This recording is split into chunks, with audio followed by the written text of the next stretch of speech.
Good morning, ladies and gentlemen. Assalamualaikum warahmatullahi wabarakatuh. Shalom, Om Swastiastu, Namo Buddhaya, Salam Kebajikan, Rahayu. Welcome to the joint seminar, Leveraging Science for the Future of Wallacea Region. May I have a big round of applause for today? Thank you very much for coming all the way to National Library Building, both physically or virtually in Zoom. I'm Dia, your host for today, and I would like to extend warm welcome to the head of AIPI, Professor Satrio Brojonegoro, Vice Rector of Research and Innovation of Universitas-Indonesia, Dr. Gigi Nurtami, PhD, Prof. Sangkot Marzuki from AIPI, Prof. Rahmat Witular from Collaborative Australia-Indonesia Program on Sustainable Development and Climate Change, and of course, our distinguished speakers from ISER-UI, University of Kent, Universitas Hasanuddin RCCC-UI, and Balai Taman Nasional Boganinani Wartabone. We are also feel warm to welcome Ibu Ria from Department of Foreign Affairs and Trade, Australian Embassy. I would also like to greet our moderator, invitees, stakeholders, and strategic partners. Thank you for coming to this seminar. Ladies and gentlemen, this seminar is held in collaboration with the Institute for Sustainable Earth and Resources, Universitas-Indonesia, University of Kent, the Indonesian Science Fund, DIPI, and Indonesian Academy of Science, AIPI. Today's seminar is also supported by Wildlife Conservation Society and Konservasi Indonesia. In the several hours, together we will discuss the biodiversity monitoring and management in forest landscape, conservation planning and management, and sustainable land management. This seminar will be divided into 3 sessions, which featuring speakers and a moderator to elaborate the topic.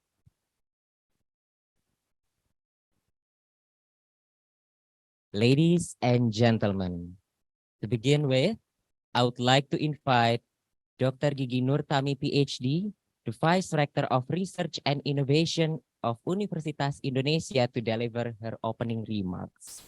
Ibu Nurtami, the floor is yours.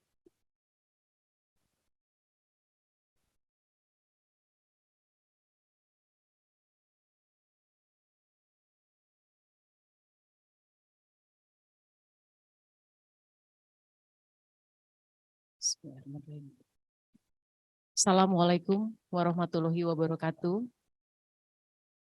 Very good morning to you all. Selamat pagi, salam sejahtera untuk kita semua. Yang saya hormati Profesor Satrio Brojonegoro sebagai Ketua Akademi Ilmu Pengetahuan Indonesia, Profesor Sangkot Marzuki, anggota Akademi Ilmu Pengetahuan Indonesia, Profesor Rahmat Witular, selamat pagi Prof. Bapak Marzuki Usman, selamat pagi Pak. Professor Yatna Supriyatna from Institute for Sustainable Earth and Resources and also Director of Research Center for Climate Change at University of Indonesia.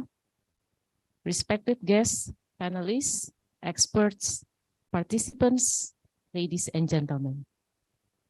It is my pleasure to welcome you to this seminar on leveraging science for the future of Wallacea Region.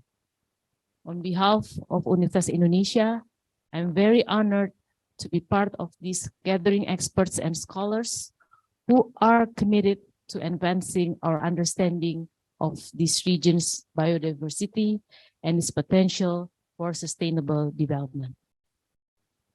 The Wallacea region is an important global biodiversity hotspot with a unique and diverse range of flora and fauna found nowhere else on Earth. This region also faces many challenges, including climate change, habitat loss, and unsustainable exploitation of natural resources. Therefore, it is essential that we work together to better understand the dynamics of this region and develop innovative solutions to preserve its unique biodiversity. One key strategy to achieve this goal is through multidisciplinary research collaboration.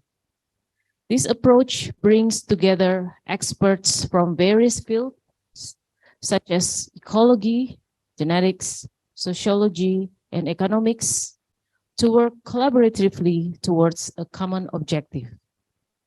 Such collaborations can provide valuable insights into the complex ecological, social, and economic systems that may affect the Wallace region. Moreover, it can also facilitate the exchange of knowledge, resources, and technologies, leading to new and innovative solutions to address the challenges facing the region. I just want to make a point that genomic mapping also is another critical tool that can provide valuable information on the genetic diversity of the species present in the Wallace region. This information is very essential to develop effective conservation plans that are tailored to the specific needs of the local ecosystems. Furthermore, it can also aid in identifying and prioritizing the species that are most at risk and in need of protection. It is therefore vital that we explore and understand the role of genomic mapping in the conservation of the Wallace region biodiversity. I believe this seminar will provide an excellent platform for experts from various fields to come together and discuss the challenges facing the Wallace region. Again, through multidisciplinary research collaboration and the importance of different tools, including genomic mapping, we can develop innovative solutions to address the challenges and ensure a sustainable future for this unique ecosystem. I hope that today's discussions will inspire new ideas and collaborations that will contribute to the conservation and preservation of the Wallace region's biodiversity. Finally, I would also like to congratulate and express our greatest appreciation to the organizing committee for hosting such an event. I'm confident that this program would be a successful one, and I wish you all a wonderful discussions. Thank you very much for your attention. Wassalamualaikum warahmatullahi wabarakatuh. Thank you, Ibu Tami, for the opening message. Now, allow us to invite Prof. Satrio Brojonegoro, Head of AIPI, Akademi Ilmu Pengetahuan Indonesia, to deliver his welcoming remarks virtually.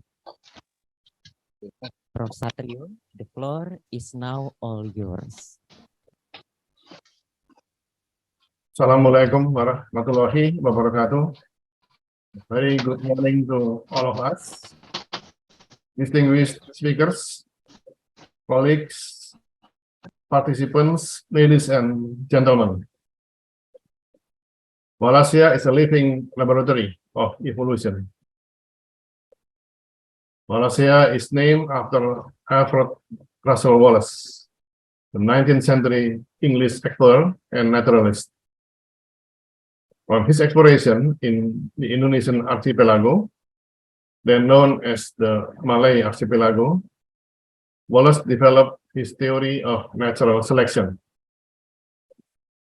The endemism and the peculiarity of the Wallacea region's wildlife is due to a combination of Oriental and Australian fauna and flora. Wallace Line from the east of Philippines through Makassar Straits and between Bali and Lombok delimits the distribution of animal species from the Oriental region. The relative isolation from the neighboring land masses has created the highest level of endemism within the region. Wallacea is a particularly understudied part of the Asian tropics, in spite of its exceptional biodiversity and endemism. The archipelago is home to 697 birds, with 35% endemic, and 201 mammal species, of 61% are endemic. Wallacea's ecosystem also faces considerable pressure from the region's large and growing human population, currently numbering about 40 million people. To support national and regional economic growth and to address regional poverty, efforts are focused on developing industries in fisheries, tourism, and agriculture. The consequences before biodiversity, decreasing the ecosystem surface, which in turn affect the livelihood of the people. The idea of this seminar came from a joint research collaboration that has been conducted between Society-Indonesia through Professor Yatna Supriyatna and Durrell Institute of Conservation and Ecology, DICE, University of Kent, funded by Ristek-Dikti, and Natural Environmental Research Council, NERC, Newton Fund in 2019.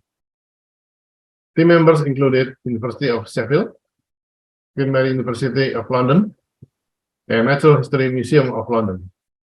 The Indonesian team included Universitas Negeri Gorontalo, Universitas Samratulangi, and Universitas Patimura.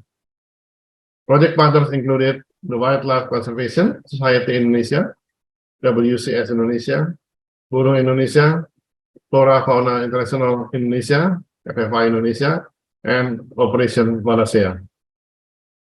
The seminar will share and discuss how science were used in understanding patterns and processes, as well as mitigating risk and threat in the Wallacea region, not just from the collaboration between Indonesia and DICE University of Kent, but also with other stakeholders such as Taman Nasional Bogani, Nani Martabone, Universitas Hasanuddin, IPB University, and Boston University. The seminar aims of the following: to promote the importance of science and biodiversity conservation, conservation planning and management, as well as sustainable land management; to promote the importance of joint research collaboration, and to share results and experiences in joint research collaboration. In conclusion, I would like to convey our sincere thanks and appreciation to all the partners of this research activity, as well as the donor institution who make this research collaboration possible.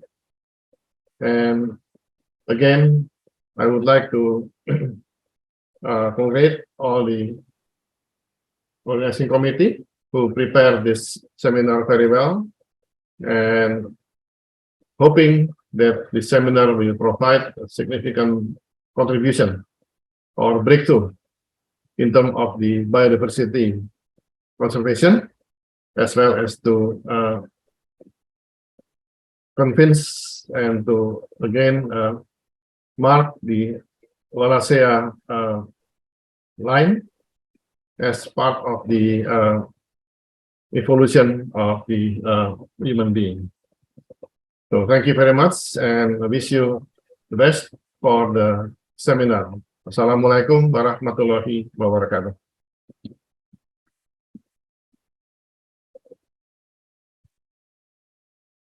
Thank you, Prof. Satrio, for the enlightening speech. In the next agenda, allow us to invite Prof. Sangkot Marzuki from AIPI to deliver an insight on Wallacea. Prof. Sangkot, the stage is yours.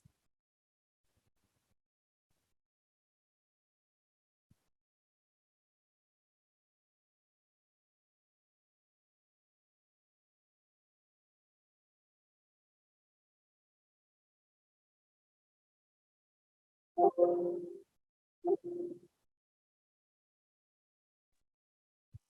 you. Good morning. Assalamualaikum warahmatullahi wabarakatuh. Selamat pagi dan salam sejahtera.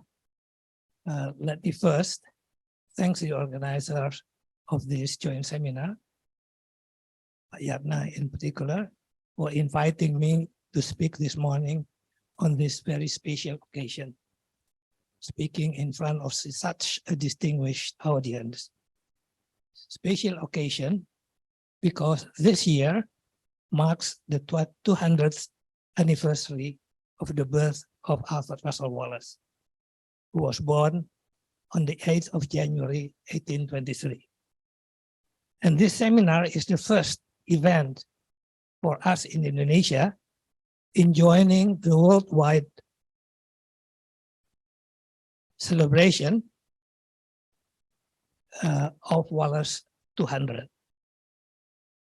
As we also joined the world event of Wallace 100, which marked the 100th anniversary of Wallace's death in 2013, with an international symposium that we organized together on Arthur Russel Wallace and the Wallacea in Wakatobi. For 8 years, from 1854 to 1862, Arthur Russel Wallace traveled through various islands of the Indo-Malay archipelago, observing, studying, and recording the various animal species that he found. The biodiversity that has inspired great scientific discoveries, which changed the way we look at our world, past and future. It was the biodiversity of Indonesia that inspired Wallace to conclude in 1858 that natural selection of by survival of the fittest is the basis of the evolution of life forms. It was his essay on this, sent from the island of Ternate, that prompted Darwin to write his book on the origin of species, published the following year. The theory of evolution is perhaps the greatest scientific discovery of the 19th century. But the biodiversity of Indonesia has also inspired another great discovery. The following year, also from Ternate, Wallace described an imaginary line between the islands of Bali and Lombok and Kalimantan and Sulawesi, a line that he recognized separates two different worlds of animals and plants, as different as those of Europe and North America, and South America and Africa. On this, Wallace said, modification form is admitted to be a matter of time, and that, because of that, the amount of diversity in the species of two adjacent islands is the measure of the time those islands have been separated. So basically, he was talking about the movement of geographical mass of with time. This discovery is similarly monumental, but it is the region between the Wallace Line and the island of Papua, named Wallacea, after his name, that has drawn international interest and the focus of our seminar today. We recognize today that the mega biodiversity of Wallacea is reflected at every level of its flora, fauna, from mammals, reptiles, birds, insects, and microorganisms of the terrestrial land to the marine lives of the sea. There are resources yet to be scientifically exploited for the benefit of humankind, in drug discovery, for example, and in new knowledge that can unravel the development of new technologies and industries. We can learn from the process of evolution that's still in progress. From mimicry, those are some of the obvious potentials. Wallace more than 150 years ago, also recognized the unique diversity of human population of the region, including their cultural and social diversity, and learned from such diversity. The diversity that had arisen from the pattern of ancient human migration, the peopling of the archipelago. He described another line, the human Wallace line, that rarely seen, but it is there in the map. The red line is the human Wallace line.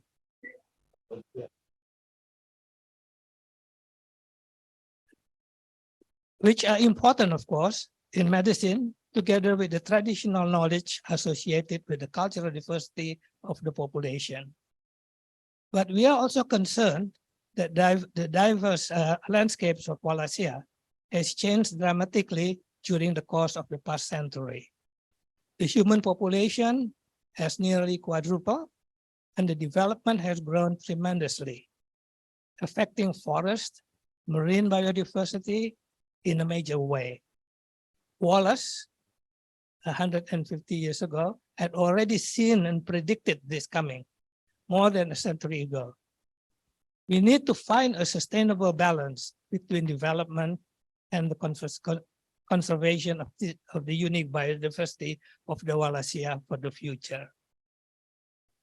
As we witness from the seminar today, numerous organizations are now working in the region.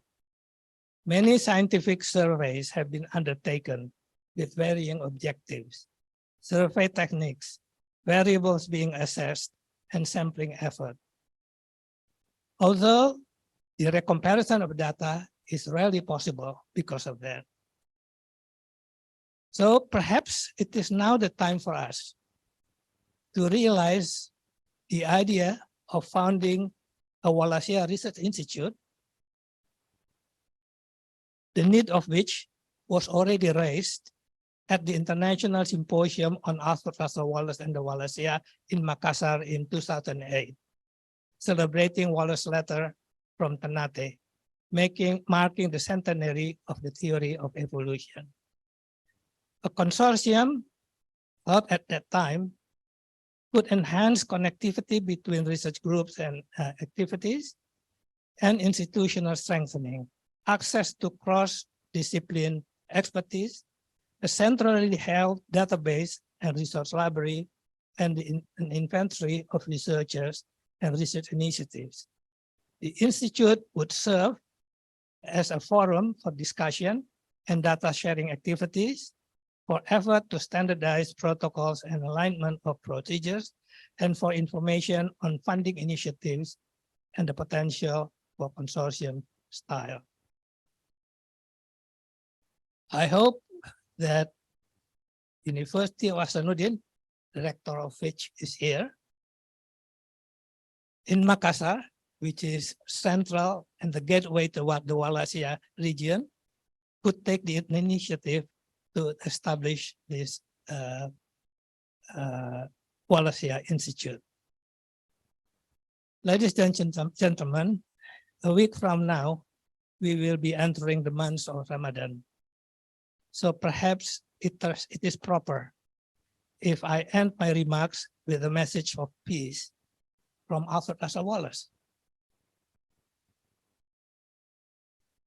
He said, wandering amongst men of many races and many religions, I'm thankful I can see much to admire in all religions. And with that, I wish you a productive and successful meeting. Thank you. Wassalamualaikum warahmatullahi wabarakatuh.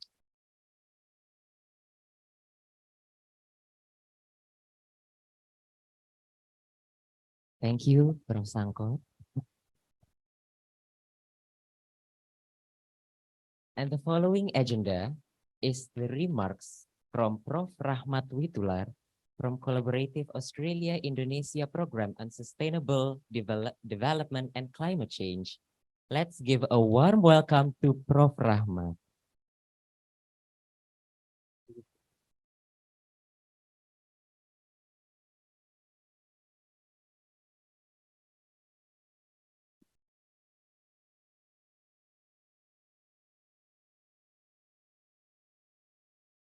Morning. Assalamualaikum warahmatullahi wabarakatuh. Dear announcer and moderator, probably later, distinguished guests, in particular, our hosts from ISER and we, honorable audience and speakers and panelists, distinguished audience. It is my pleasure and great honor to be invited to speak here at this seminar to present my remarks on environmental ethics in Wallacea. Before I proceed, I'd like to introduce myself because it's the first time I'm here. So I was mentioned, my name is Rahmat Witular, and now I'm talking as a member of Pak Yatna's establishment in ISER, and also talking as a member of the CAPES DCC. It's a mouthful, but this is an abbreviation of Collaborative Australia-Indonesia Program on Sustainable Development and Climate Change.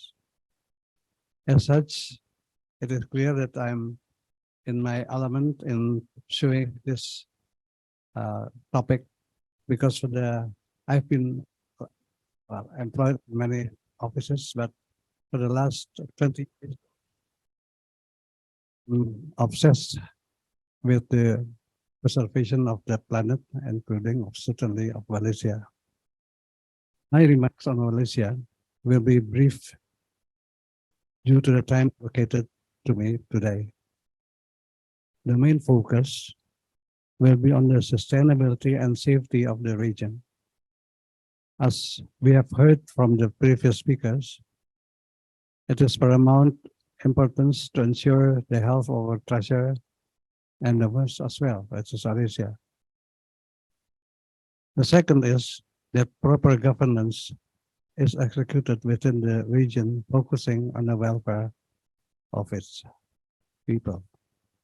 The third is the employment of science and scientists in finding the state of art in the preservation of nature and its biodiversity to support well-being. And the fourth, last but not least, is the total involvement of the population and of any visitors into the region in maintaining the health of the region. On the first focus, which is the climate change, we have to learn from our past that climate change is actually cannot be overcome on its own.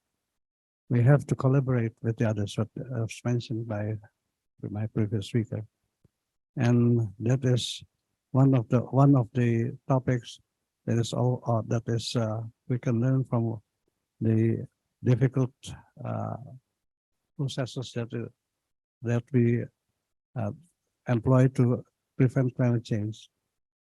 First of all, climate change was considered a scientific and physical phenomenon on the province of the scientists and the scholars. Later on, the focus becomes that the climate change is an economic and political phenomenon. But now, we have not made by headway in overcoming this. It seems that it needs to be approached with a moral paradigm. The whole world must work together in collaboration, otherwise the planet will be destroyed. The great work of the humankind is how to survive. History has given us lessons in surviving pandemics. We have survived yellow fever, Spanish flu, and the COVID lately. We did survive, but at a great cost. It took decades and scores of billions of dollars to come to the conclusion. The valuable lesson is that to survive a pandemic, the whole world must work together to achieve a global accord. And that big takeaway is that policies must be science-driven and certainly not politically or interest-driven. That is the biggest takeaway, which already mentioned by the previous speaker.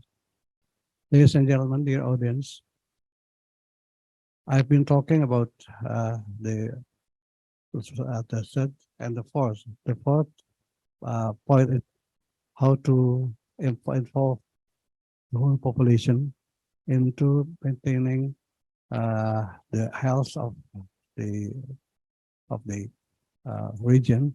But before that, we have also to ensure that the government policies make sure that the population of the Wallacea is uh, is uh, is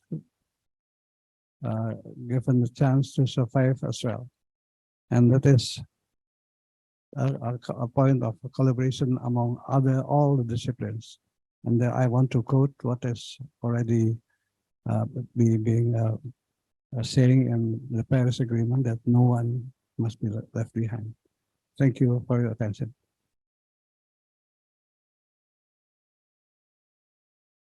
Thank you very much, Prof. Rahmat, for delivering an enlightening speech. Honorable guests, ladies and gentlemen, now I would like to invite all of you to join together for a group photo session. And we are going to take a photo from this side, which means facing the audience. Now I would like to invite the organizer.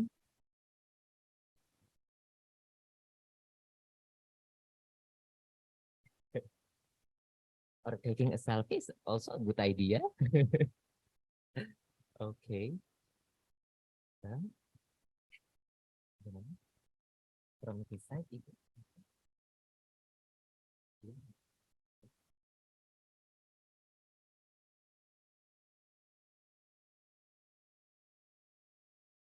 so we are going to take a two session, which facing the audience and also the banner. Okay, we are going to count down from 3, 2, 1. Give a best smile for today. Okay. Thank you, Ibu Nurul, and also from this side, maybe. So, Prof. Sangkot, Prof. Rahmat, Prof. Yatna, Ibu Tami, with all respect, from this side.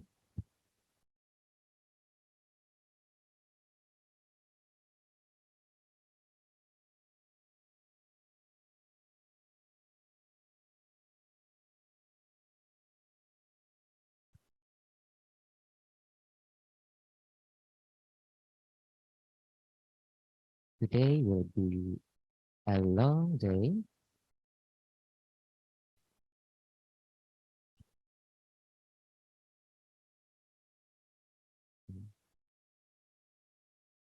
Three, two, one.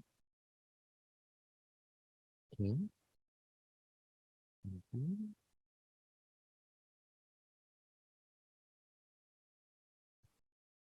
Mungkin dengan gaya yang berbeda, Bapak Ibu, silakan dengan jempolnya, baik. Sekali lagi. Oke, dengan gaya sarang he ala Korea. Baik. 3, 2, 1. Okay, please give a big round of applause. Thank you very much, Bapak Ibu.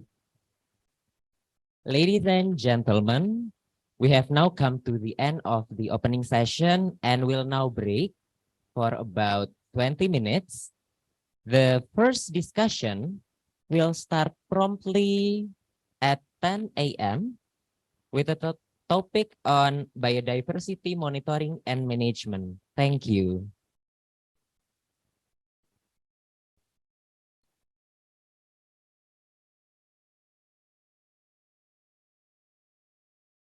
The dishes are already served in the front area, so you may now take a coffee, tea, or anything for this morning. Thank you.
Itu mikrofonnya dari situ ya? Ke mixer. Enggak, bukan dari situ, dari mixer sih. Oh, dari mixer sana. Bisa kok bicara lagi di atas evaluasi yang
To begin our first session for today's seminar, please take a seat and make yourself comfortable.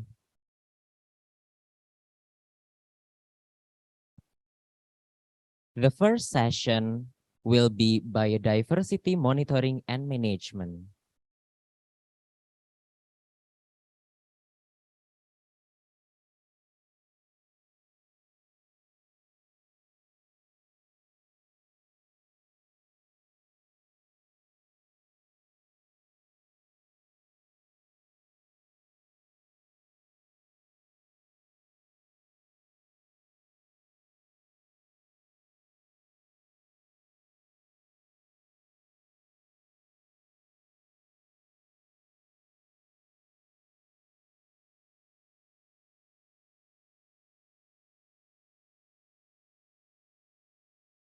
Good morning, ladies and gentlemen.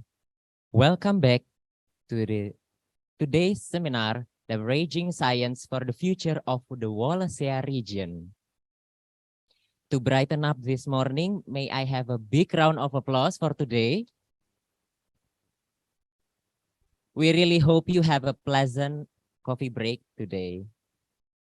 Honorable guests, ladies and gentlemen, without further ado, let us welcome our speakers today. Prof. Yatna Supriyatna from ISER-UI, Mr. Matt Strubik from Kent University, and Ibu Nurul Winarni from RCCC-UI. As our first topic discussion, biodiversity monitoring and management. I also invite Pak Didi from RCCC-UI as a moderator for this session. Please join me with a big round of applause. Pak Didi, you may take the stage now.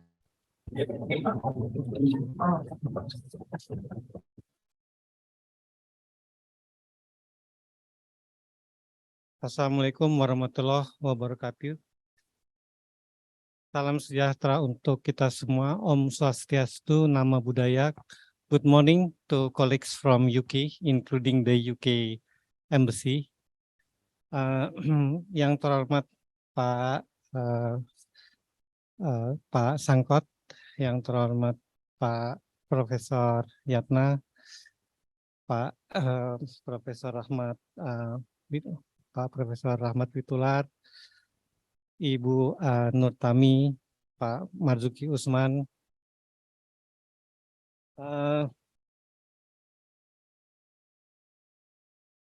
This is a session about biodiversity monitoring and management.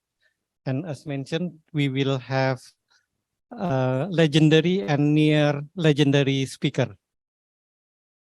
First, may I relate my experience in Wallacea, 1991. Just to go to Tangkoko Nature Reserve, I have to take a kind of jeep. The jeep does not take too many people, only 25 people. And some sit in front of the windshield, and I got on the spare tire, I hang on, like maybe like a tarsier at the back. But that is nothing, because my professor at the time, Payatna, he does not take jeep.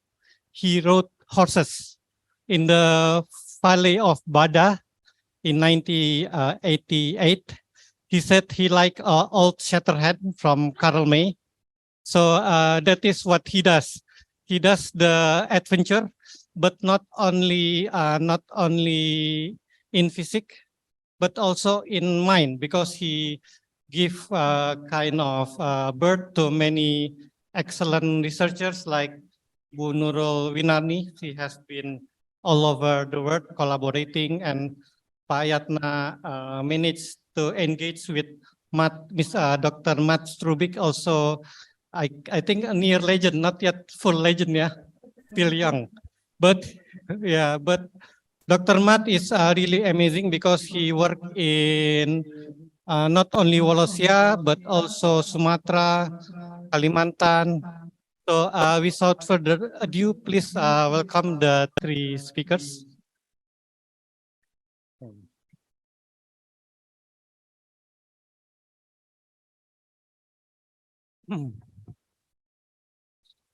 So for the first opportunity, I would like to ask Professor Yatna to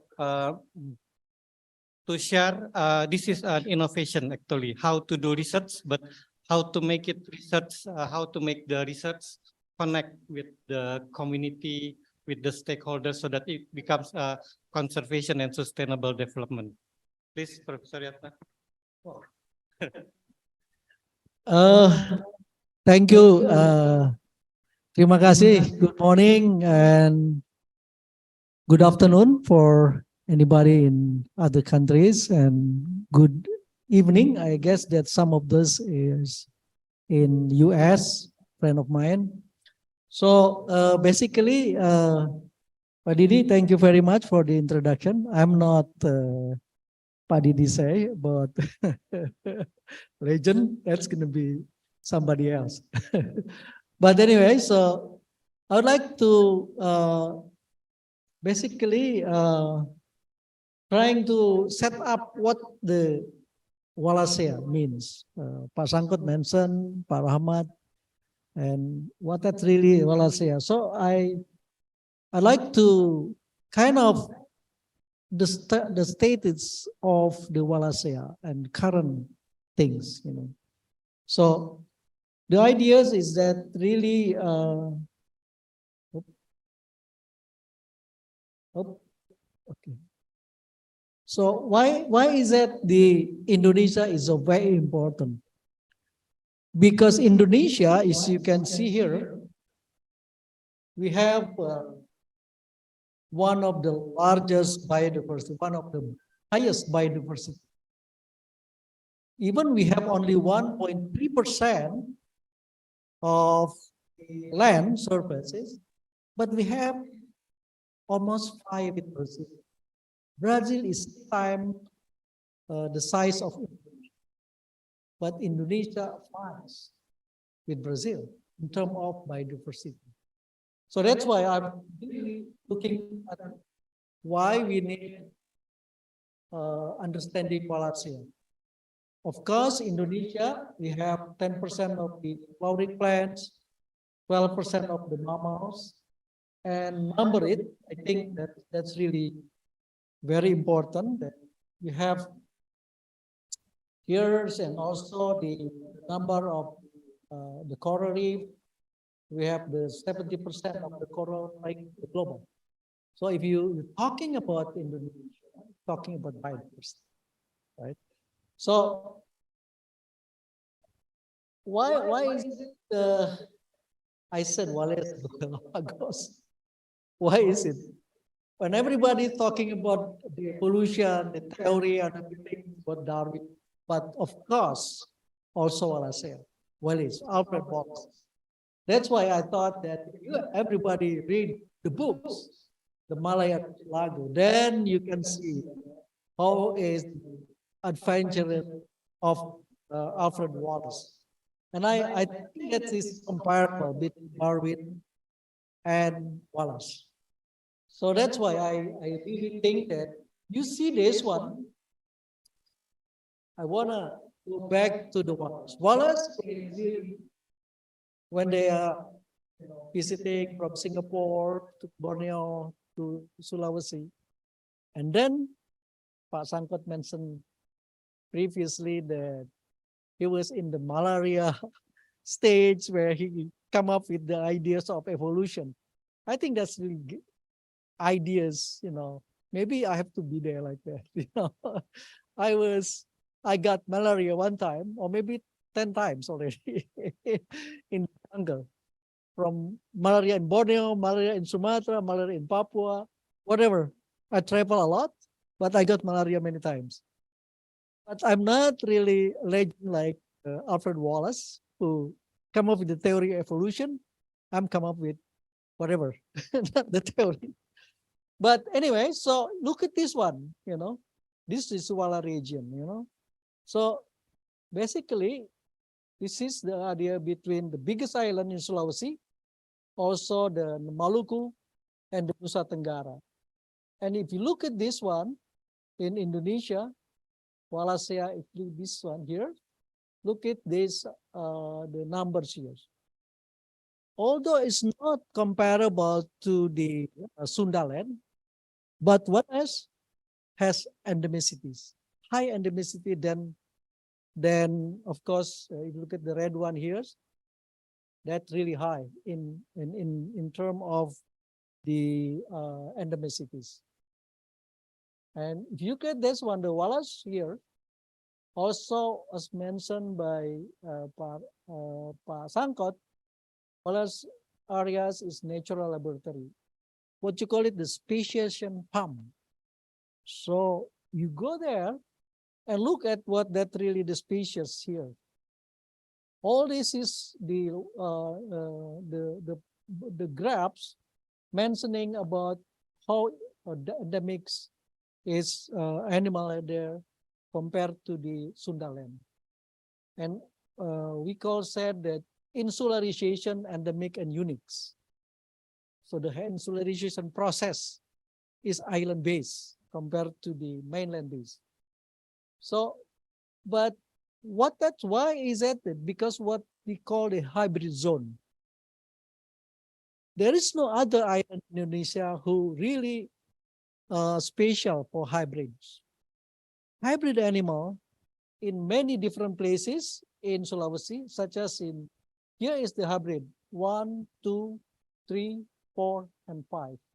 That 5 places have to be preserved because where there's hybridization. Unfortunately, this is my research 2020 in the global ecology, that most of those area, it was really also from deforestation. Deforestation, the hybrid zone, it's really, really bad for science. So that's why I think this is an example how that's really. We have in the world, there has a three species. One is in Philippines, tarsiers, and then in Western, there is in Sumatra and Borneo. It's only one species, Sumatra and Borneo. And then in Eastern tarsier in Sulawesi, 10 to 16 species. So that the differences between Borneo, Sumatra, it's only one species. And when come to Sulawesi, it's becoming 10 to 16 species. Currently about 12, but maybe it's more because paper that come out maybe next month, it will be 2 more species. And look at this one here. From one original in Sumatra and Borneo, and here is 1, 2, 3, 4, 5, 6, 7, 8, 9, 10. One of them is the Tarsius supriarnai, one of my graduate student, where is Zul, who is studying his dissertation on the Tarsius supriarnai in Gorontalo. And he proposed new species between these 2 species, supriarnai and Spectrum gurskei. And one there here, again, is should be the hybrid. Unfortunately, this area is already almost gone. So it's the hybrid, it's deforested significantly. And similarly with the macaques, we have the 7, and I found a new species in here they call Macaca balantacensis. Not put my name in, but I found it in the middle of this Togian Island. So it was there, and we put because it's in Balantak area, so we put it balantacensis.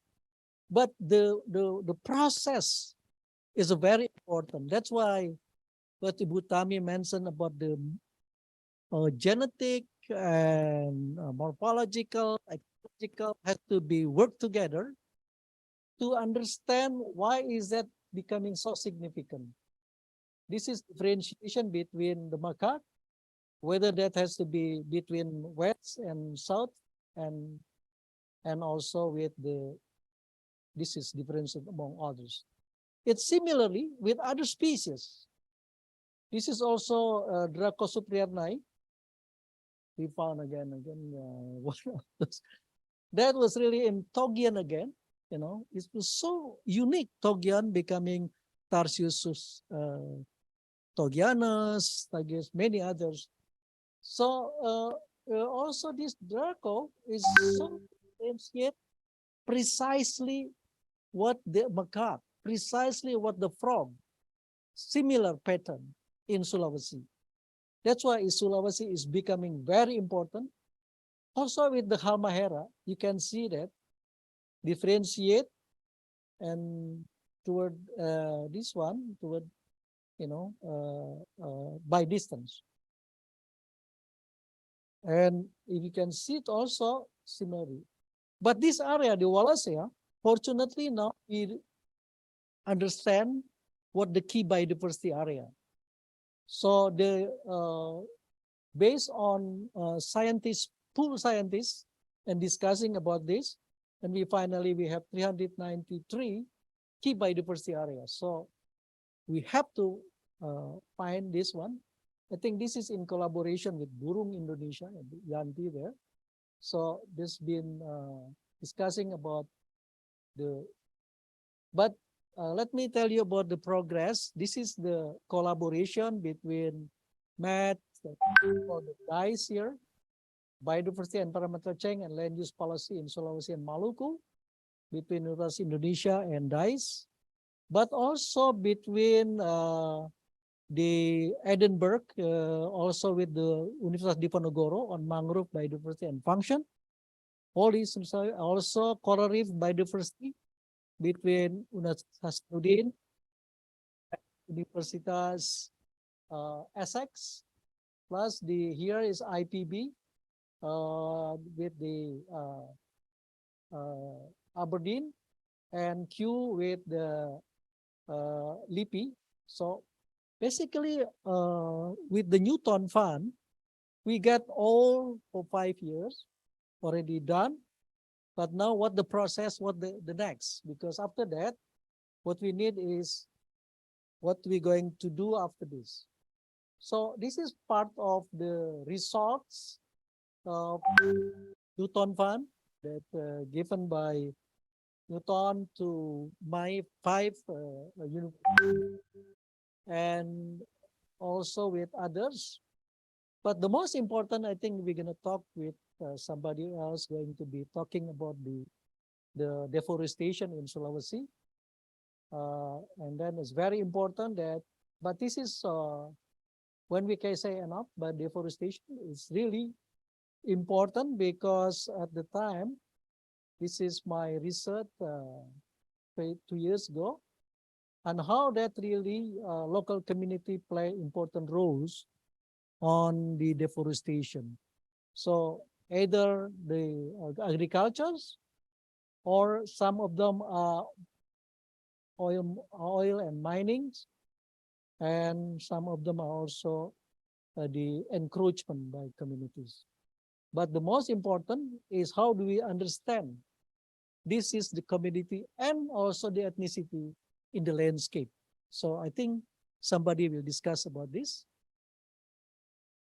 But what really means to us is that also the bushmeat in Sulawesi is a very important, I think, because the possible for spillover to human zoonosis. I think because of in Sulawesi, we understand that there are studies that the bushmeat is very big. I think we really need to control because that's going to be a pandemic in the future if you don't control it, because I think the only North Sulawesi is doing this. But the other one is also what that's really next for the research in Sulawesi. I think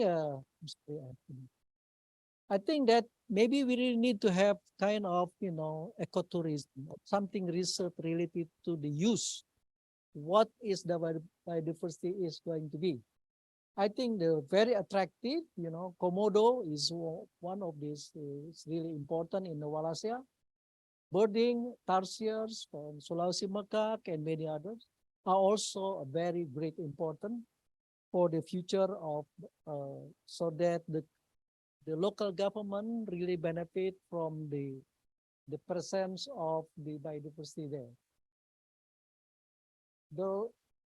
Almost the last one, I think what that's going to be impact, this climate change is going to be very important.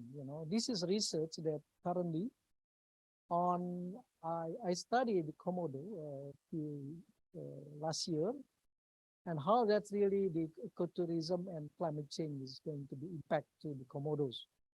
So this is really important. I think we need starting to do more on beyond only the monitoring, beyond only the research, but also what that's really next after this Komodo, because Komodo is the first priority for the Indonesian government for tourism. So I think if we don't really involve on this, maybe Komodo is going to be gone. So we really need to understand what the biological impact, what the climate change possible impact, and others possible. So, Bapak Ibu sekalian, I think that's really my presentation, short presentation, because Pak Didi is just remind me about 20 minutes. Thank you. Thank you, Prof. Yatta. If I may take a very brief summary, there are quite a few, but this is the whole package. For the young people, you see there are so many Supriyatnai. You have to come to Payatna's house and ask, how come there is so many Supriyatnai? Because it is not all science. We have in Arabic habluminanas, so you have to ask Payatna about habluminanas because many people give the name Supriyatnai. And also Payatna speak about the science, very interesting about speciation palm, deforestation in the hybrid zone. I think not many of us think this is very important, but scientifically, Prof. Yatna and colleagues proven it is very important and mentioned before also the importance of key biodiversity areas with burung Indonesia. But the next is what I think very interesting because not only the science, but then the next is also wide-ranging from biodiversity, environmental change, land use policy, bushmeat spillover, and ecotourism. So this is what I mentioned by the whole package. We can all learn from each individual and maybe the whole package. Thank you again, Prof. Yatna. And I'm also very excited. The next speaker is Pak Ahmed atau Ibu Nurul? Oh yeah, yeah. Ibu Nurul will speak about a new phenomenon that probably not many people think before. So the floor is yours, Ibu Nurul, about homogenization. Saya dulu, Pak. Sebentar lagi. Good morning, everybody, or good afternoon in the US. You're joining us from the US. So Ibu Nurul asked me to just firstly give a few minutes of introduction about our Wallacea project in the Newton program. So as Pak Yatna mentioned, for about 3 to 4 years, we were funded by the Newton Wallacea program, which is a collaboration between the UK government funding agencies and the funding agencies here in Indonesia, with 24 research institutions across the UK and Indonesia. And we were fortunate that the whole program was led by Prof. Yatna at UI and also me at University of Kent. How do we pass the slide? So Ibu Nurul will talk about one of the components of that work, which is about biotic homogenization in the Wallacea archipelago. And it's part of our research collaboration between UI and University of Kent, working with universities in Ambon, Gorontalo, and North Sulawesi. So one of the main concerns about the Wallacea program was about environmental change. And in tropical countries, we can't escape from the terrestrial environmental change, which is coming through deforestation. And of course, deforestation and land cover change is a major phenomenon in tropical countries, not just in Indonesia. But Indonesia is one of several countries where there have been large deforestation rates. But most of our information about deforestation does not come from the Wallacea region. One of the big impacts of deforestation is in the natural world on biotic communities or animal communities and other biodiversity groups. And as we can see here from the Living Planet Index, since records were pulled from the 1970s, we've seen a decline in biological diversity across the world. And in the Asia-Pacific region, that's around 45%. Around half of that comes from deforestation sources. And what this leads to is a drastic simplification of the ecosystem. So a highly diverse and highly structured tropical forest is simplified to a much simple structured ecosystem, either through agriculture or agroforestry. And this has potentially large impacts on the functions and services that the animal and plant communities provide to society. Now, we have benefited scientifically from many researchers across the world pooling their results into large global analyses. And so this map here shows all the locations for the PREDICTS project, which is one of the large global databases where researchers from all over the world contribute data on biodiversity and environmental change. What I wanted to draw your attention to is that in the box for Indonesia, you see that all the data points are in the West Indonesia. And if we were to zoom in, we see that only one of them is actually from the Wallacea region, and that is one locality in and around Lorilindu National Park in central Sulawesi. So one reason that we were interested in the Wallacea program is to try to add more information from Wallacea to see if it is better represented in these global analyses. And so our project with ISER-UI and DICE in University of Kent was looking at a terrestrial system, and we were interested in deforestation trends and predicting these in the future, so using satellite data. And then we had a large program working with biodiversity, studying birds and mammals, and we will talk to you about the bird part today. And then the idea was to bring this information together to help inform land use planning.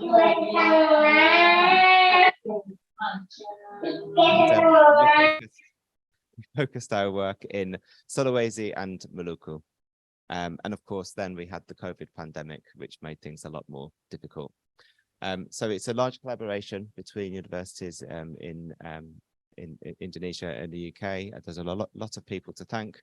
We're going to focus on some of the deforestation work, the land use planning work, and then now I will pass you over to Ibu Nurul to talk to you about the bird work, which demonstrates biotic homogenization in the Wallacea archipelago. Thank you, Matt. Hey everyone. Well, I'm actually far from legend, although I've been studied in Sulawesi actually since 1995, and always come back to that island. So it's very always interesting to work in Sulawesi. So what I'm going to talk is the bird study in our project. It's about the biotic homogenizations. It is the process through which species invasion and extinction increase community similarity between locations. You will get more generalist common species that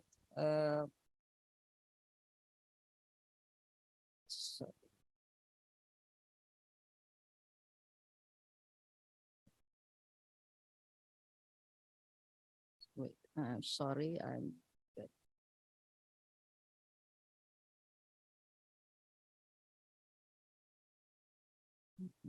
okay, sorry. Yeah, this is the study that we are looking at the community level because we are going to investigate the role of deforestations on shaping the wildlife communities. And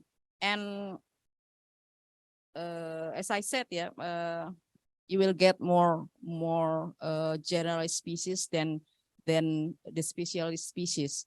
So one way to think about this is that once a diverse communities, biological communities that define the tropics, go into this homogenization blender, it's like a blender, to form a much simpler communities comprising same generalized species that found in many locations. This has been published in Ecography. This study is led by Simon Mitchell. We implemented the bird surveys in 5 regions of Wallacea, Buru, Seram, and Southeast Sulawesi. But then in 2019 to 2020, before the pandemic started, so it was quite difficult to continue these projects. But then we still got some data, and also we had more data from Sangi and Talaut contributed by other researchers. And we also had a large data set from Borneo to compare. And after that, we continue to do some surveys in Gorontalo. So each island in Wallacea, they have the distinct forest change history, ranging from highly forested landscapes in Seram to more disturbed landscapes in Sulawesi. In each region, we implemented repeated bird surveys in areas of high to low forest cover. So we base on the sites based on forest cover from low to high forest cover, usually in 3 clusters. We conducted a bird point counts every morning. Yeah. So we'll get across all point counts in each region. We aim to sample a gradient of forest cover availability. Our analysis was actually focused on the relative community of average range, or it's called RCAR. So this is, for example, we have the long-breasted myna, Moluccan flycatcher, and wheel-back tail, but we can see they have different distribution range. With the long-breasted myna is more has a more smaller range than the wheel-back tail, which is covered to Australia. So, for examples, the low RCR, this is an index, yeah, index that emphasizes the contribution of in a community of species with low versus high range size. So it's very useful for Wallacea that has different size of islands. So, for example, the low values will have more endemics at a site, but the high values of RCAR has more wide-ranging generalist species than the specialists.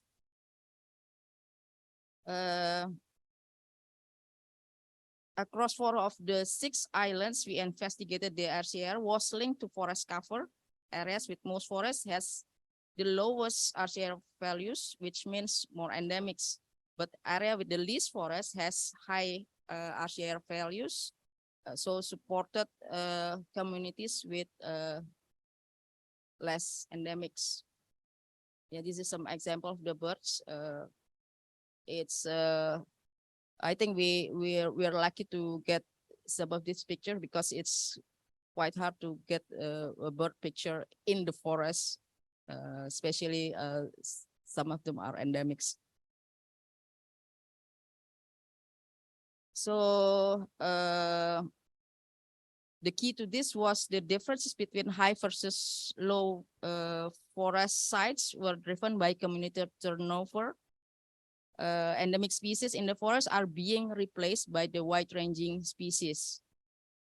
So going back to this homogenization blender, the very species that make Wallacea so exciting and fascinating to science are slowly disappearing and being replaced with those species found across the islands. For example, the cattle egret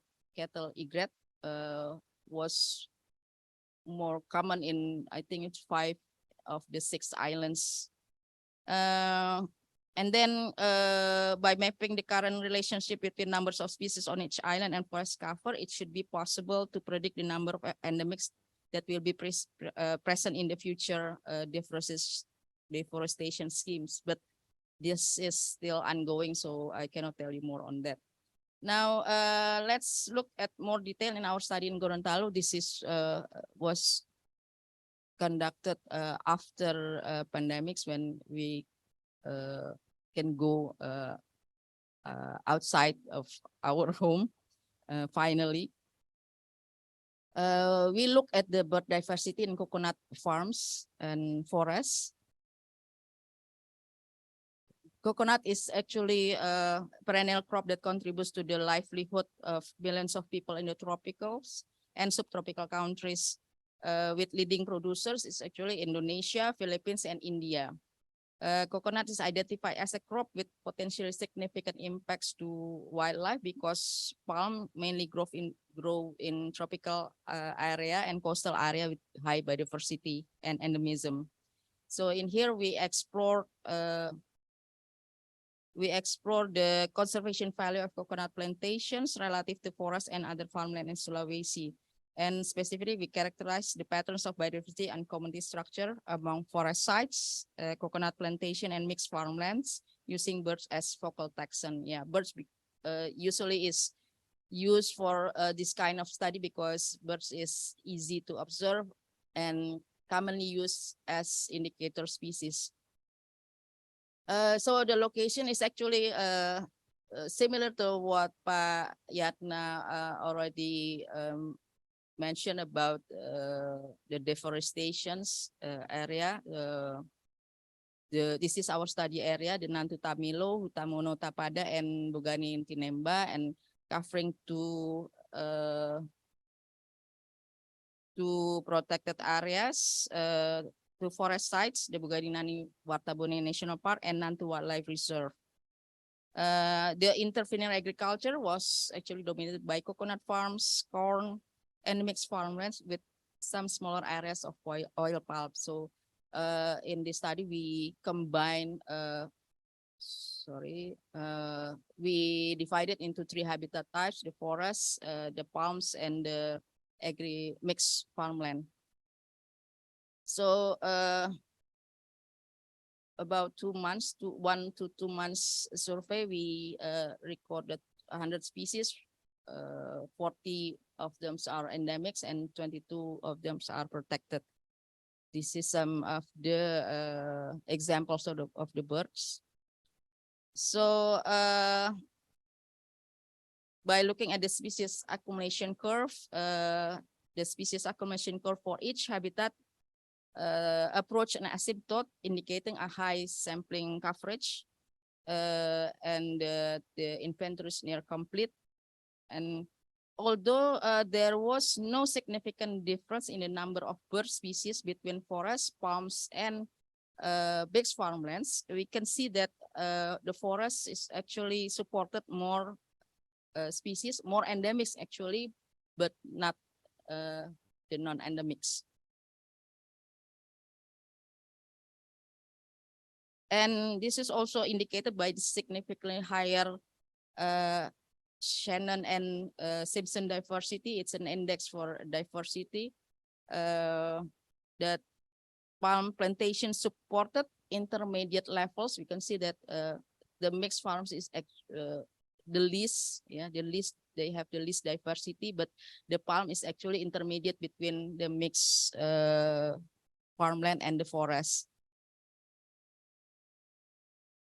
And this is our non-metric multidimensional scaling ordination shows substantial overlap in the community compositions. Yeah, actually they are overlap between forests, mixed farmland, and palms, although there is a significant difference.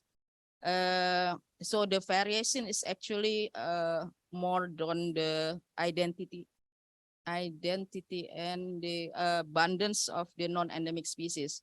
See in here, in the forest, it's a bit different than the patterns in here, where the forest is actually more close or similar to other habitats, but in the non-endemics, the variation is actually larger.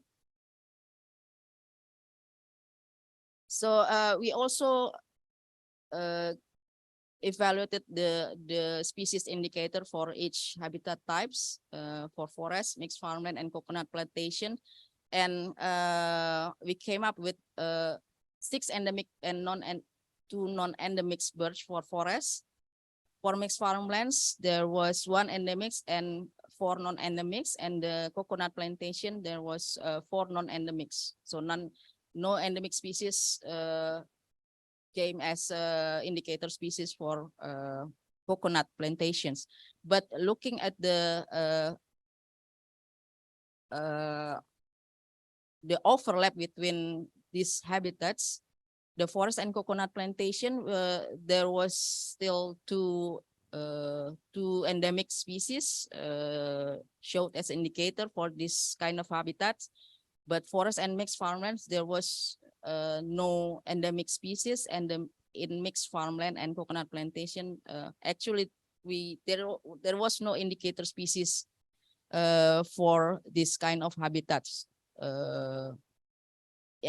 This is actually similar to what the first study by Simon Mitchell, that we saw more general species related to the forest cover. In mixed farmland and coconut plantation, we got low forest cover, so the species tend to be more common.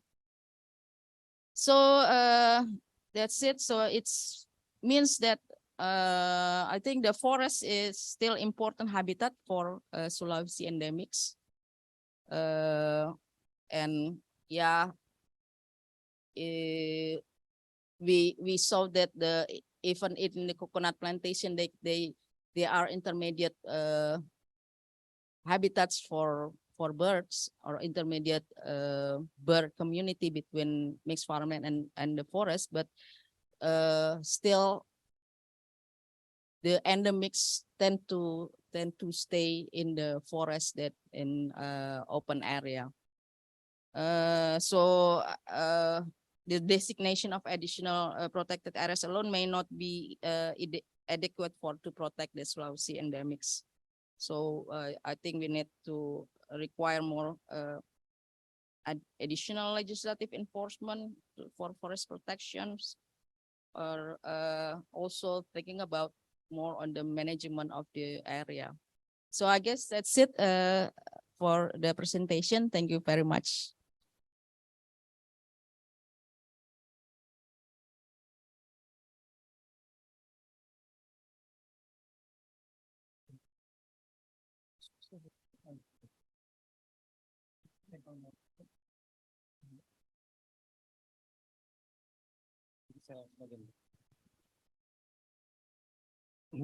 Excuse me, Payatna has another event nearby, but he has to continue. So thank you so much. As I mentioned before, Dr. Matt is quite unusual researcher. Not only he goes all over Indonesia, but he leads with Payatna research that is kind of all-encompassing, from predicting patterns of future forest loss to helping to evaluate the impact of mining, and even how to prioritize designation of social forestry.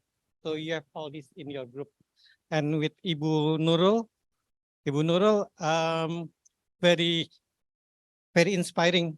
I only know this homogenization of birds today, and very exciting. More forests, more endemics, but also coconut can provide. Yeah. Terima kasih, Ibu Tami. More forest, more endemic, and you remember there is John Mark Theolai, 1984. He is one of the pioneer, saying that do not discount the mixed forests because they have reasonable, including predators. So this one is also a very optimistic research. We want not only doom and gloom, but we want optimistic, right, Dr. Matt? Is that what you want as well? Yeah. Thank you. I think we have 20 minutes. Please, if you have comments or if you have questions, please raise your hand. Yeah.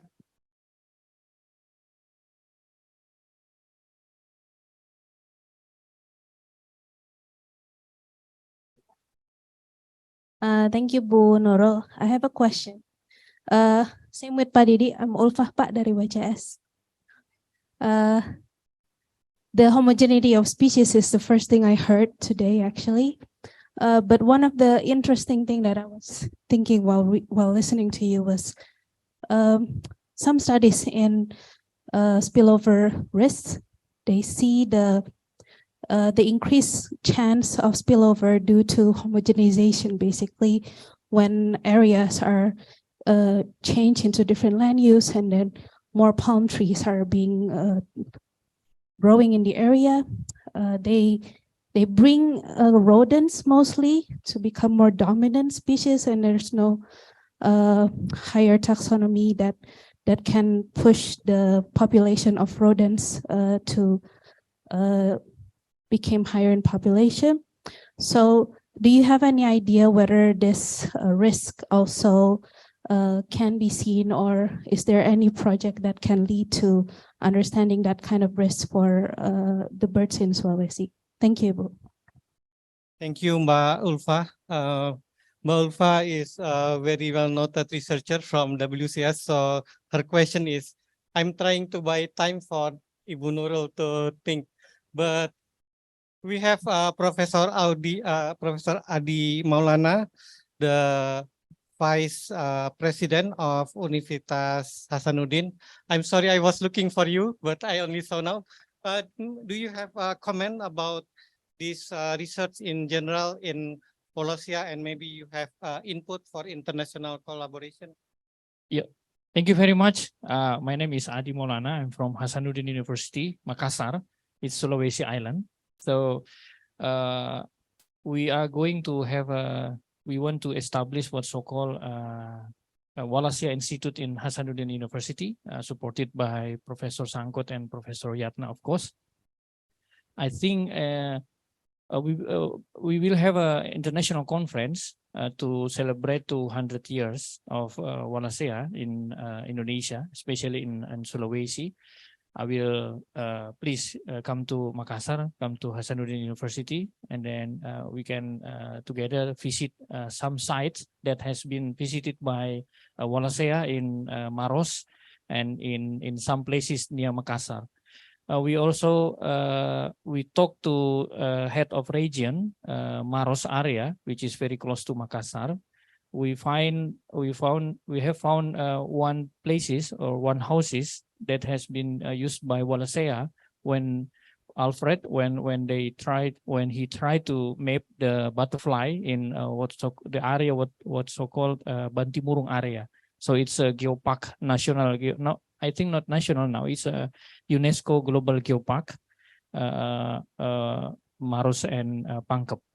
So yeah, we'll give you some information, further information related with this activity, and then we kindly invite you to come to Makassar, to come to a place where Alfred has already spent much of his time during his journey in Indonesia.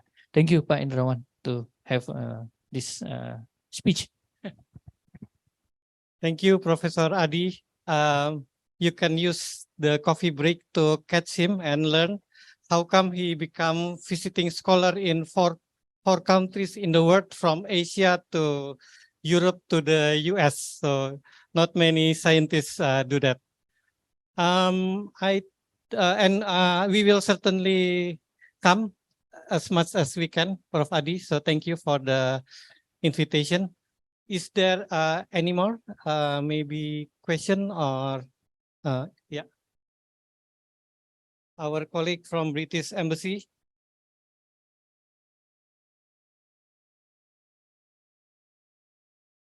Yeah, good morning. Thank you, Pak Didi. I'm Rama. I'm from British Embassy. I work in biodiversity team at the embassy. I'm myself is a marine biologist, and I did my PhD in Hoga in Wakatobi National Park, that's part of the Wallacea region as well. I just wondering, with Bu Nurul, when you explained about we are having this simplified biodiversity going on, and of course every species serves some a particular functional roles. Do you look into furthermore into what functional roles that lost from the process? And I also curious about when you said that from an MBS, it doesn't show a grouping amongst those kind of habitats. What does that means actually, and what might cause it?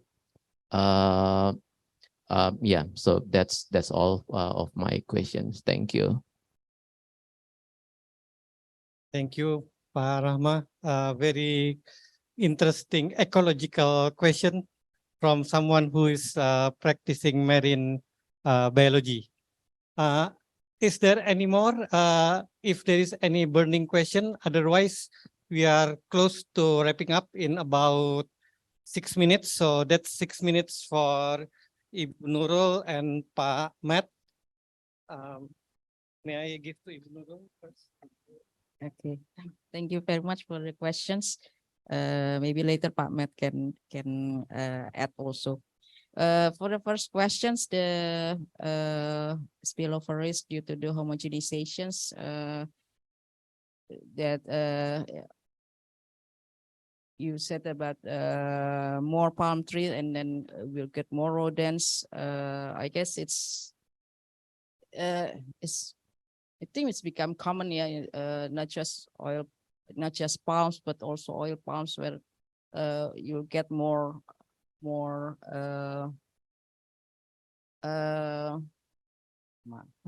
is pest, of course, yeah, pest, because the forest can be far from the area, and you won't get any more predator animals, predatory birds. So I guess the important is how we think about manage this kind of mixed farmlands, this coconut area, that how it can attract more species, especially the birds of prey that can help control the pest. This is just remind me that one of our colleagues from Universitas Negeri Gorontalo, Pak Zul, just finished his PhD on Tarsius Supriyatnai in Gorontalo, and he mentioned about that the Tarsius in that area was actually used pohon salak for the nest, yeah, snake fruit, yeah, snake fruit for their nest, and it's in the plantations, yeah, far from the forest. So yeah, we had a discussion about that I think even we need discuss more with the Pemda, not just Gorontalo, maybe the other area in Sulawesi as well that has similar kind of situation and how to manage this area. And just some additions that also there was one PhD student that just finished from UI that he studied on the it's a domesticated chicken, domesticated jungle fowl from Gorontalo, which is very specific because the size is smaller than common common ayam kampung, yeah. But also only in Gorontalo, only in specific area in Gorontalo, and it not many people knows about that kind of this chicken. So I think it's a bit interesting what the situations in Gorontalo, because we have this kind of domesticated chicken, which is probably close to the forest as well, and also the tarsiers, and also the potential spillover effects that we need to think about more on the management, which has to be work together with the pemerintah daerah. That's what I think. And for Pak Rama, thank you, Pak Rama, for the questions. My PhD was actually from Buton as well, but on in the forest in Buton. Yeah, and you asked about the functional roles that lost, and that there was no grouping in NMDS. Yes, as you can see in that grouping, we didn't see any specific groupings. Yeah, so I saw that as a the forest, the mixed farmlands, and the coconut tend to be more similar in their community. Although of course there are more endemic birds more living more in the forest, but the overall community is actually becomes more similar, which is we need to be concerned about that. Yeah. About the functional roles, maybe Matt can add, but I think previously we also look at the feeding guilds, right, Matt? If I'm not mistaken, so more I think we saw more insectivores than frugivores, and this is also we need to think well, or more concerned about this, because frugivores tend to have more specialized diets, and it also means that their trees, their fruiting trees might probably disappear as well. But maybe Matt can add more. Yeah, thanks, Ibu. I've had a bit more time to think about the first question. So the question was about the pests and the risk of disease spillover in the plantations, right? So we don't know specifically about this in Wallacea, but I was thinking that the populations are often affected by competition between individuals, as well as the top-down processes from predation. So although they might escape from predation, they're also facing pressures from competition between other species as well. So actually, not in Wallacea, but in Borneo, in Kalimantan, we before we worked in Wallacea, I was involved in some small mammal surveys in oil palm plantations, and what we found is that in the patches of forest and within the plantations, the the small mammal community was still actually quite diverse because there were the other species, the smaller range species, the endemic species still present in the community. And then in the plantations, not far from the forest, it was just dominated by 1 or 2 pest species. So in principle, in Wallacea, because there are many more endemics, you would expect that if there was still forest, if there is still forest around and there is still space for the endemic species, then you would hopefully expect to have more of the competition processes occurring in those systems. Because the challenge in Wallacea, particularly Sulawesi, is that you do not have the carnivores, the predator pressure that you do in West Indonesia. So maybe those pressures come more from the competition between species rather than the predation itself. And then the last question was about the functional roles.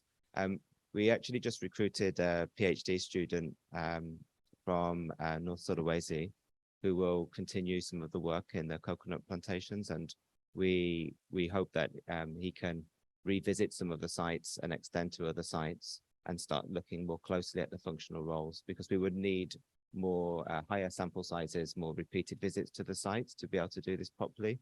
So as Ibu Nurul said, we did examine the different species roles, and we found some evidence that there was disappearance of some of the frugivore species, but nothing conclusive at this stage. So there is some observation, but we hope with our new student from North Sulawesi that they will do some repeated visits to the sites, and then we can start to look at the functional diversity as well.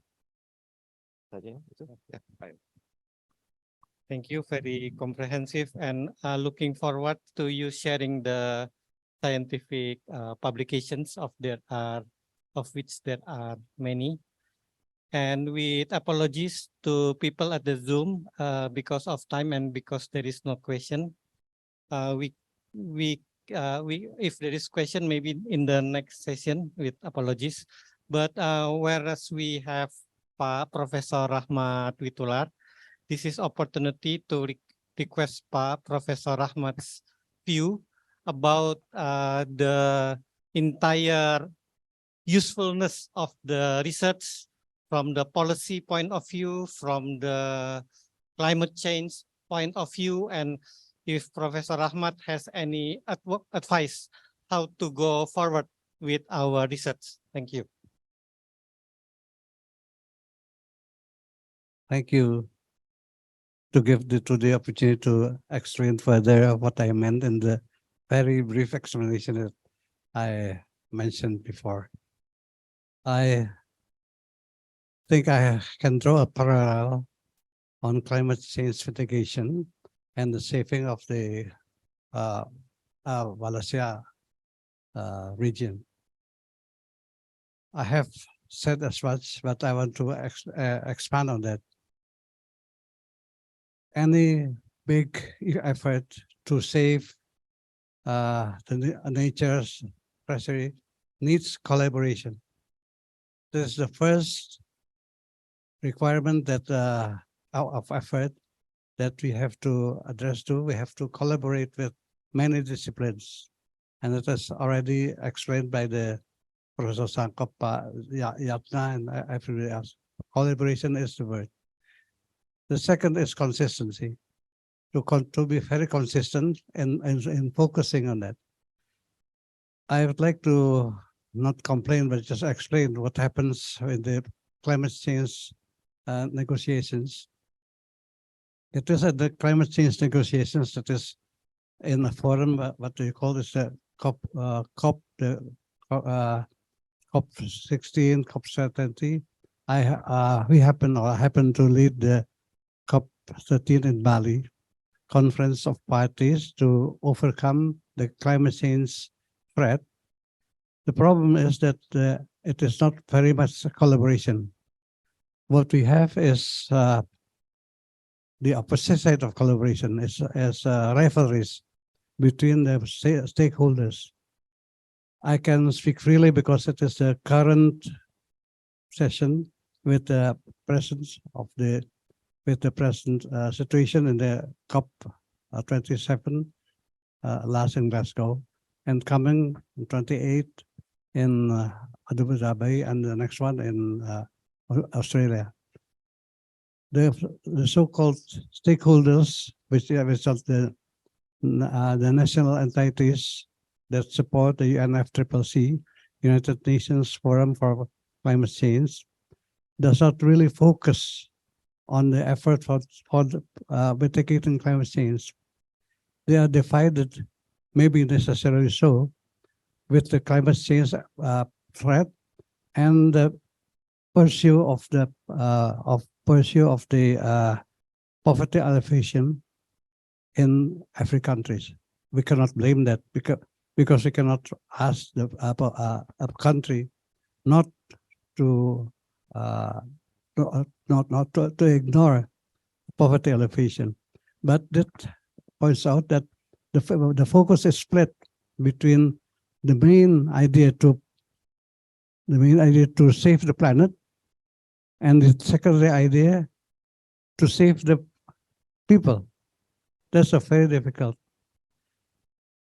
But that is the lesson that we have to take in approaching with the Wallacea problem.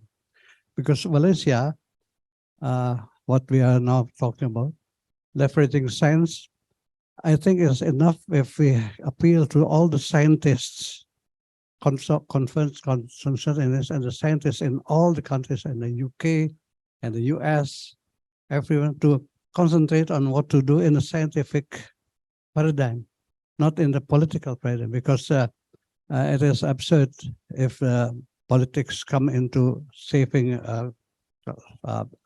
biodiversity and islands. So it is very much possible for us to concentrate in a scientific manner. But it is easier said than done, because sometimes governments do not recognize that. They think in the political paradigm. I'm sorry, I was part of that in my previous years, but the last 20 years, maybe I've kind of tried to pay back. Now I'm really concentrating, I'm obsessed in saving the planet, and that is why I'm adopted by Professor Yatna to work with him. Thank you, Yatna. So I'm now at the UI and Brisbane. So that's the focus and consistency. Maybe those are the two words, and please don't politics meddle with what you are doing. Maybe that is my comment for today. Thank you. Thank you, Professor Ahmad. So that is take-home messages. Firstly, collaboration. So ISER has done its best by hand in hand with DICE, DIPI, we have Pak Edwin Widodo, and then IP, WCS, Conservasi Indonesia, British Embassy, and even we have from Belantara and Burung Indonesia. We have many already. And also for political, yes, I think Pak Mat and everyone understand politics is important. But we have to have our integrity, right? So we have to move that ahead. So that is wisdom. Thank you so much, Professor Ahmad. And with this, if I may, I'm asking permission to conclude. Kurang lebihnya mohon maaf. Wabillahi taufiq wal hidayah. Wassalamualaikum warahmatullahi wabarakatuh. Salam sejahtera untuk kita semua.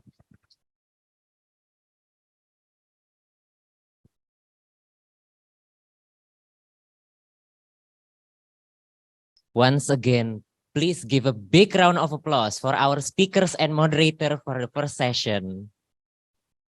We hope that you find a useful and informative from today's seminar. And thank you very much, Mr. Matt Strubik, Pak Yatna, Pak Didi, Bu Nurul.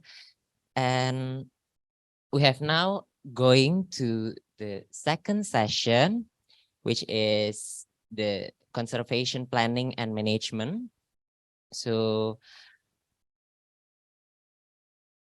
to lead the second discussion, I would like to invite Ibu Ria Saryanti from Burung Indonesia. And let us welcome our speakers today on today's topic, conservation planning and management. There are Bapak Dr. Indrawan from RCCC UI, Pak Didi, again. Bapak Supriyanto, Head of Balai Taman Nasional Boganinani Wartabone, and Ibu Dr. Asri Dwi Yahreni from RCCC UI. Once again, please join me with a big round of applause. Thank you. Thank you, Prof. Yatna, Pak Mets Trubik. Ibu Rian, the stage is yours. Selamat siang.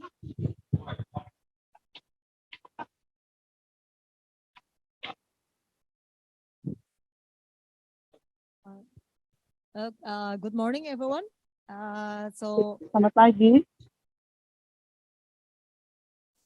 Selamat pagi, Ibu yang ada di sana. So, I will facilitate the second session today, and I would like to invite the speakers. I think Dr. Indrawan, please join with me in here. And we have one from the Boganinani Wartabone National Park. I think the representative will be joined online. Yeah. Siap. Thank you. I think it's Ibu ya. Will. Yes. Selamat pagi, Ibu. Selamat pagi. And then the third speaker will be Dr. Asri Dwi Yahreni.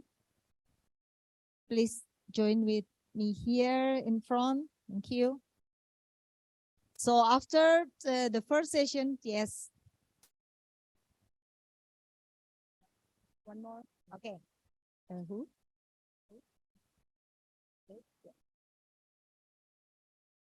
Okay. Thank you, Nurul. So we not only have 3, but we will have 4. So I would like to invite Dr. Dev Simmons from Kent University. Please join with me in here. Thank you. Yay. So, okay. So first session, it was about the biodiversity, the monitoring and management. So for the second one, we will discuss more about the conservation planning and management. Yeah. I hope for the 4th presenters, you will have 20 minutes for each presentations. So I start with Dr. Indrawan, please, to give a presentation floor.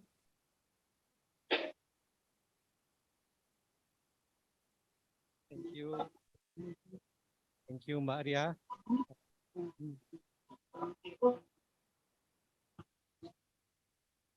Yeah, this is about wild species, forest, and adat. And I apologize. This will not be very scientific. It will be one from the heart. Curcol bahasa Indonesia, Pak. One from the about indigenous people. They have wisdom, and this wisdom has to apply in a protected area landscape. Next, please. So to begin with, we are using the biocultural lens. That means we look at the entire socio-ecological system. We have their biological conservation, community-based conservation, integrated community development program, and co-management. Next, please. So the objective is very simple, to highlight IPLC and their traditional ecological wisdom and consider implication for protected areas. I think we all know IPLC, right? Oh ya, Pak ya? Yeah, indigenous people and local communities. So whether IPCC or IPBS now recognize the traditional ecological knowledge in their assessment reports. And then in consideration of protected areas, we would like also to consider their wisdom. So next, please. So the content will cover Taman Nasional Gandang Dewata. I hope you get that. One of the most beautiful place on earth, biodiversity, and equally wonderful Mamasa people, socio-ecological landscape, ILK, tahu? ILK, Mas Adianto, tahu? Indigenous and local knowledge. And then implications. Next, please. I hope I'll finish this in less than 15 minutes. Location, this is in West Sulawesi, and you can see this small elongated shape. Next, please. It is not very large, only 189, but they have considerable forest. You have to be very fit to come to this forest.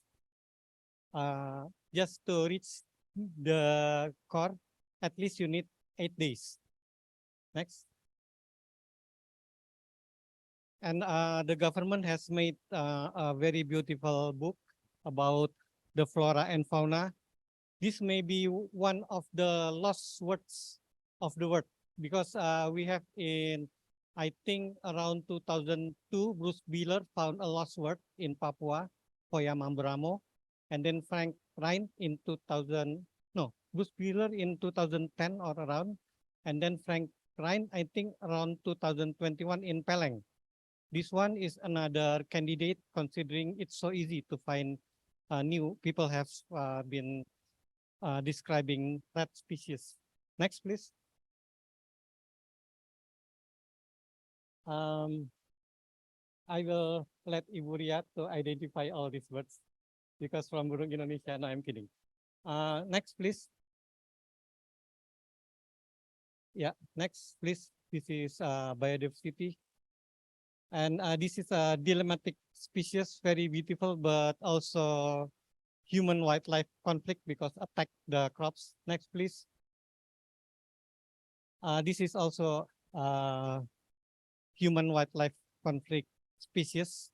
Interestingly, I think like most Sulawesi macaques, but yeah, does not occur inside the forest, right? They are only on the edges of the forest. Macaque, Sulawesi macaque. Okay, next, please. Yeah. This is from Pak Abdul Haris Mustari. He has identified many species. Next, please. Yeah. Beautiful Sulawesi hawk eagle. Next, please. And also the tarsier. I think it is mysterious, because if you look at the description of Tarsius lariang, does not really fit, and it's far from Tarsius fuscus. So what tarsier is this? I don't know. Next, please. Pak Abdul Haris Mustari is making very, very beautiful photos, even though he's expert in Anoa, but he got this, including this amazing bird, Aramaeopsis plateni, snoring rail. Not even the experts, and may I include myself, have seen this clothes. Okay, next, please. And this is a stronghold for Anoa, and with the part protection, the Anoa have begun to come back to the villages. So that show how important is just stopping hunting. The Anoa will come back. We have data for this. Next, please. This is one I helped this student studying the Anoa distribution in Gandang Dewata, and he's the one who confirmed that Anoa is surviving, and the main predictor from GIS is sadly the far away from the village, the more Anoa. So that is sad. Okay, next, please.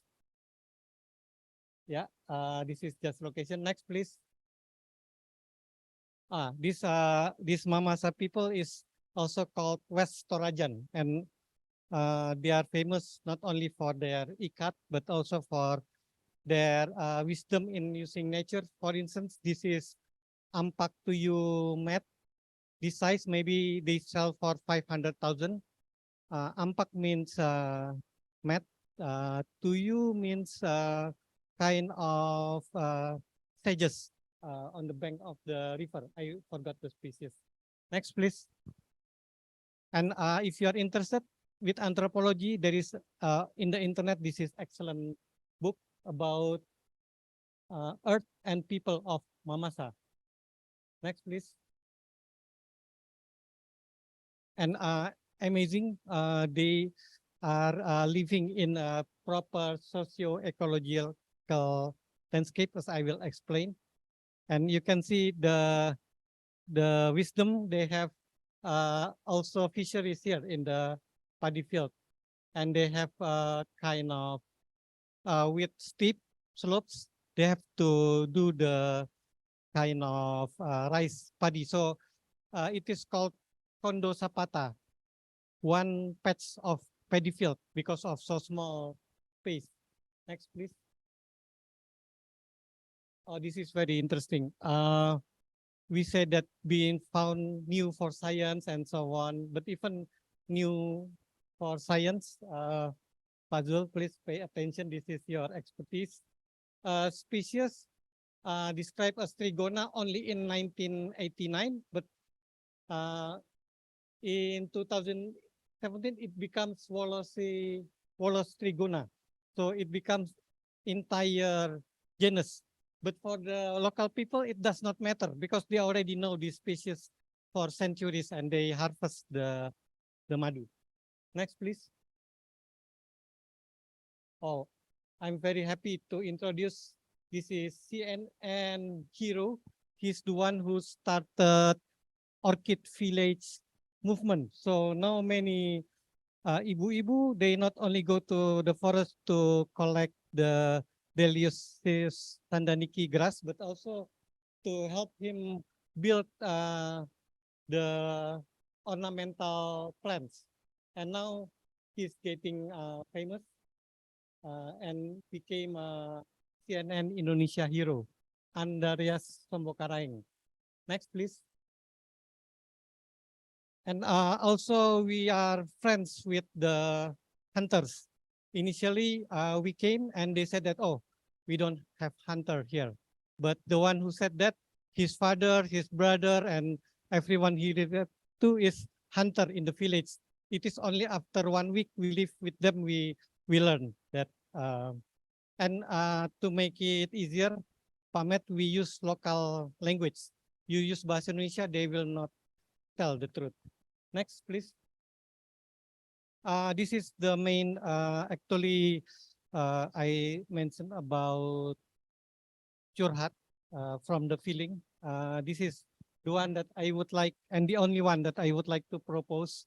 We look at hunter and they target Anoa. So I have question. Do they have ethics or no? Question that I cannot answer now, but I can tell that, as mentioned, traditional Anoa survive, and the traditional hunting retain its rule. So amazing, they have their own protected areas. They have close seasonality. As far as I know, in Eastern Indonesia, close seasonality is only in the coast, like Maluku, Haruku, and so on. But here in the mountain, they have that wisdom. It's called Sasi, and connected with mist and a strong social dimension. So that's my question about ethic, because when they do not make money. They lost money. And then after that, I calculate the operational cost.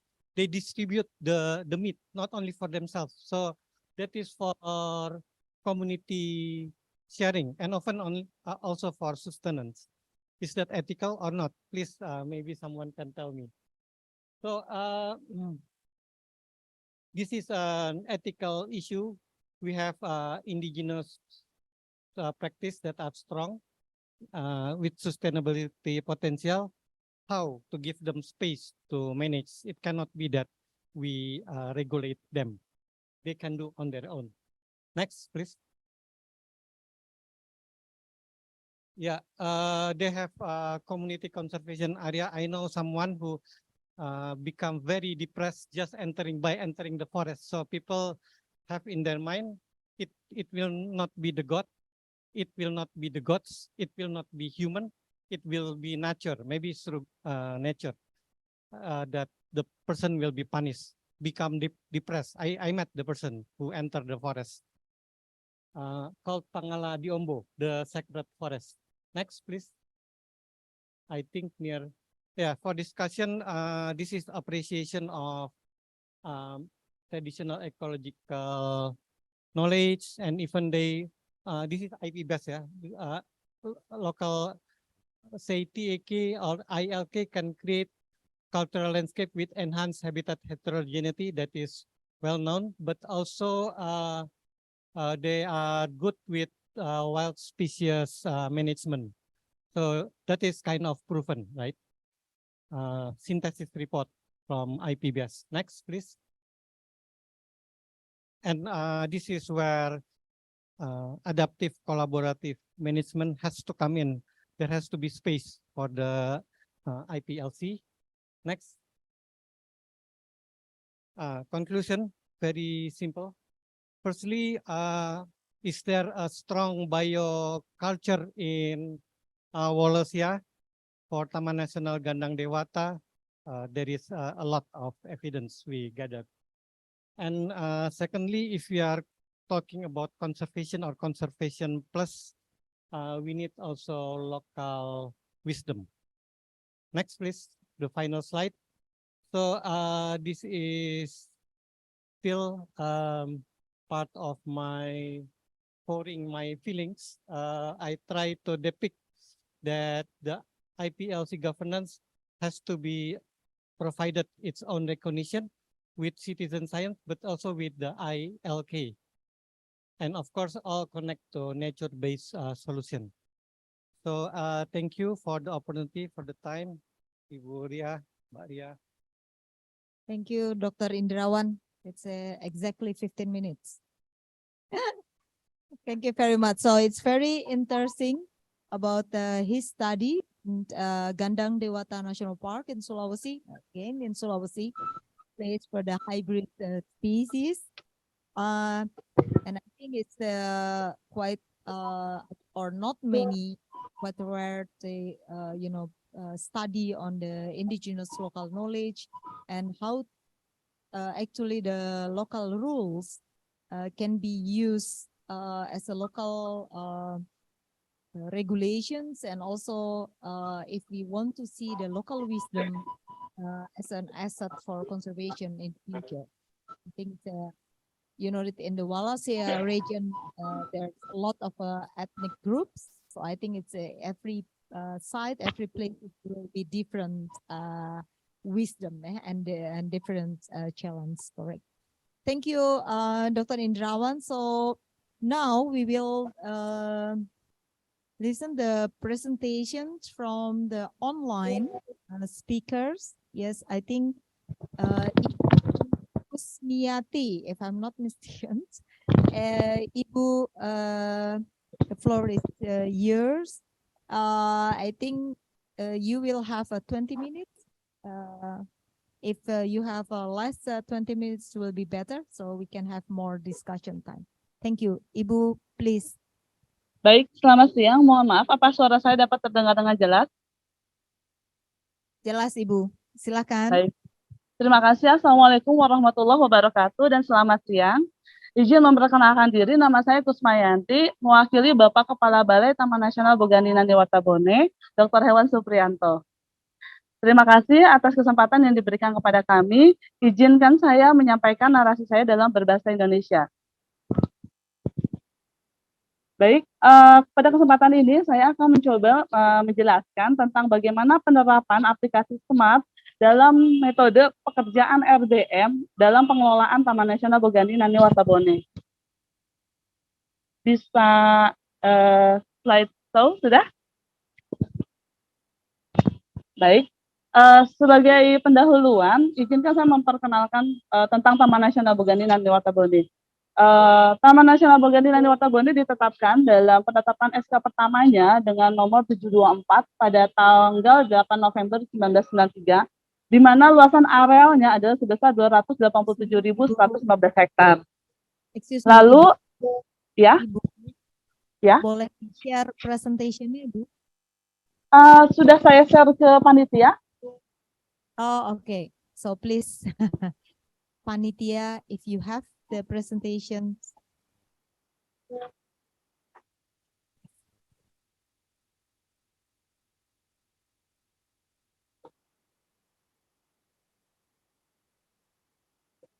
Ibu kirim kemana, Ibu? Ke Ibu Nurul Winarni melalui email.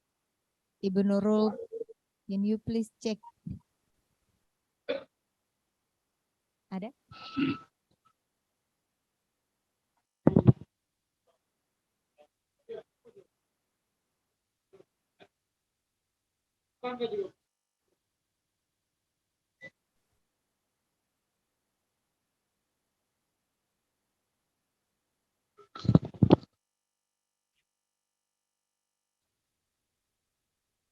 Baik, Ibu, please continue. Sorry to disturb you.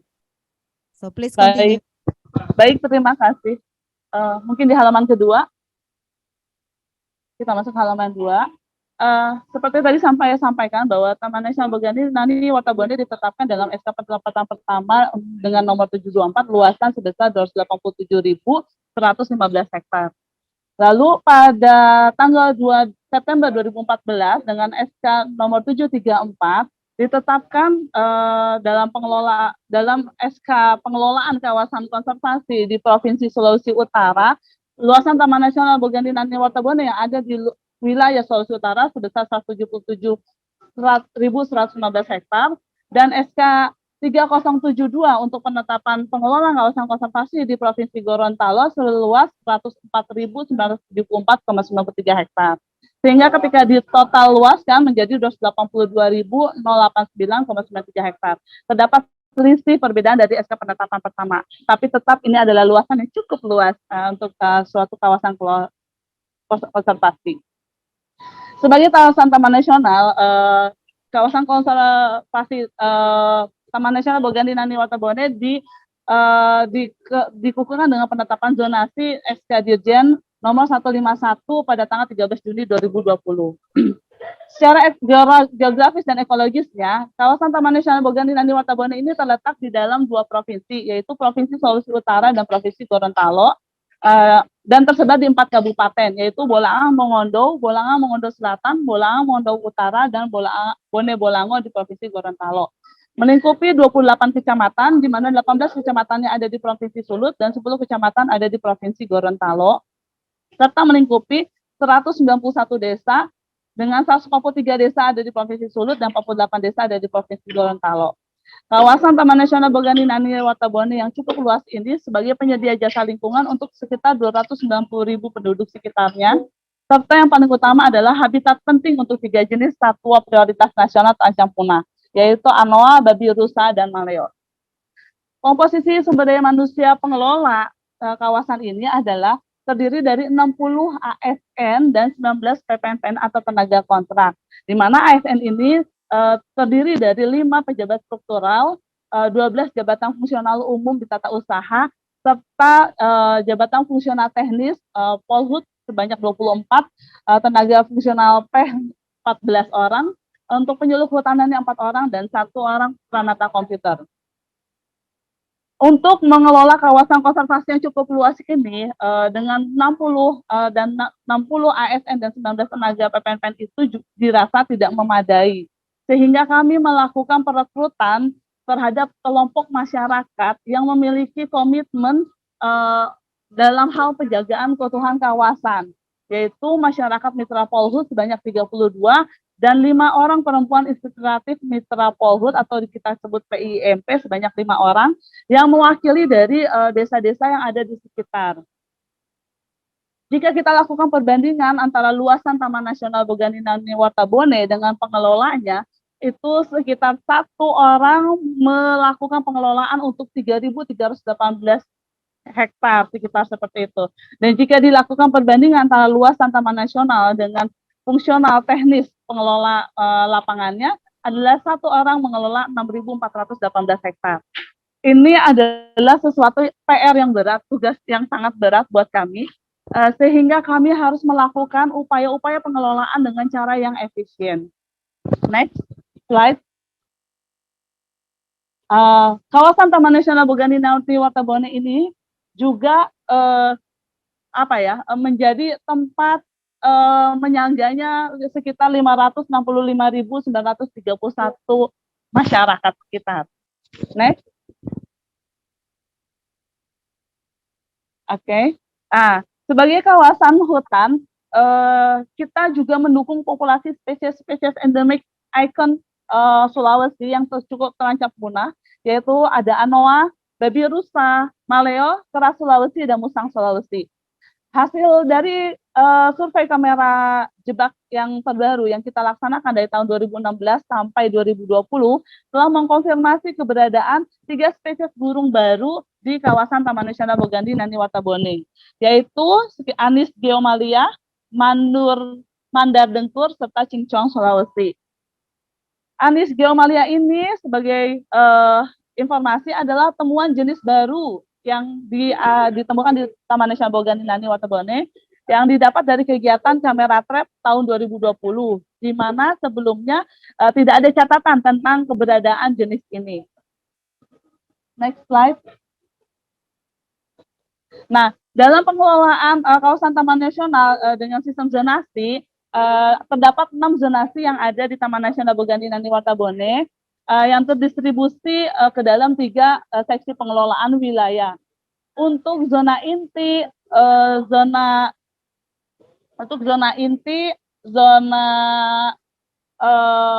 rehabilitasi, zona tradisional, serta zona rimba memang didominasi terbesar luasannya adalah di Sulawesi Utara. Namun untuk zona pemanfaatan terbesar dominasinya ada di Provinsi Gorontalo. Next slide. Untuk mengelola kawasan konservasi yang cukup luas ini dengan keterbatasan jumlah SDM, kami mencoba melakukan pengelolaan dengan sistem namanya RBM, Resource-Based Management, di mana pengelolaan itu dilakukan di tingkat tapak. Dengan Resource-Based Management ini diharapkan tujuan utamanya adalah kawasan itu dapat terjaga, potensi-potensi itu dapat dikenali, serta masalah-masalah terselesaikan. Nah, kegiatan RBM yang diterapkan di kawasan Taman Nasional Bogandi Nani Watabone itu melingkupi 3 kegiatan utama. Yang pertama adalah melakukan patroli kawasan untuk menjaga kawasan, lalu monitoring site keanekaragaman hayati untuk dapat mengenali potensi-potensi apa saja yang ada, baik potensi KHT maupun potensi permasalahan, serta melakukan anjang sana untuk dapat menyelesaikan permasalahan-permasalahan dengan masyarakat. Dari RBM ini kita mencoba menciptakan simpul-simpul pengelolaan yang kolaboratif dengan masyarakat dengan prinsip mutual trust, mutual respect, dan mutual benefit. Implementasi pengelolaan kawasan konservasi yang biasanya adalah pelindungan, pengawetan, dan pemanfaatan di Taman Nasional Bogani Nani Watabone kita tambahkan dengan pengembangan mata pencaharian alternatif secara terukur dan kontinu melalui kegiatan RBM ini. Next slide. Nah, untuk kegiatan smart, jadi kegiatan patroli yang kita lakukan, kita aplikasikan dalam aplikasi smart. Kita implementasinya data-data tersebut di dalam RBM adalah kegiatan pengambilan datanya. Lalu pengumpulan datanya kita berbasis smart, yaitu Smart Cell Monitoring and Reporting Tools. Dari smart ini adalah pendekatan berbasis tapak, yaitu berbasis resort, untuk melakukan pemantauan, mengevaluasi, serta meningkatkan efektivitas dari pengelolaan kawasan konservasi. Penggunaan aplikasi smart ini sudah dilaksanakan sejak tahun 2017 di bulan Agustus dan dioperasikan sepenuhnya oleh Resort, di mana sebagai operator data itu kompilasi tidak hanya ASN, seperti saya sampaikan bahwa ASN yang terbatas dengan karakteristik umur dan kemampuan, sehingga kita melakukan perekrutan kepada beberapa kelompok masyarakat.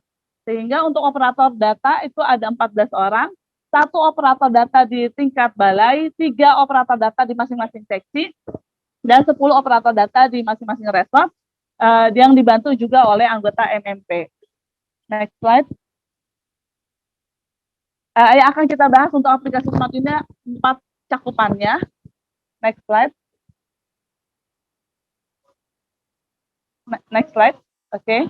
Yang pertama adalah peningkatan kapasitas. Jadi kita mencoba memulai mengenali aplikasi smart ini adalah di tahun 2015. Lalu di tahun 2017 kita mencoba melakukan studi banding ke Balai Besar Taman Nasional Bukit Barisan Selatan, mencoba meniru apa yang sudah diaplikasikan di Balai Besar Taman Nasional Bukit Barisan Selatan ke Balai Taman Nasional Bogandina Wartabone. Lalu setiap tahunnya kita tetap melakukan pelatihan-pelatihan dan revisi data model, serta melakukan penyusunan protap dari patroli smart itu.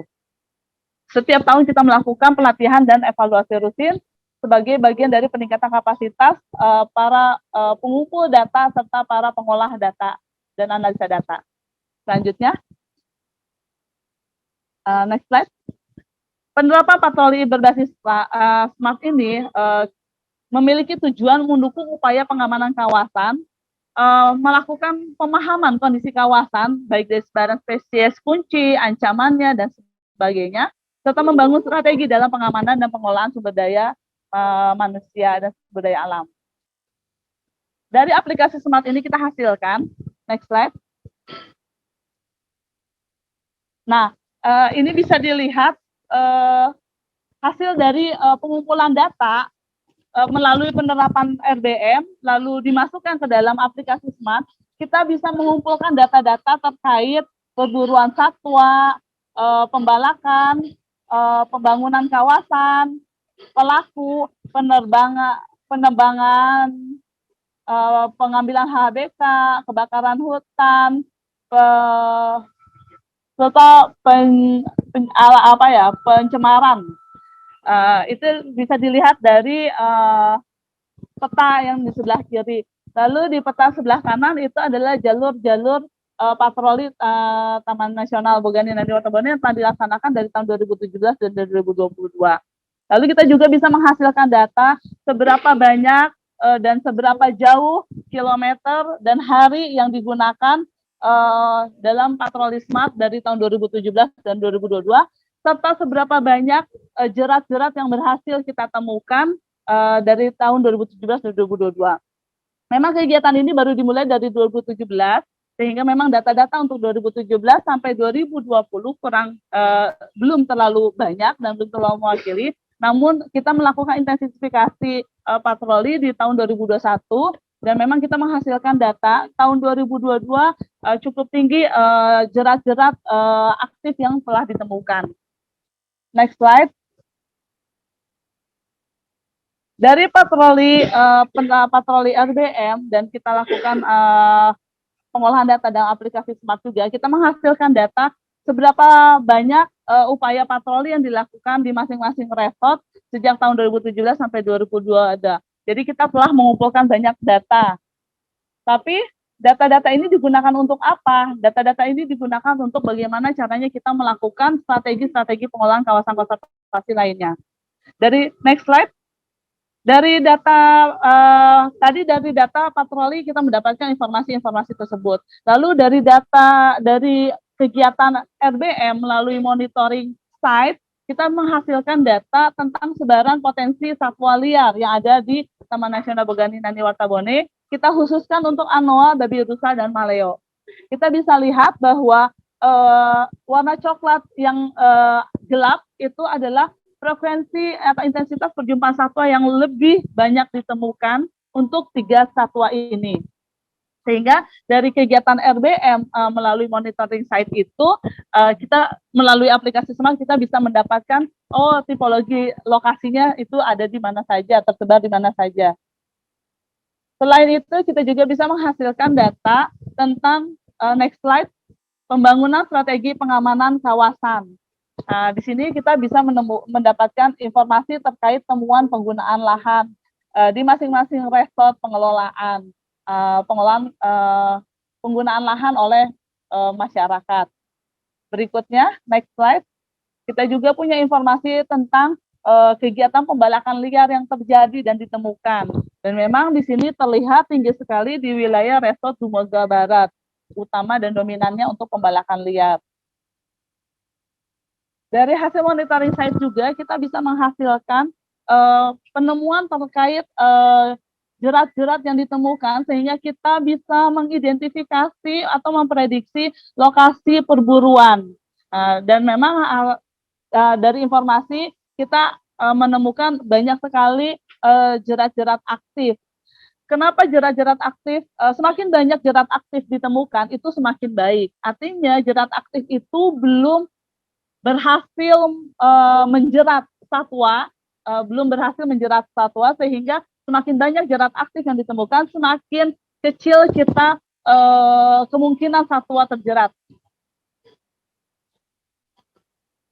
Dari data SMART juga kita bisa menghasilkan informasi terkait prediksi lokasi perburuan. Yang berwarna coklat tua itu adalah prediksi yang memiliki intensitas perburuan yang cukup tinggi di kawasan Taman Nasional Bogandin dan Wartabone. Dan informasi-informasi ini, pengumpulan datanya kita dapatkan melalui penerapan RBM. Lalu, data-data yang kita dapatkan itu bukan hanya sekedar data. Data-data itu akan kita gunakan untuk menentukan strategi pengelolaan selanjutnya. Boleh di next slide? Next slide. Next slide. Next slide. Nah, di sini adalah informasi yang kita dapatkan tadi, ada beberapa lokasi yang memiliki prediksi sebagai lokus perburuan yang cukup tinggi karena ditemukannya jerat-jerat yang cukup besar. Nah, dari data itu, lalu kita menerapkan strategi selanjutnya, yaitu penerapan patroli bersasar. Penerapan patroli bersasar ini adalah khusus untuk menyasar jerat-jerat nilon, khususnya untuk anoa dan babi rusa. Kegiatan patroli bersasar sapu jerat ini sudah kita laksanakan sejak Agustus 2021, hasil kompilasi data dari patroli RBM, patroli SMART, dan kamera jebak yang kita pasang sejak tahun 2016. Fokusnya kita lakukan di Resort Dumoga Barat karena hasil dari data didapatkan bahwa Resort Dumoga Barat adalah yang memiliki tingkat gangguan tertinggi baik jerat maupun pembalakan. Next slide. Akhirnya kita tentukan 30 dari data-data yang didapatkan, kita menentukan 35 grid lokasi intensitas patroli khusus untuk menyapu jerat-jerat umumnya, namun utamanya adalah jerat-jerat nilon. Data ini didapatkan melalui integrasi semua data. Lalu kita lakukan analisa data melalui analisis Maxen sehingga kita mendapatkan informasi kesesuaian lokasi perburuan yang cukup tinggi. Satu grid itu sebesar 2 kali 2 km dan kita lakukan secara intens patroli ini setiap bulannya adalah 2 trip, di mana satu tripnya itu adalah 6 hari. Jika dalam 1 tahun kita sudah bisa menyelesaikan 35 grid, maka kita akan melakukan pengulangan di grid awal. Sehingga harapannya kita dengan increase effort, jadi kita meningkatkan usaha para pemburu untuk untuk mendapatkan hasil itu cukup berat.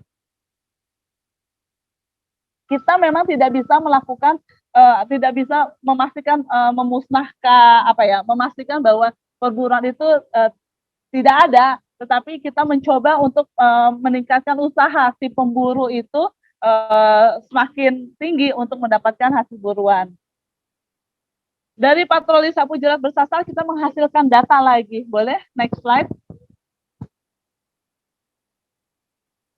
Dari hasil patroli sapu jerat bersasar yang kita lakukan sejak Agustus 2021 sampai Desember 2022, kita menghasilkan kita telah melakukan 22 trip patrol sebanyak 122 hari sepanjang 527 km. Dan hasilnya adalah di slide berikutnya. Slide berikutnya. Next slide. Mohon maaf. Next slide.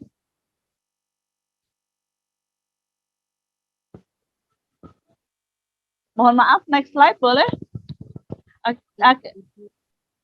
Ada di sebaran. Ada. Next ini kayaknya. Mohon maaf. How many slide more, Bu? Masih ada 7. Baik. Dari slide berikutnya itu didapatkan lokasi tentang sebaran perburuan. Serta kita juga mendapatkan informasi tentang jumlah jerat nilon yang ditemukan sejak Agustus 2021 dan Desember 2022. Dan kita mendapatkan jumlah terbanyak itu biasanya di sekitar bulan Juli September 2022. Hal ini dikarenakan adanya adat istiadat yang berlaku di Sulawesi Utara, yaitu pengucapan syukur oleh masyarakat, di mana akan ada prestise ketika masyarakat bisa mengadakan ucapan syukur pesta itu dengan menyajikan binatang satwa liar sebagai makanan utamanya.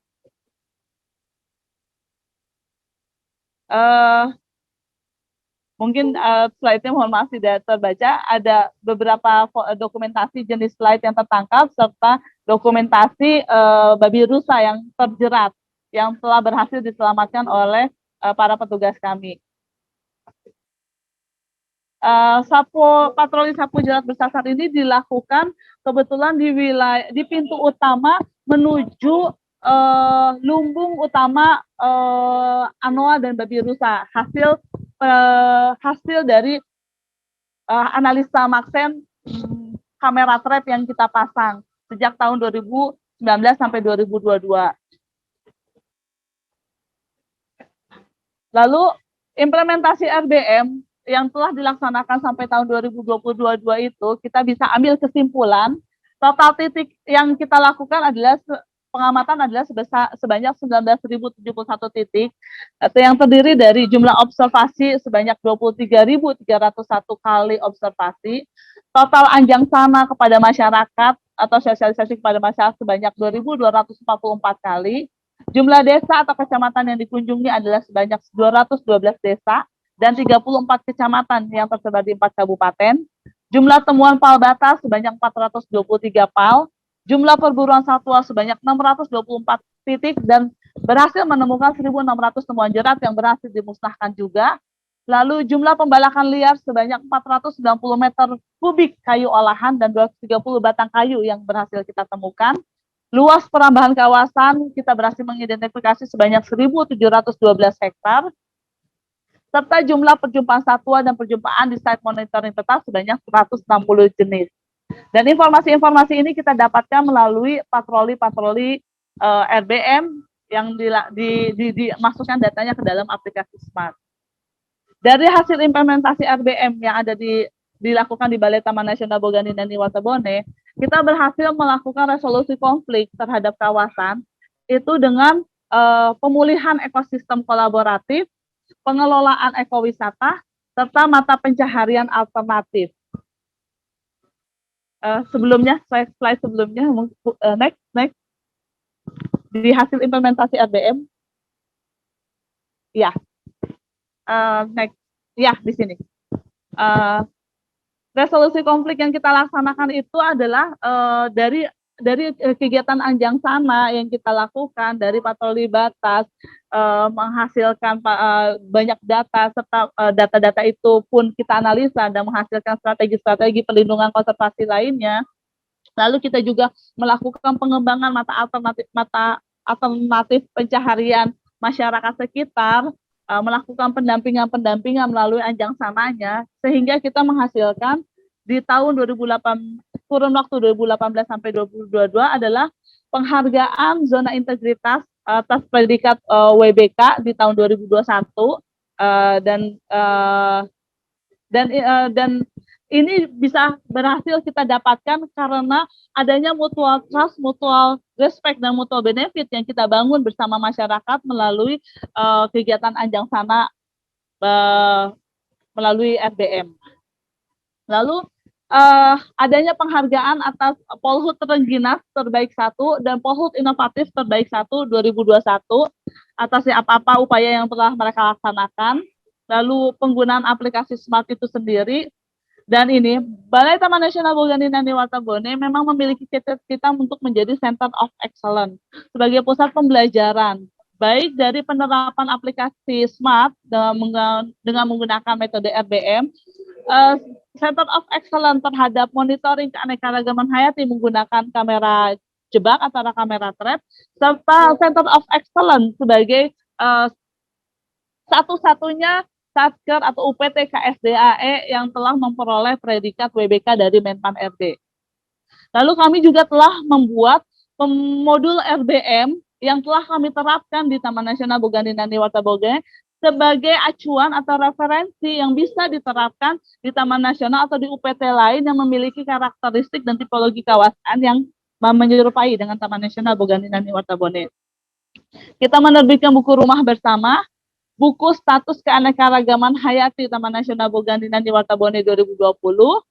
Lalu kita juga berhasil telah menetapkan Hari Maleo Sedunia, pelatihan pemberdayaan ekonomi, ekoprint, sirup bunga, telang, sirup pala, dan lain-lain. Dan produk-produk dari pelatihan-pelatihan ini, produk-produk masyarakatnya telah mendapatkan sertifikat halal serta pengurusan PIRT-nya melalui pendampingan yang dilakukan oleh para penyuluh dan pendamping inspiratif mitra Polhut. Anugerah Konservasi Alam Nasional kategori izin pemanfaatan air oleh Desa Wel Ihwan dan DCWD Agung Selatan. Anugerah ini diserahkan oleh Ibu Menteri Kehutanan. Lalu kita berhasil menyusun buku roadmap penelitian yang bisa dijadikan acuan atau referensi untuk akademisi, pihak akademisi atau pihak lainnya untuk melakukan kegiatan-kegiatan penelitian di Taman Nasional Bogani Nani Wartabone, pendidikan konservasi, serta kegiatan monitoring gangguan kawasan sebagai data dan informasi. Excuse me, Ibu. Ya. Yes. Ya. Sudah selesai. Sudah Terima selesai, kasih. Ya. So thank you, Ibu Kusmiati. I think this will be the final slide. So thank you very much for your presentation.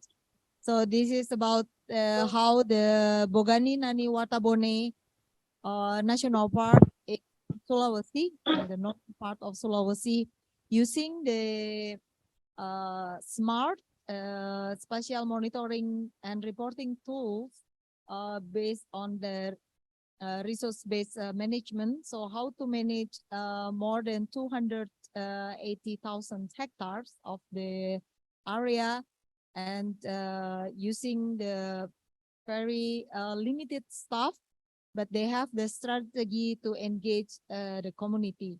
So the resource-based management is usually based on the patrol, the activity, monitoring, as well as the community engagement. Yeah. And I think we also so from the presentations about the results and the important thing that all the data that collected during the implementing the smart RBM in the Bogani Nani Wartabone National Park, so they can use the data for to develop the management strategy for the national park. They also know about the wildlife distributions or the poaching, the hunting distributions, and also the priority area for the patrolling in the future. So I think this is very important for the one of the national park in Sulawesi. So we will have 2 more speakers, and I know that there are 3 people on the online. It's already raised hand, so I think we will wait until all the presentations finish. I will open the questions. So please, who's not? Ibu Dia? Ibu Dia, time is yours. Yeah, I don't want to introduce you. So hopefully you can keep 20 minutes. Yeah, thank you. Thank you, Ibu Ria. Now I will try to do my presentation less than 20 minutes, hopefully. Before I start, I would like to apologize because the data is a bit not up to date, because this is from my research, my PhD research back in 2021. So maybe we should redo the analysis again by now. Next.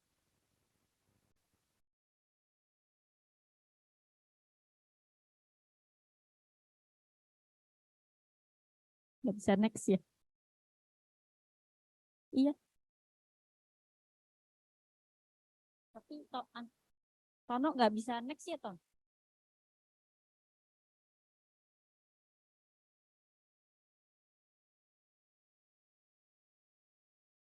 Okay. This is the basic.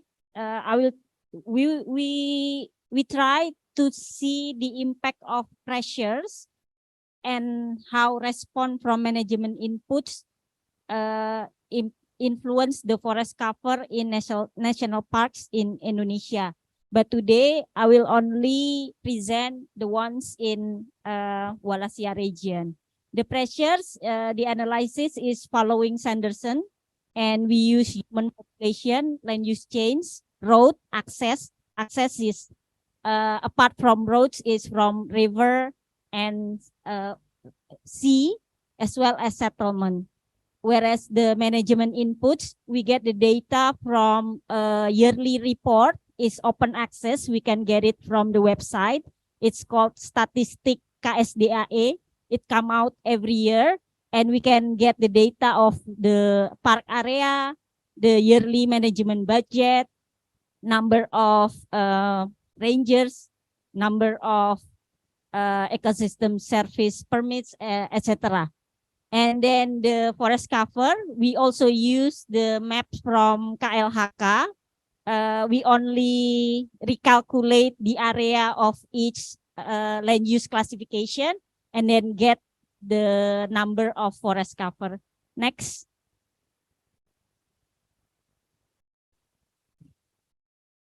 It's supposed to be 10 minutes, but because of technical difficulties, it might become 30 minutes.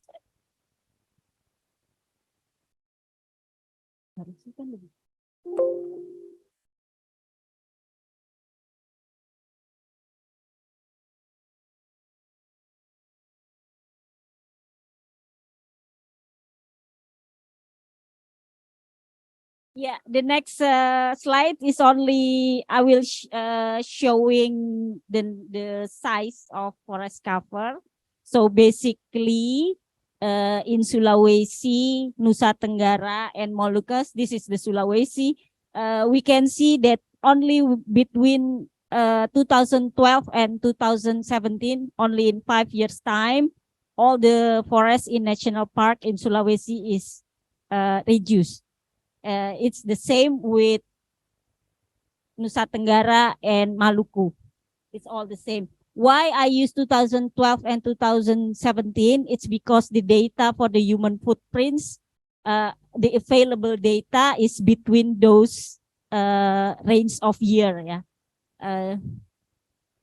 And I think this is important because with this study, we show even in a short time, like Pak Yatna mentioned before, is usually forest cover analysis is 10 years, more than 10 years, but we can show in here only in 5 years is also reduced forest cover. But we have to be careful and remember that this is include 2015 where there was a big fire because of El Nino. So probably that's the one of the problem why all the forest is down.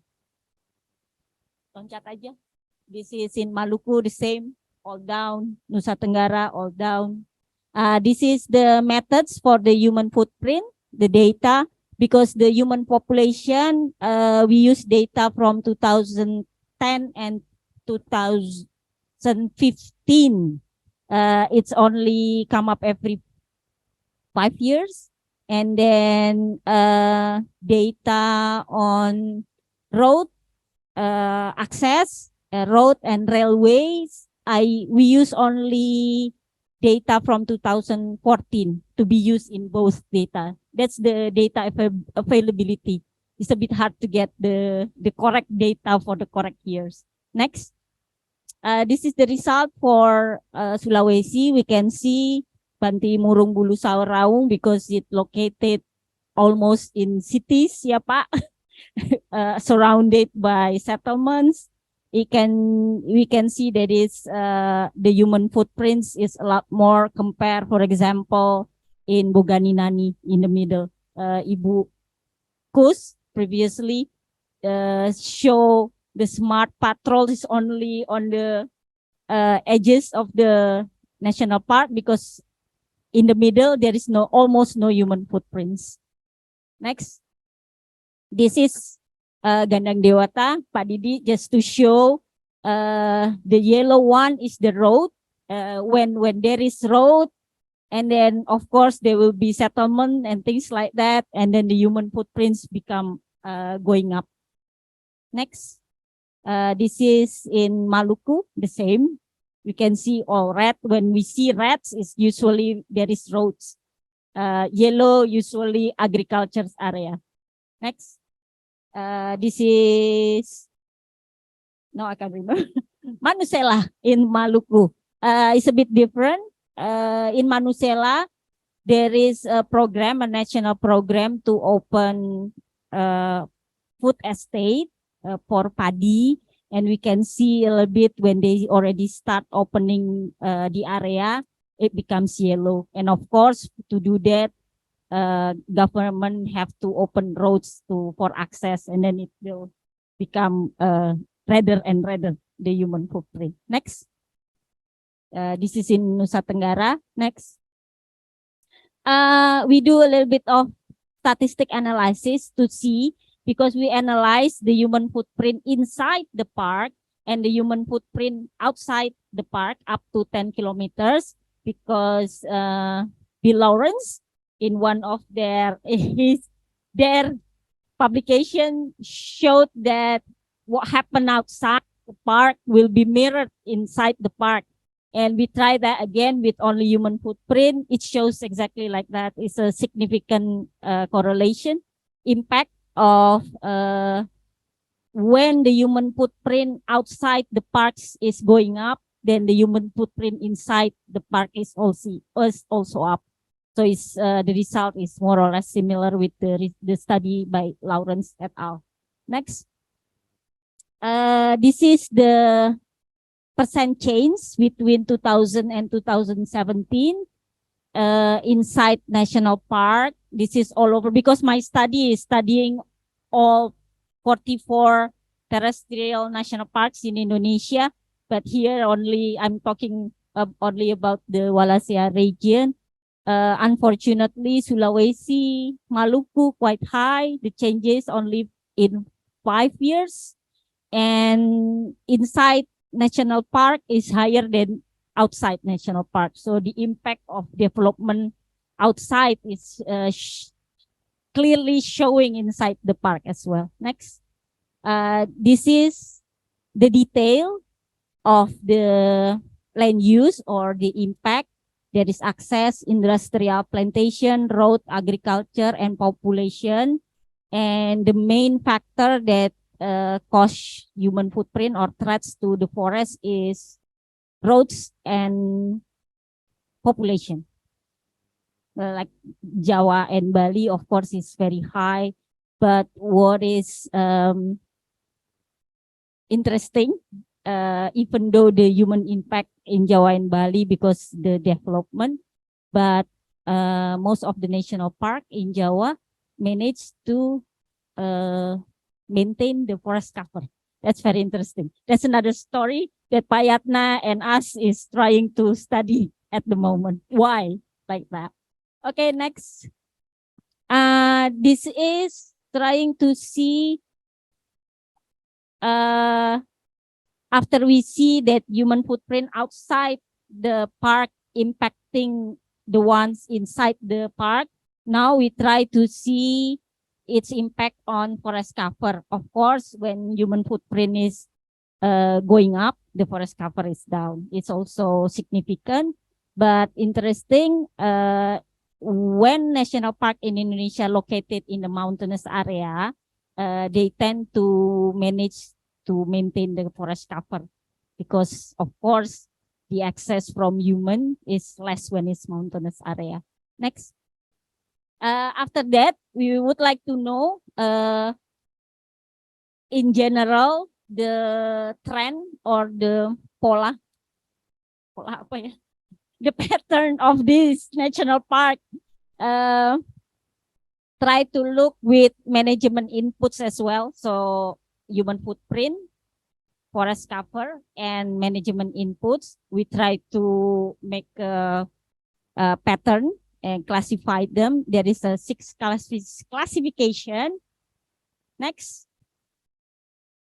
This is still in Bahasa Indonesia. So basically, from 6 classification, the 3, 4, 5, 6 is the same characteristic, which is very interesting. At that time, in 2015, there is changes in the organization within the KLHK. From PHKA changed into KSDAE. Because of that, some of the Directorate Generals changes as well. The most interesting thing that we try to analyze is the development of law enforcement, Directorate General of Law Enforcement. Because of that new Directorate General, some of the Jagawana is taken from the national park and other protected area into that region. So we want to see if there's any impact or not. Statistically, not significant. So even though the number of Jagawana is lower because it goes into different Directorate General, but with the classification, this is interesting. The first group of national park, they have forest cover is up because the number of Jagawana is up as well. And the yearly budget going up more than 75%. Mostly happen in Java. Bantimurung is special maybe because near cities that will happen. And then the second one, the second group is the forest cover still going up, but only a little bit. The number of Jagawana going down, the ranger, but the yearly budget going up more than 100%. So this management inputs, yearly budget, the yearly management budget, and the number of Jagawana is more or less have an impact on the forest condition.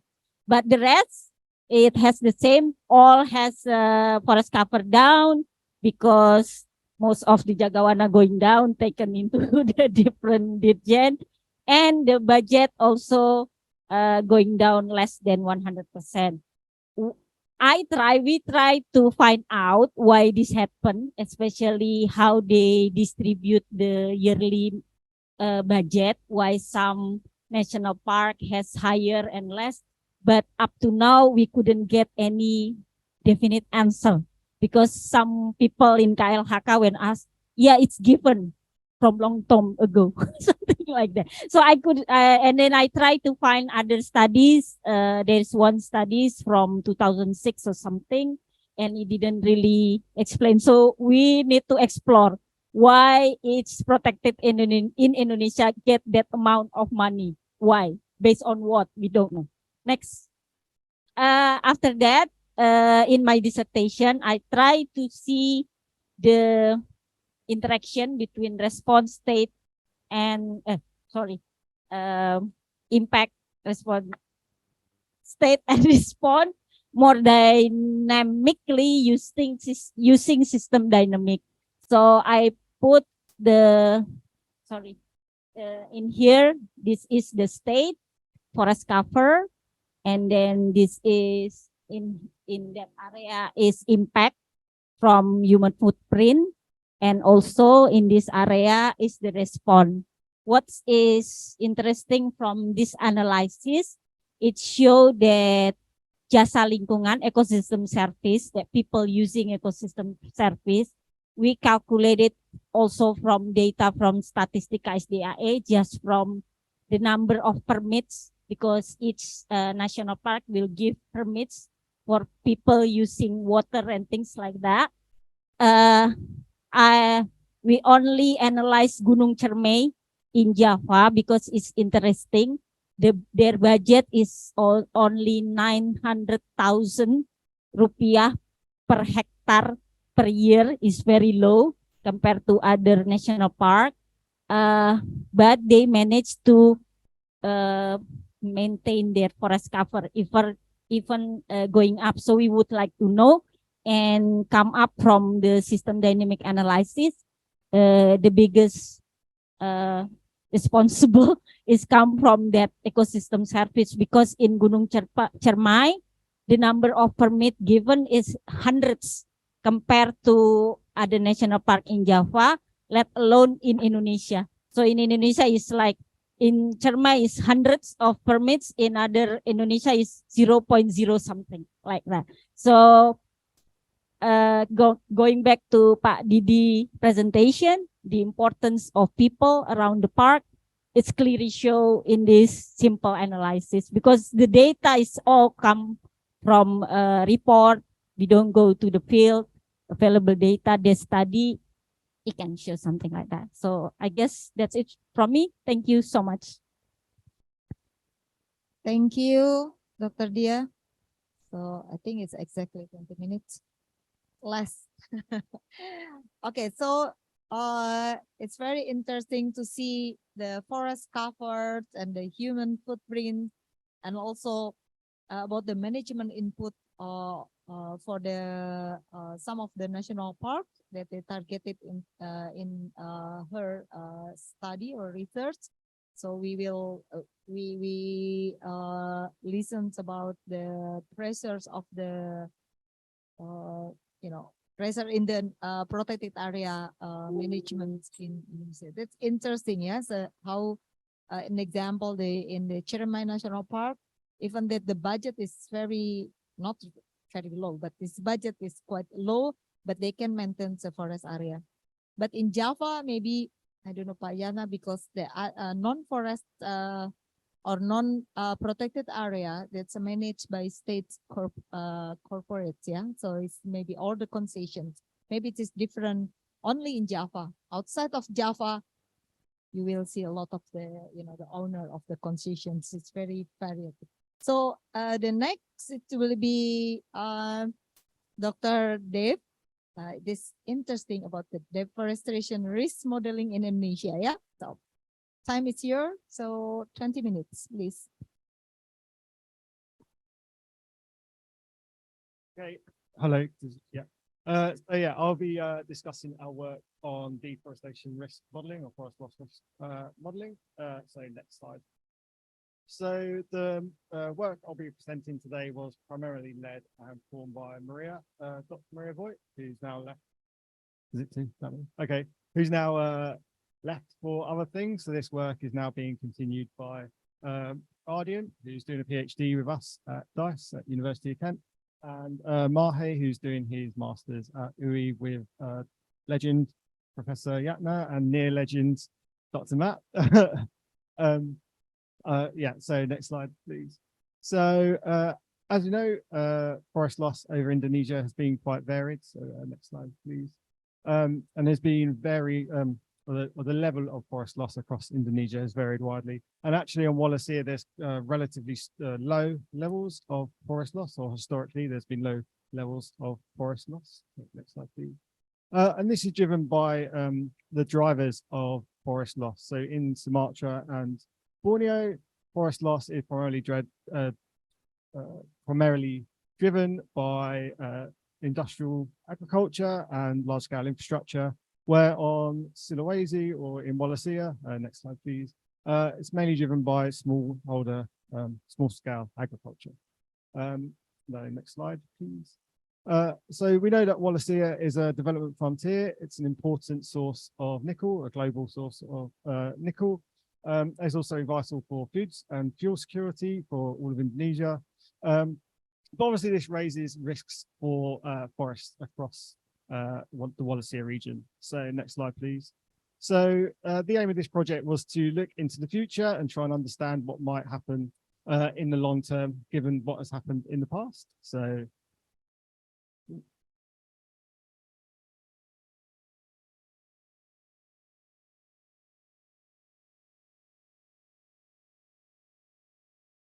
so next slide, please. Okay, so the aims of the project of this project were to assess the patterns and drivers of forest loss across Wallacea, and to project into the future the extent of forest loss or the risk of forest loss into the future. And to do this, we divided Wallacea into these 9 regions to try and understand regional drivers of forest loss and how these differ between regions. So next slide, please. So I'll try and explain the model now. It's quite complicated. I think I understand it, but hopefully I'll do my best to explain it now. So the model takes past forest cover as well as other predictors. So these could be biophysical, things like slope, land cover, and anthropogenic pressures, and combines them to try and understand what drives forest loss. So next slide, please. So first of all, I'll just briefly talk about the forest cover layers that we use. So next slide, please. So we utilize the Hansen tree cover data primarily because this definition of forest quite nicely matches the Ministry of Forestry's definition of forest. Next slide, please. So we convert these into binary forest maps, so forest, non-forest. So the white areas here, if you were to zoom in, white areas are no forest, green areas are forest. Next slide, please. And we can also use their or Hansen's annual forest loss to make, again, maps. So if you zoomed in, these white areas would be non-forest, green areas, forest, and the gray areas are forest loss between time periods, which we decide. So next slide, please.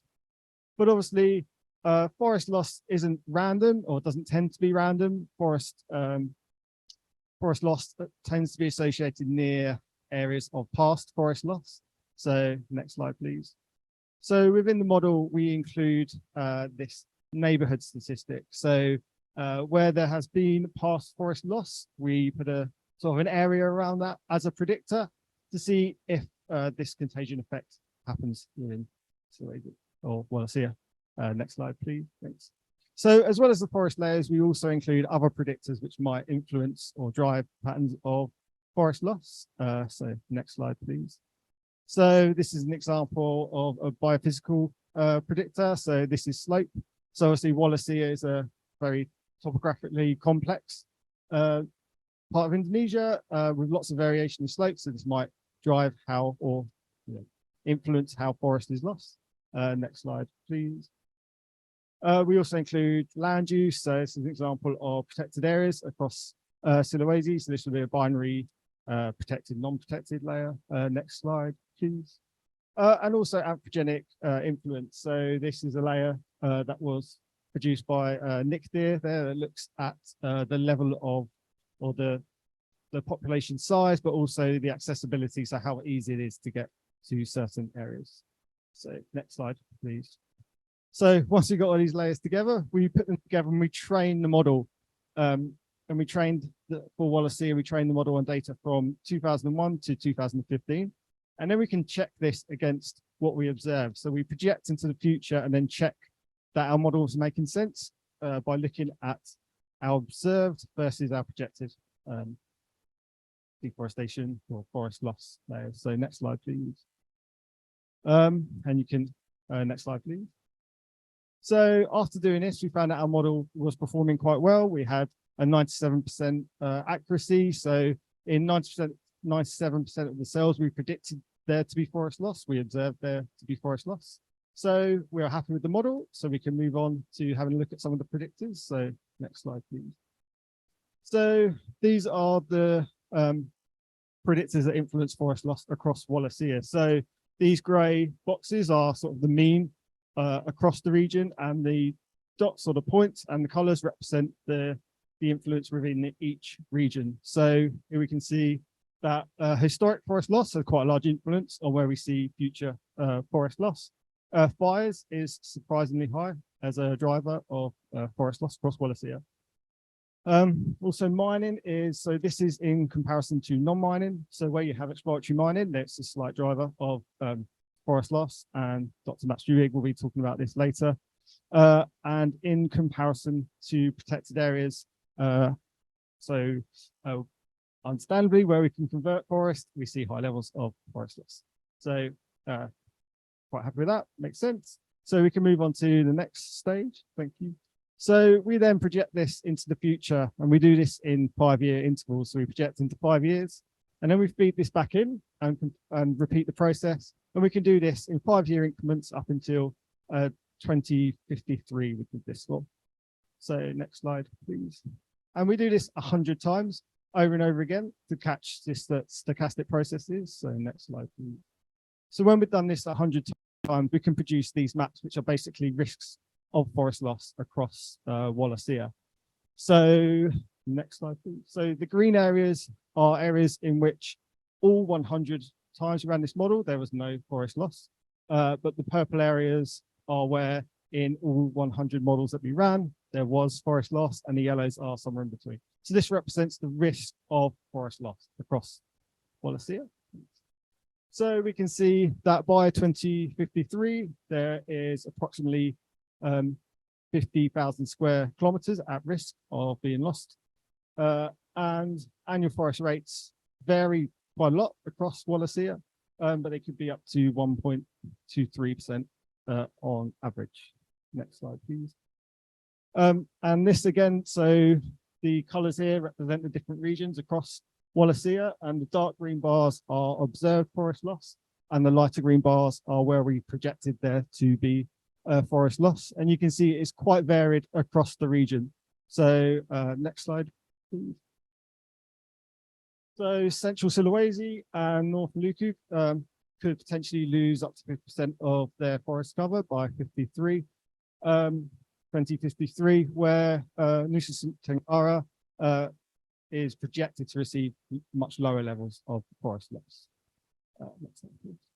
So that's all interesting, but how can we use this? So we applied this to key biodiversity areas, so KBAs, to look at the risk to these areas. So KBAs are globally recognized areas that support threatened or irreplaceable species, and there are 227 terrestrial KBAs across Wallacea.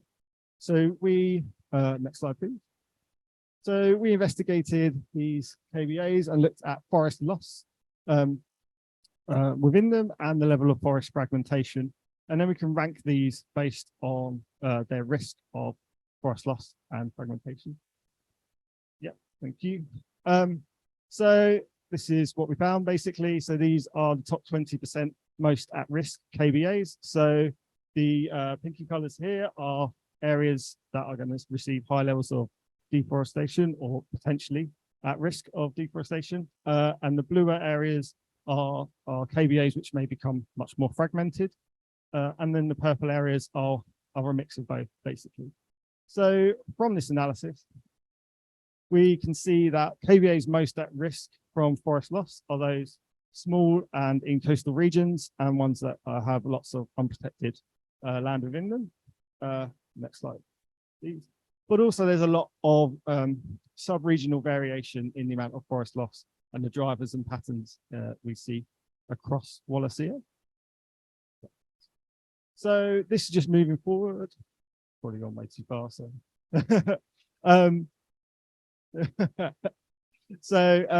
This is moving forward. So currently we have performed this forest loss risk analysis for Wallacea, Borneo and Sumatra at between 1 kilometer and 180 meters resolution.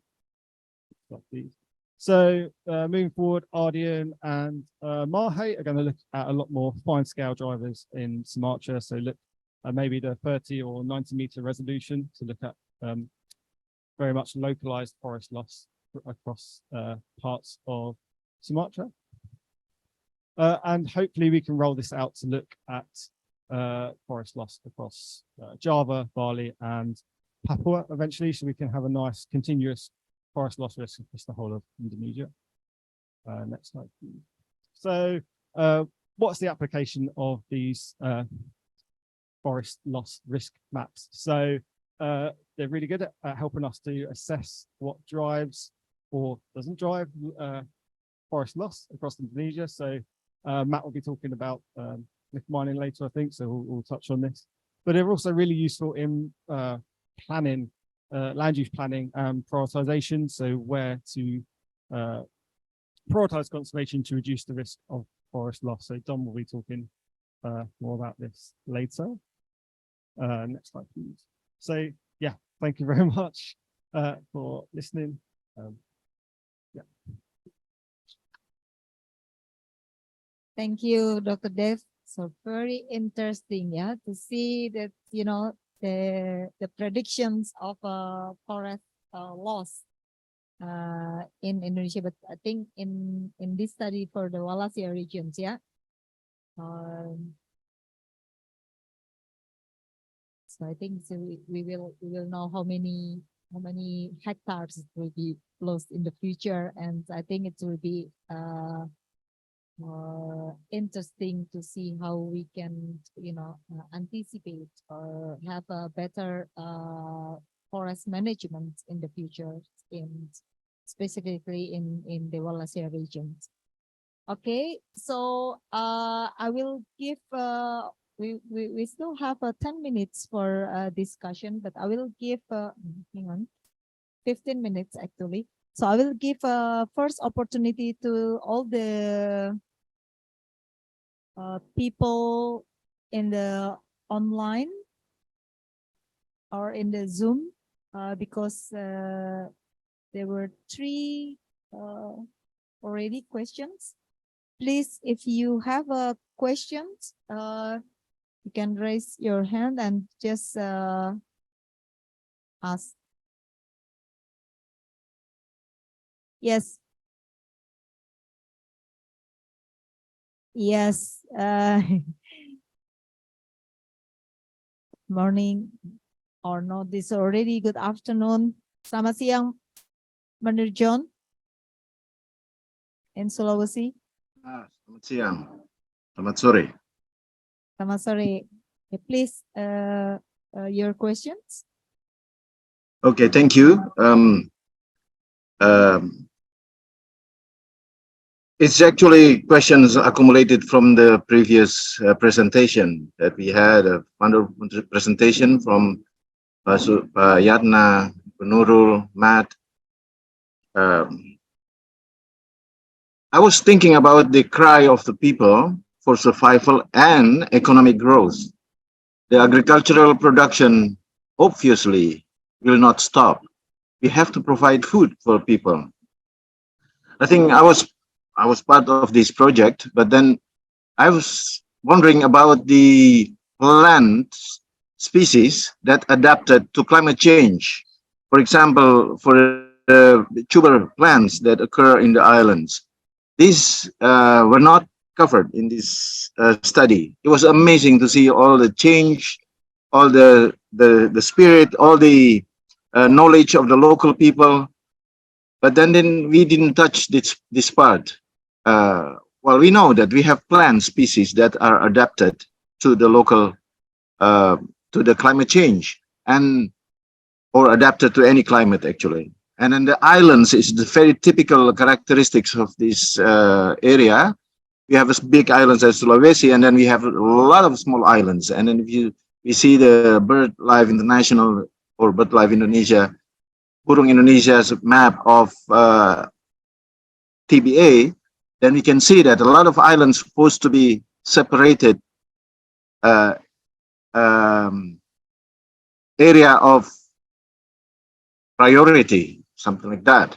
So we have plans for food. We have plans also for industrial. We know that the cloves, nutmegs, or maybe peppers we can put in, or coconut also, if even though these kind of very common plants all over the world or all over the tropical area. But we have also chocolate, vanilla, and ornamental plants maybe could be the source of economic development. We have also local timber forests, timber species that are, well, will grow in this area. That's contributed to the development of the even a small area. We build houses and everything coming from the forest. With the Indonesian commitment in enhanced NDC, we targeted net sink in the 43% by 2030, and 60% of that figure is coming from forest and other land use. And I think this is also an approach that we can find, even though the area that's priority maybe in this area is only in Papua, or even Papua is not in Wallacea area, but it's close to that. So we have the fast-growing species, we have a slow-growing species, and it is associated with wildlife, like presented by who's that presented about this Mbak Nurul, yeah, presented about how homogenization of the species, and the term that we are using now in, I think what I want to emphasize is actually more emphasis on the food security for the people without sacrificing the forested areas. Thank you. Maybe someone can ask me if there's any approach to do that. Thank you, Pak John Tasirin. Do we have a second question? Is there anyone from the online? No, I think it's ready. Thank you. So I also would like to invite the question from the floor. Yes, one from my left side. Do you have the mic? Yes, thank you.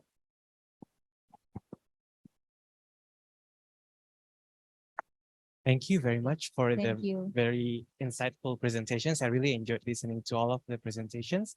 So my name is Satrio Adi Wicaksono. I'm currently with the European Forest Institute, although I'll be joining IUCN Asia Regional Office very soon.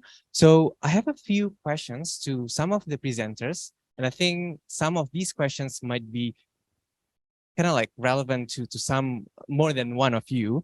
So I guess the first thing that I noticed, first I would argue that since some of these studies were done, you know, there are like two major policy changes in Indonesia, I would say, with the job creation law as well as the Follow Net Sink 2030. I was wondering, for example, Bu Asri, if you were to do the studies again, whether you will see any impacts from these new policies that have been released. So I was wondering if you can comment on that. I was also curious, Bu Asri, for example, if you can comment a little bit on the buffer zone, like the 10 kilometers. Are they located in like hutan lindung, a protected forest, or not? And whether there are differences if you compare sort of like the areas where the national parks are surrounded by hutan lindung or non-hutan lindung. And I guess I was wondering also if there has been any studies done on the effectiveness of kemitraan konservasi, or maybe in the context of what Pak Indrawan was saying in regards to adat, hutan adat in kawasan konservasi, sort of like how effective these sort of like efforts are and to some extent, I think your studies, all of your studies remind me of a new paper that was released, I think just 2 months ago or last month by Pusparini et al. On the importance, well, essentially the importance of the other effective area based conservation, OACM, in specifically in Sulawesi. And then I guess another comment I have is your example on Gunung Ciremai, Bu Asri, about the importance of people around the park, which is linked very well to what Pak Indrawan was sort of like discussing. I guess to me, this shows that there is no one size fits all. And I think this is also linked to what Dave was presenting, like no one size fits all kind of like approach for conservation. I think you really need to look into sort of like the drivers, like locally and pressures of deforestation, and then also understand the socio-cultural background of the people. So I guess I was just wondering if you can kind of like comment a little bit more on that. And maybe the last thing that I have, maybe to Dave, I was wondering if you're going to look into sort of like kind of like related to what Pak John Tasirin was saying, the effects of climate change on forest cover, because we know that this area is very sensitive to climate change. So I can give you a bit of, so my background is actually paleoclimatologist, and I was doing my PhD on the Malili Lakes, looking at the vegetation changes in Wallacea region, like since 50,000 years ago throughout the glacial period and so on. And I know that based on my research, the mountainous region of Sulawesi during the glacial period was like a glacial refugia. So it remains rainforest, while the lower land became savanna. So I mean, to me, this shows sort of like sensitivity to climate change in this region. So, but I guess I was just wondering if you're going to include that as part of your analysis, and maybe Ibu Asri, as part of the system dynamics also, because I think that's very important to look at. So sorry for the many comments, but I hope you can answer that. Thank you. Thank you very much. Thank you, Satrio. So I think we already have 2 questions, and from Satrio, I think it's a question. Yeah. So it's one question have a sub question. So it's okay. But I think I will give the opportunity to Ibu Dia, Bu Asri, to comment or to answer the question from Satrio and also Dev. And then I will ask Didi and the legend, Pak Jatna and Dr. Matt, to respond Pak John Tasirin's questions. Okay, please, Ibu Dia. Thank you, Bu Yanti, to give me the slightly simple question, technical, instead of the philosophical question from Pak John Tasirin. Okay, thank you, Pak Satrio. I think the answer to your question is on the methods, which is system dynamic analysis and human footprint analysis. Both is very, it's the good of it is the freedom of us to put any variables into it.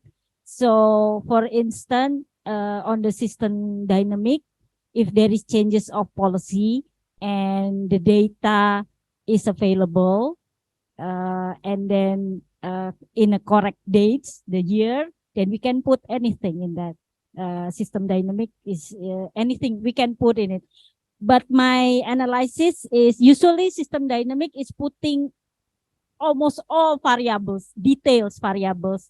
But in my study, I try to simplify them first before putting it in the system dynamic. And we can see one side is for the state of the forest, and then the second side is for the management inputs, and the other is from the impact of the environment, which is come from human footprint. But if we don't want to do human footprint, we can just put any numbers for the threats like that in system dynamics. So yes, we can redo in any way. Those two at least, plus with the methods that Matt and the team is developed currently. And then your next question is what's in the 10-kilometer buffer area? Actually, protected area in Indonesia doesn't have buffer. So the buffer is in apostrophe. Yeah. And 10 kilometers is like a rule of thumbs when we do GIS analysis. We would like to see what happened around an area. We put 10 kilometers. And each protected area, each national park, of course, has different condition. Some has hutan lindung, some has, like in Java, no way, you have cities around the park. But like Tesonilo, wait, not Tesonilo, the other one, Danau Sentarum, if I'm not mistaken. Apologize if I forget. It's around by sawit plantation. So sometimes even the sawit could help maintain the forest cover, because especially when it belongs to company, yeah, so people cannot easily coming into the national park. So yeah, it's very different. That's why when we do the system dynamic analysis, we have to do it one by one for each protected area, because the characteristic is very specific. At first I thought I can do it for the whole pattern, like Indonesia have this pattern, like, but my supervisor, who is expert in system dynamic, no, you can do that because it's very different, each variable. So if we want to do it, we have to do it for the 57 national park and the others protected area. I think that's I hope I answer most of your question. Thank you. Thank you, Ibu Dia. So hopefully, if you want to have more, you can have a discussion after lunch. Dev, do you have any comment? Yeah, so on the climate change question, it's an interesting question. We don't currently include any climate change measures. I think this model is really good at projecting into short time frames, sort of decade, maybe two. But if you go longer than that, then the uncertainty increases massively. So I'm not sure how relevant it would be for climate change, but it'd be definitely interesting to catch up later and discuss.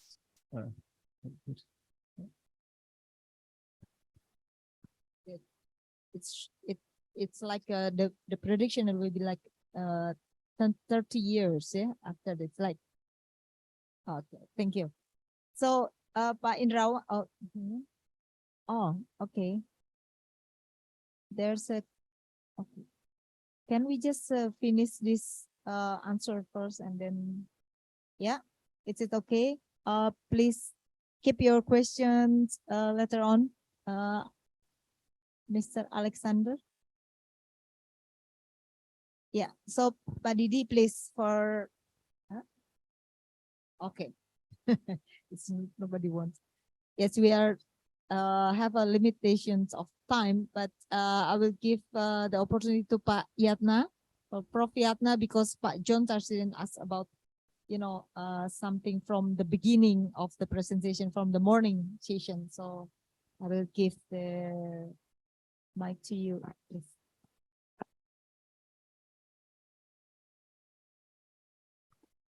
The survival not only for the biodiversity of species, but how about the food security and the people, so the economic development. Thank you, Pak John Tasirin. I think that it's really true that we are doing this not only forest cover, species, but also food. We have research in collaboration research with international, what we call FABLE, food, agriculture, biodiversity, land use, and energy. So this FABLE is basically for Indonesia, we are hosted. So we have 20 countries in the global under the Sustainable Development Solution Network, UN SDSN. So I think it's welcome. I think maybe Matt and everybody's, we can put the model that they develop already for food. So maybe we can apply with Pak John in the Samratulangi. So I think that's really good. And the other one is about the climate change. I think that's really the impact, of course, there's a very big, the impact of climate change on the cover. And maybe Prof. Jamal Jompa is going to talk about a little bit about the impact to the marine, coral reef and others. But most important that Pak John, that this year, yes, I mean, people talking about carbon and carbon credit and carbon trading. But I think the trend right now is trying to be a biodiversity credit and biodiversity trade. So, you know, don't talk too much about the carbon. I think the carbon is also biodiversity is a very important. But also you mentioned about the food or agriculture is also very important. I think our group, yeah, you too, Pak John, I think we are heading to that. That's a more holistic approach to the issue of climate change and biodiversity, and also food or agriculture. Thank you. Thank you, Prof. Yatna. Thank you, Pak. Matt, do you have any? No? Okay, so Pak Indrawan, please. Pak John, my very good friend, I usually call Munir. Thank you for the question. I just add Pak Yatna said have to be comprehensive. So we already have perhutanan sosial, and I'm very impressed with BPDLH, Bank Rakyat Indonesia, and there is a cooperative working together so that the KUPS, kelompok usaha perhutanan sosial, they get the funding, because without funding, difficult to move the economy, difficult to grow food and so on. And on this note, from ISER, we have very good product expert, very good product from our economy expert, Pak Sony Mumbunan.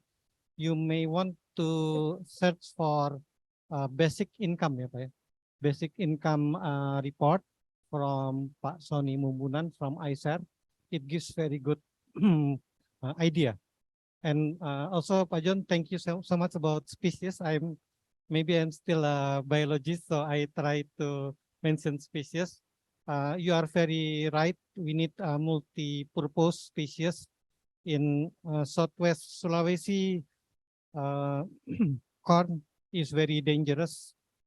On the other hand, we have like nyamplung, we have like kaliandra. They are very good, not only for rehabilitation, but also for bioenergy. So that is also economy. And just 1 minute to respond to Mas Satria. I hear like angry young men. That is what Professor Emil often said, and even President Sukarno, we need to move the mountain. Just give 10 people. I think Mas Satria is one of these people who can move the mountain. I would like to explain about the protected area in the National Park of Gendang Dewata. It is very strong. It is guarded not by the people, but by the belief. And because of that, if we want to support, we have to make sure this belief is documented with their consent, so that they will feel respected and their belief will be respected. Indonesia is a country of thousands of beliefs and religions, so we should support it. Thank you. Thank you very much, Pak Indrawan. So I hope that the question from the online, can you give, I think his name is Alexander. Can you give a very short questions? Yeah. Okay. Please, you can unmute. Yes. Okay. Thank you. Do you hear me? I mean, it is clearly, this voice? Yes. Yes. Okay, thank you. Let me introduce myself. My name is Alexander Kurniawan Saranto Putra.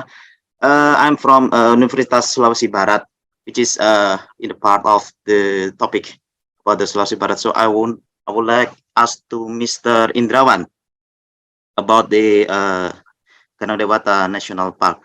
So in our university, there are so many Mamasa people, actually Mamasa young people study in our university, but they, how to say that, they never know about the Aramidopsis platani, which is nationally emblem province for Sulawesi Barat or West Sulawesi. So is there any like education program or maybe awareness for the young people in Mamasa to conserve or maybe to raise the awareness of the local pride of Sulawesi Barat, like Aramidopsis platani or snoring rail? That's it. That's the question, the short question from me. Thank you. Thank you, Alexander. So I think this question is directly to you, Pak Indrawan. Thank you. Thank you, Mayanti and Bung Alex. A very good question. Maybe the starting point is to learn, and there are many ways, including maybe you have heard about iNaturalist. By that software, you can become enthusiastic about nature. iNaturalist. Okay. Yeah, Ibu Rita Bulan, I'm very good friends with. So if you contact her, we can discuss how you can be champion of iNaturalist, and even how you can be champion for setting up nature club for Taman Nasional Gandang Dewata. Because if you have nature club, then you can provide jobs for, I mentioned before, for ecotourism. You can become a conservation champion even. So I await your contact through Ibu Rita Bulan. Thank you, Mas Alexander. Thank you very much, Mr. Thank you. Thank you very much, Pak Indrawan. So I think we already past 9 minutes from 1 o'clock. Today is very interesting presentations and also discussions. I believe there's a lot of also question from the people in here in floor or from the online. But if you have any questions in here, you can ask directly to all the speakers. But in online, maybe you can send questions to the panitia or the committee or to ISER maybe, so they can respond to your question. So thank you very much, and please give applause to all the speakers for today. Thank you very much. So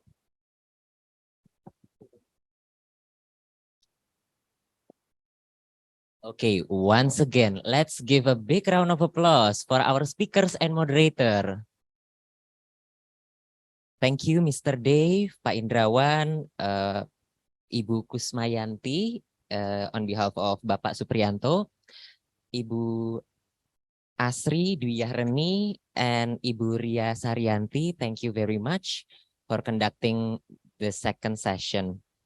And now we are going to break for lunch. So, honorable guests, ladies and gentlemen, we hope you found these presentations informative and useful.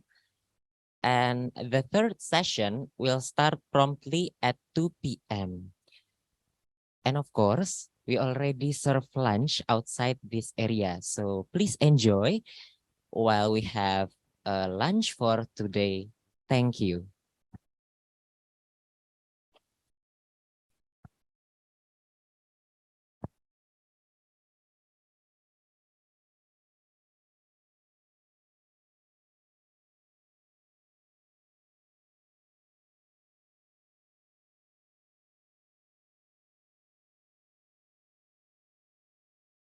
The Wallacea region of Indonesia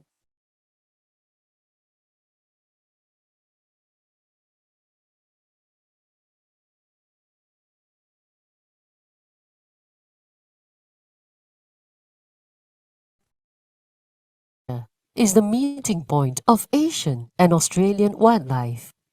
It's full of complex ecosystems. The Wallacea region of Indonesia is the meeting point of Asian and Australian wildlife. It's full of complex ecosystems, with numerous species found nowhere else on Earth. Yet the region is facing growing pressure from human activities that threaten wildlife and their habitats. Although deforestation has been lower than in neighboring regions like Borneo, forest loss is increasing. Scientists have analyzed deforestation in Wallacea to predict future trends and their impact on wildlife. For example, the pig-like babirusa is unique to Wallacea's forests, where it occurs in small isolated populations. Small populations can suffer from poor genetic health, and further habitat loss will only worsen these issues. Deforestation affects wildlife communities across large areas, leading to biotic homogenization. This is when the highly specialized species in an area are replaced by wide-ranging generalists. Scientists in the UK and Indonesia have recently revealed the biotic homogenization of Wallacea's birds.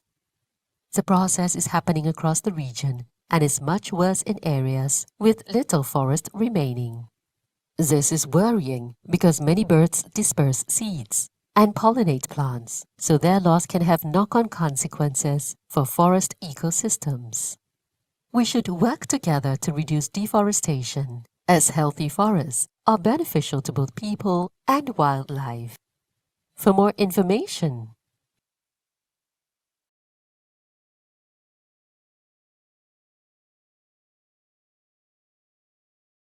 the Wallacea region of Indonesia is the meeting point of Asian and Australian wildlife. It's full of complex ecosystems, with numerous species found nowhere else on Earth. Yet the region is facing growing pressure from human activities that threaten wildlife and their habitats. Although deforestation has been lower than in neighboring regions like Borneo, forest loss is increasing. Scientists have analyzed deforestation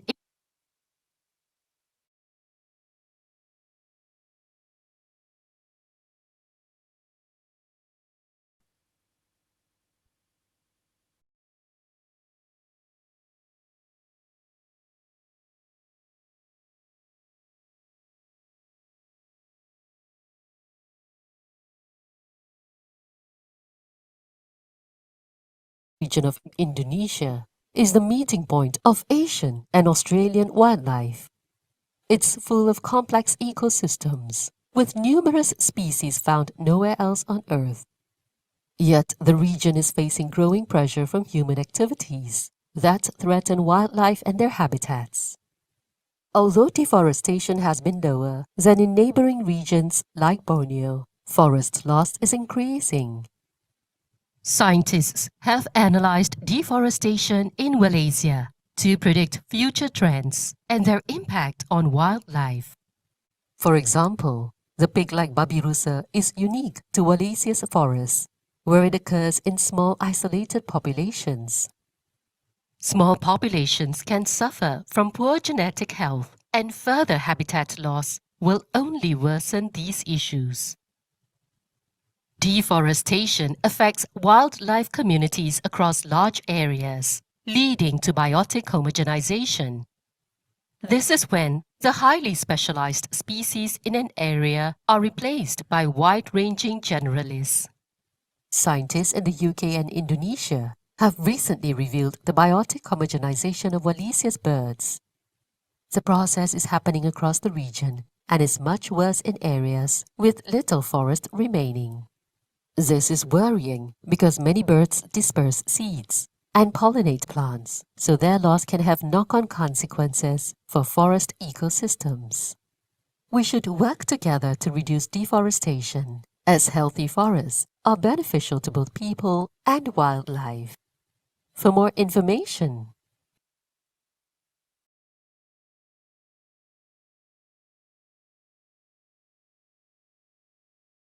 The Wallacea region of Indonesia is the meeting point of Asian and Australian wildlife. It's full of complex ecosystems with numerous species found nowhere else on Earth. Yet the region is facing growing pressure from human activities that threaten wildlife and their habitats. Although deforestation has been lower than in neighboring regions like Borneo, forest loss is increasing. Scientists have analyzed deforestation in Wallacea to predict future trends and their impact on wildlife. For example, the pig-like babirusa is unique to Wallacea's forests, where it occurs in small isolated populations. Small populations can suffer from poor genetic health, and further habitat loss will only worsen these issues. Deforestation affects wildlife communities across large areas, leading to biotic homogenization. This is when the highly specialized species in an area are replaced by wide-ranging generalists. Scientists in the UK and Indonesia have recently revealed the biotic homogenization of Wallacea's birds. The process is happening across the region and is much worse in areas with little forest remaining. This is worrying because many birds disperse seeds and pollinate plants, so their loss can have knock-on consequences for forest ecosystems. We should work together to reduce deforestation, as healthy forests are beneficial to both people and wildlife. For more information,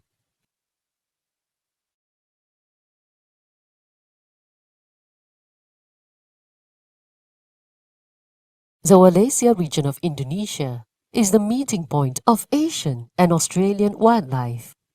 It's full of complex ecosystems with numerous species found nowhere else on Earth. Yet the region is facing growing pressure from human activities that threaten wildlife and their habitats. Although deforestation has been lower than in neighboring regions like Borneo, forest loss is increasing. Scientists have analyzed deforestation in Wallacea to predict future trends and their impact on wildlife. For example, the pig-like babirusa is unique to Wallacea's forests, where it occurs in small isolated populations. Small populations can suffer from poor genetic health, and further habitat loss will only worsen these issues. Deforestation affects wildlife communities across large areas, leading to biotic homogenization. This is when the highly specialized species in an area are replaced by wide-ranging generalists. Scientists in the UK and Indonesia have recently revealed the biotic homogenization of Wallacea's birds. The process is happening across the region and is much worse in areas with little forest remaining. This is worrying because many birds disperse seeds and pollinate plants, so their loss can have knock-on consequences for forest ecosystems. We should work together to reduce deforestation, as healthy forests are beneficial to both people and wildlife. For more information,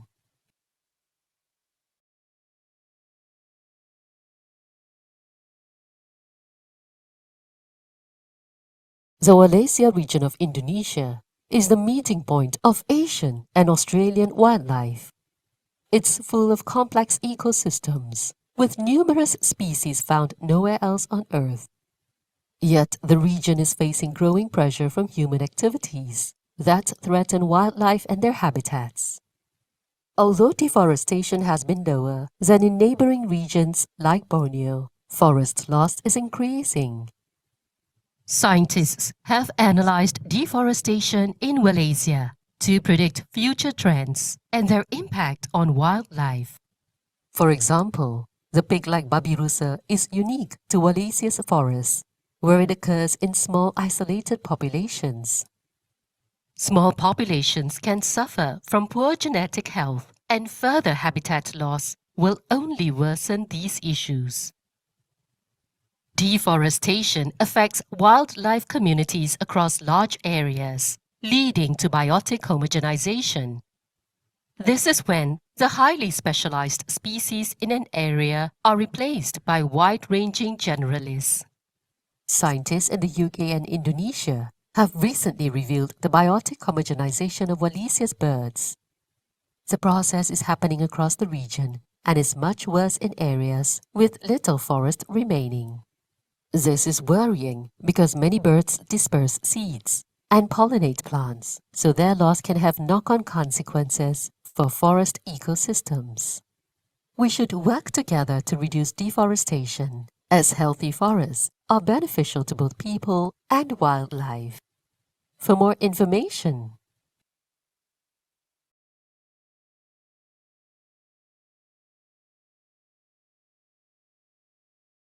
the Wallacea region of Indonesia is the meeting point of Asian and Australian wildlife.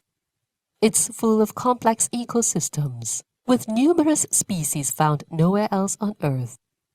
Yet the region is facing growing pressure from human activities that threaten wildlife and their habitats. Although deforestation has been lower than in neighboring regions like Borneo, forest loss is increasing. Scientists have analyzed deforestation in Wallacea to predict future trends and their impact on wildlife. For example, the pig-like babirusa is unique to Wallacea's forests, where it occurs in small isolated populations. Small populations can suffer from poor genetic health, and further habitat loss will only worsen these issues. Deforestation affects wildlife communities across large areas, leading to biotic homogenization. This is when the highly specialized species in an area are replaced by wide-ranging generalists. Scientists in the UK and Indonesia have recently revealed the biotic homogenization of Wallacea's birds. The process is happening across the region and is much worse in areas with little forest remaining. This is worrying because many birds disperse seeds and pollinate plants, so their loss can have knock-on consequences for forest ecosystems. We should work together to reduce deforestation, as healthy forests are beneficial to both people and wildlife. For more information,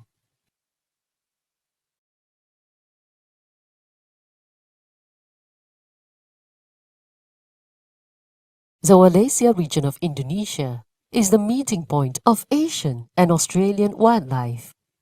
It's full of complex ecosystems, with numerous species found nowhere else on Earth. Yet the region is facing growing pressure from human activities that threaten wildlife and their habitats. Although deforestation has been lower than in neighboring regions like Borneo, forest loss is increasing. Scientists have analyzed deforestation in Wallacea to predict future trends and their impact on wildlife. For example, the pig-like babirusa is unique to Wallacea's forests, where it occurs in small isolated populations. Small populations can suffer from poor genetic health, and further habitat loss will only worsen these issues. Deforestation affects wildlife communities across large areas, leading to biotic homogenization. This is when the highly specialized species in an area are replaced by wide-ranging generalists. Scientists in the UK and Indonesia have recently revealed the biotic homogenization of Wallacea's birds. The process is happening across the region and is much worse in areas with little forest remaining. This is worrying because many birds disperse seeds and pollinate plants, so their loss can have knock-on consequences for forest ecosystems. We should work together to reduce deforestation, as healthy forests are beneficial to both people and wildlife. For more information,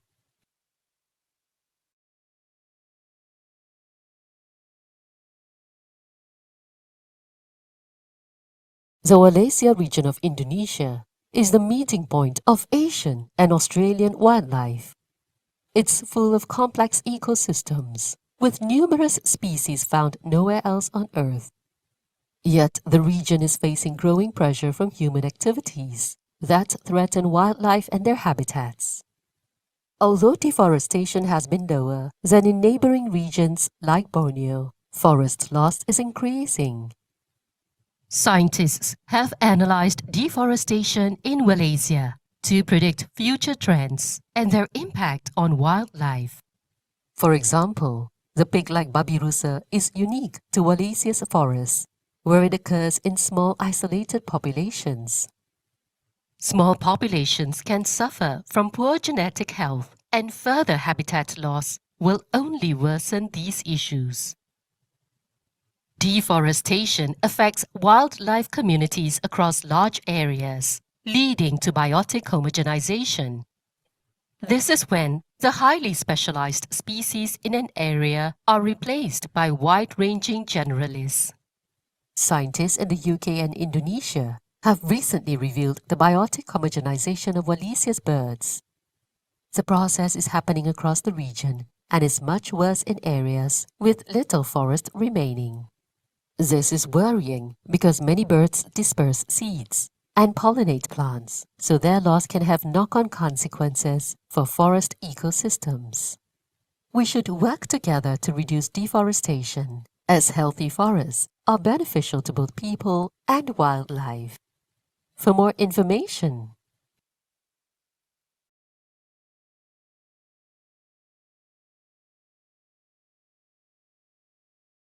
the Wallacea region of Indonesia is the meeting point of Asian and Australian wildlife. It's full of complex ecosystems, with numerous species found nowhere else on Earth. Yet the region is facing growing pressure from human activities that threaten wildlife and their habitats. Although deforestation has been lower than in neighboring regions like Borneo, forest loss is increasing. Scientists have analyzed deforestation in Wallacea to predict future trends and their impact on wildlife. For example, the pig-like babirusa is unique to Wallacea's forests, where it occurs in small isolated populations. Small populations can suffer from poor genetic health, and further habitat loss will only worsen these issues. Deforestation affects wildlife communities across large areas, leading to biotic homogenization. This is when the highly specialized species in an area are replaced by wide-ranging generalists. Scientists in the UK and Indonesia have recently revealed the biotic homogenization of Wallacea's birds. The process is happening across the region and is much worse in areas with little forest remaining. This is worrying because many birds disperse seeds and pollinate plants, so their loss can have knock-on consequences for forest ecosystems. We should work together to reduce deforestation, as healthy forests are beneficial to both people and wildlife. For more information,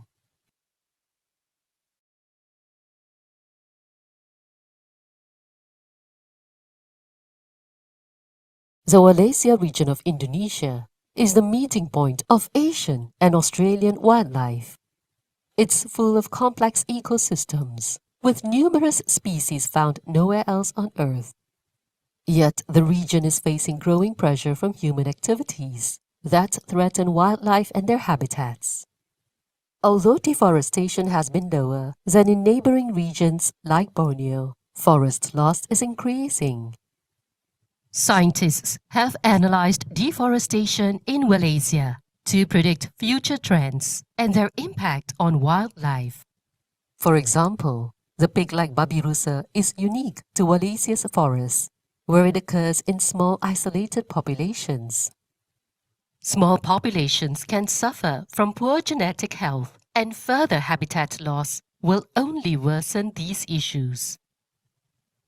Deforestation affects wildlife communities across large areas, leading to biotic homogenization. This is when the highly specialized species in an area are replaced by wide-ranging generalists. Scientists in the UK and Indonesia have recently revealed the biotic homogenization of Wallacea's birds. The process is happening across the region and is much worse in areas with little forest remaining. This is worrying because many birds disperse seeds and pollinate plants, so their loss can have knock-on consequences for forest ecosystems. We should work together to reduce deforestation, as healthy forests are beneficial to both people and wildlife. For more information,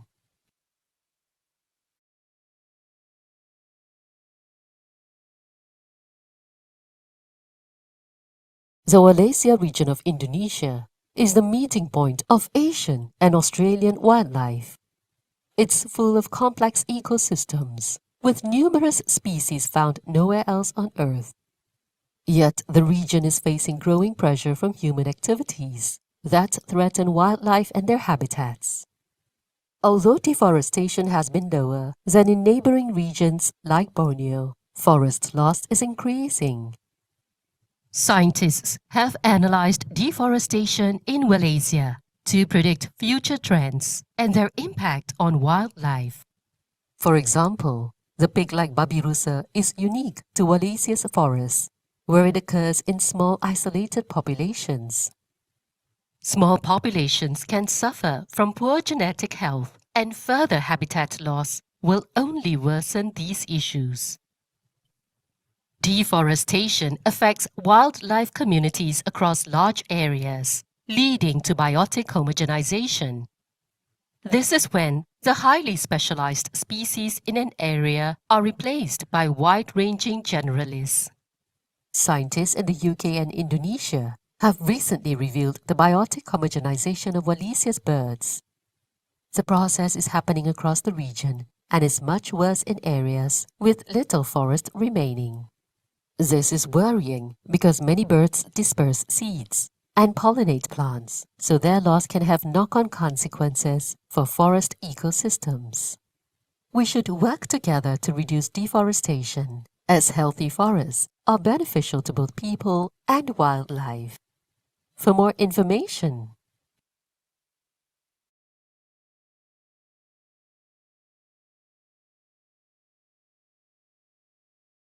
the Wallacea region of Indonesia is the meeting point of Asian and Australian wildlife. It's full of complex ecosystems with numerous species found nowhere else on Earth. Yet the region is facing growing pressure from human activities that threaten wildlife and their habitats. Although deforestation has been lower than in neighboring regions like Borneo, forest loss is increasing. Scientists have analyzed deforestation in Wallacea to predict future trends and their impact on wildlife. For example, the pig-like babirusa is unique to Wallacea's forests, where it occurs in small isolated populations. Small populations can suffer from poor genetic health, and further habitat loss will only worsen these issues. Deforestation affects wildlife communities across large areas, leading to biotic homogenization. This is when the highly specialized species in an area are replaced by wide-ranging generalists. Scientists in the UK and Indonesia have recently revealed the biotic homogenization of Wallacea's birds. The process is happening across the region and is much worse in areas with little forest remaining.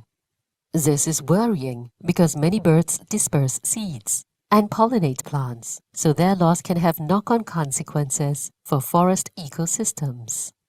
We should work together to reduce deforestation, as healthy forests are beneficial to both people and wildlife. For more information,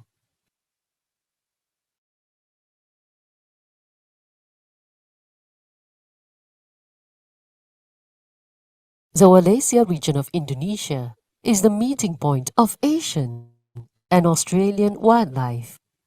It's full of complex ecosystems with numerous species found nowhere else on Earth.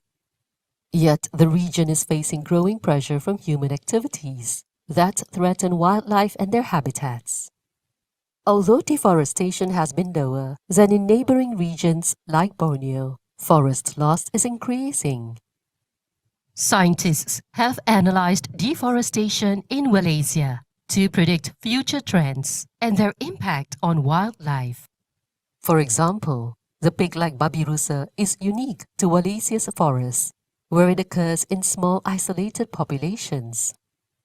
Small populations can suffer from poor genetic health, and further habitat loss will only worsen these issues.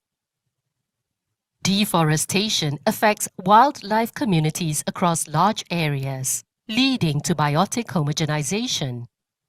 This is when the highly specialized species in an area are replaced by wide-ranging generalists.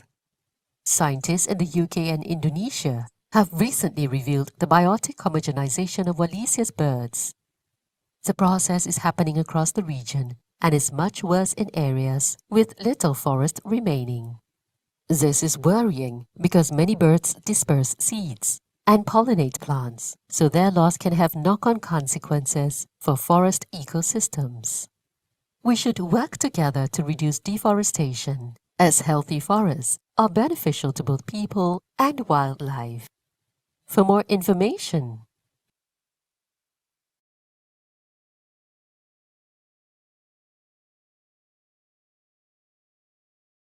the Wallacea region of Indonesia is the meeting point of Asian and Australian wildlife. It's full of complex ecosystems, with numerous species found nowhere else on Earth. Yet the region is facing growing pressure from human activities that threaten wildlife and their habitats. Although deforestation has been lower than in neighboring regions like Borneo, forest loss is increasing. Scientists have analyzed deforestation in Wallacea to predict future trends and their impact on wildlife. For example, the pig-like babirusa is unique to Wallacea's forests, where it occurs in small isolated populations. Small populations can suffer from poor genetic health, and further habitat loss will only worsen these issues. Deforestation affects wildlife communities across large areas, leading to biotic homogenization. This is when the highly specialized species in an area are replaced by wide-ranging generalists. Scientists in the UK and Indonesia have recently revealed the biotic homogenization of Wallacea's birds. The process is happening across the region and is much worse in areas with little forest remaining. This is worrying because many birds disperse seeds and pollinate plants, so their loss can have knock-on consequences for forest ecosystems. We should work together to reduce deforestation, as healthy forests are beneficial to both people and wildlife.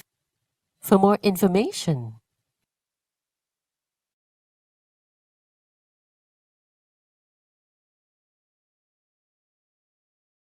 the Wallacea region of Indonesia is the meeting point of Asian and Australian wildlife.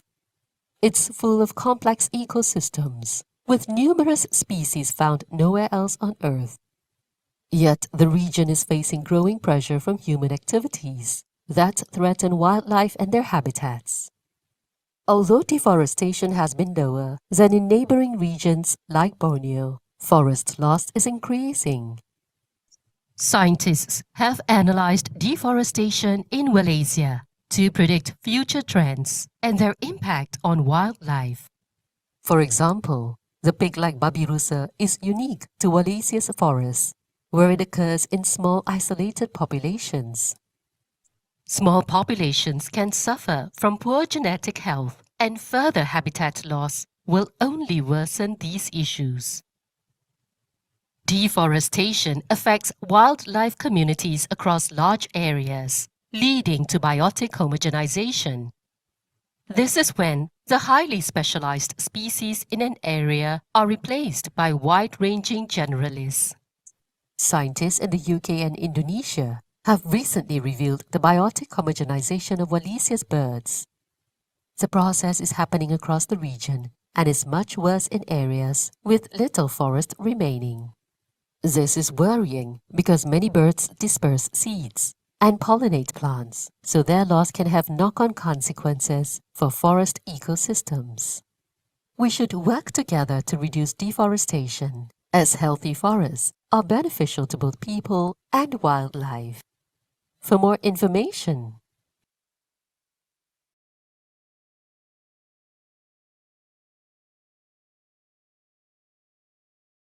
the Wallacea region of Indonesia is the meeting point of Asian and Australian wildlife. It's full of complex ecosystems, with numerous species found nowhere else on Earth. Yet the region is facing growing pressure from human activities that threaten wildlife and their habitats. Although deforestation has been lower than in neighboring regions like Borneo, forest loss is increasing. Scientists have analyzed deforestation in Wallacea to predict future trends and their impact on wildlife. For example, the pig-like babirusa is unique to Wallacea's forests, where it occurs in small isolated populations. Small populations can suffer from poor genetic health, and further habitat loss will only worsen these issues. Deforestation affects wildlife communities across large areas, leading to biotic homogenization. This is when the highly specialized species in an area are replaced by wide-ranging generalists. Scientists in the UK and Indonesia have recently revealed the biotic homogenization of Wallacea's birds. The process is happening across the region and is much worse in areas with little forest remaining. This is worrying because many birds disperse seeds and pollinate plants, so their loss can have knock-on consequences for forest ecosystems. We should work together to reduce deforestation, as healthy forests are beneficial to both people and wildlife. For more information,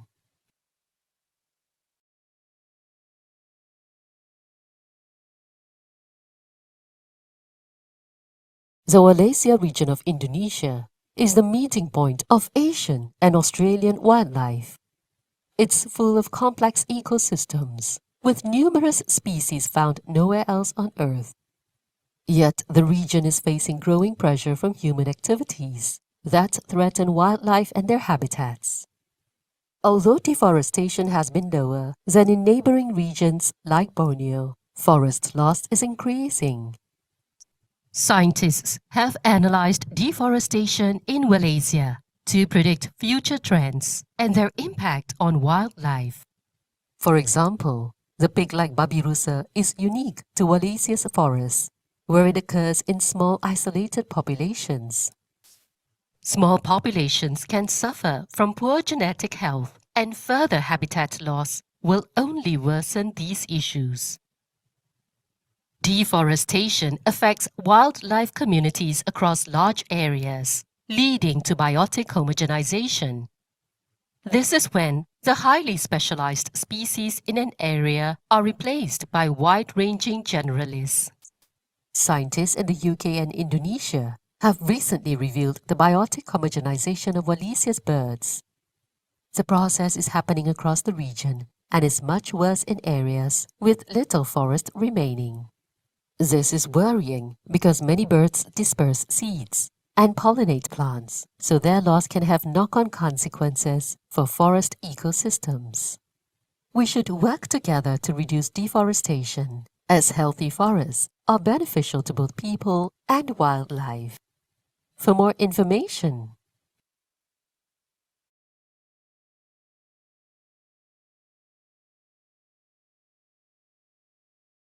the Wallacea region of Indonesia is the meeting point of Asian and Australian wildlife. It's full of complex ecosystems, with numerous species found nowhere else on Earth. Yet the region is facing growing pressure from human activities that threaten wildlife and their habitats.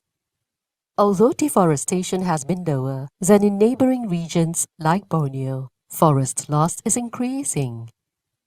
Scientists have analyzed deforestation in Wallacea to predict future trends and their impact on wildlife.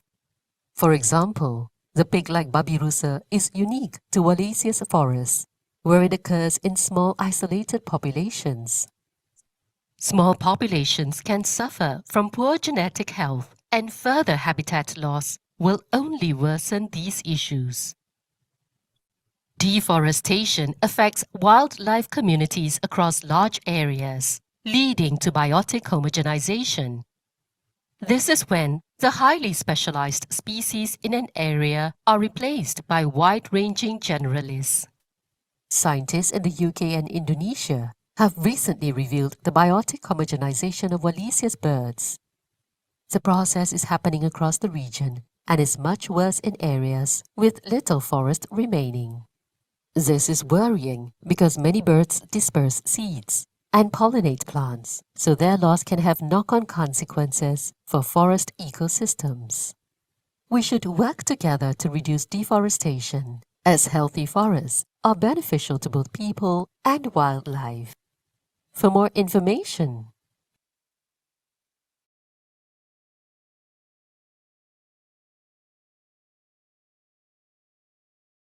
the Wallacea region of Indonesia is the meeting point of Asian and Australian wildlife. It's full of complex ecosystems, with numerous species found nowhere else on Earth. Yet the region is facing growing pressure from human activities that threaten wildlife and their habitats. Although deforestation has been lower than in neighboring regions like Borneo, forest loss is increasing. Scientists have analyzed deforestation in Wallacea to predict future trends and their impact on wildlife. For example, the pig-like babirusa is unique to Wallacea's forests, where it occurs in small isolated populations. Small populations can suffer from poor genetic health, and further habitat loss will only worsen these issues. Deforestation affects wildlife communities across large areas, leading to biotic homogenization. This is when the highly specialized species in an area are replaced by wide-ranging generalists. Scientists in the UK and Indonesia have recently revealed the biotic homogenization of Wallacea's birds. The process is happening across the region and is much worse in areas with little forest remaining.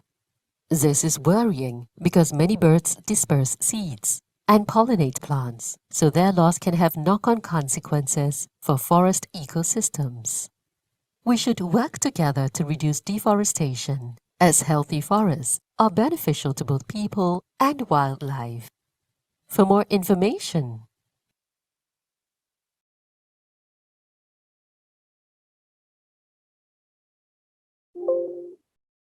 the Wallacea region of Indonesia is the meeting point of Asian and Australian wildlife. It's full of complex ecosystems, with numerous species found nowhere else on Earth. Yet the region is facing growing pressure from human activities that threaten wildlife and their habitats. Although deforestation has been lower than in neighboring regions like Borneo, forest loss is increasing. Scientists have analyzed deforestation in Wallacea to predict future trends and their impact on wildlife. For example, the pig-like babirusa is unique to Wallacea's forests, where it occurs in small isolated populations. Small populations can suffer from poor genetic health, and further habitat loss will only worsen these issues. Deforestation affects wildlife communities across large areas, leading to biotic homogenization. This is when the highly specialized species in an area are replaced by wide-ranging generalists. Scientists in the UK and Indonesia have recently revealed the biotic homogenization of Wallacea's birds. The process is happening across the region and is much worse in areas with little forest remaining. This is worrying because many birds disperse seeds and pollinate plants, so their loss can have knock-on consequences for forest ecosystems. We should work together to reduce deforestation, as healthy forests are beneficial to both people and wildlife. For more information,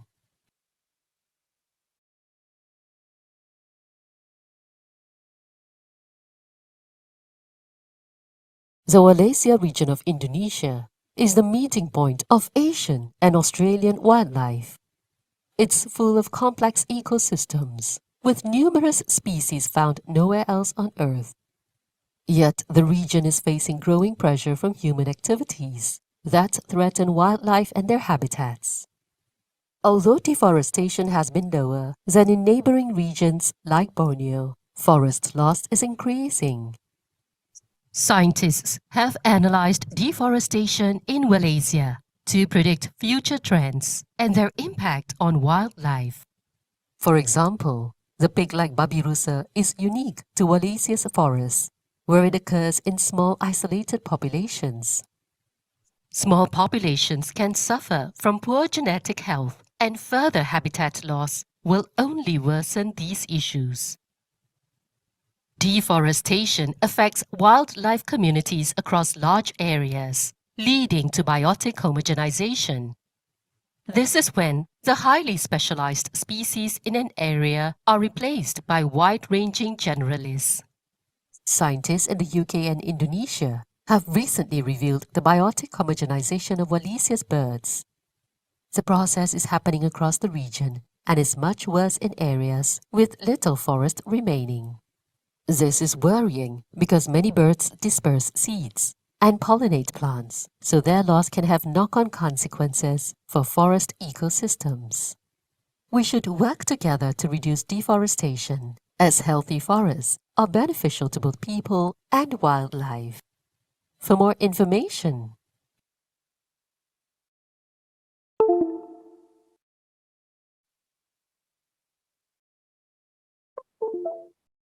the Wallacea region of Indonesia is the meeting point of Asian and Australian wildlife. It's full of complex ecosystems with numerous species found nowhere else on Earth. Yet the region is facing growing pressure from human activities that threaten wildlife and their habitats. Although deforestation has been lower than in neighboring regions like Borneo, forest loss is increasing. Scientists have analyzed deforestation in Wallacea to predict future trends and their impact on wildlife. For example, the pig-like babirusa is unique to Wallacea's forests, where it occurs in small isolated populations. Small populations can suffer from poor genetic health, and further habitat loss will only worsen these issues. Deforestation affects wildlife communities across large areas, leading to biotic homogenization.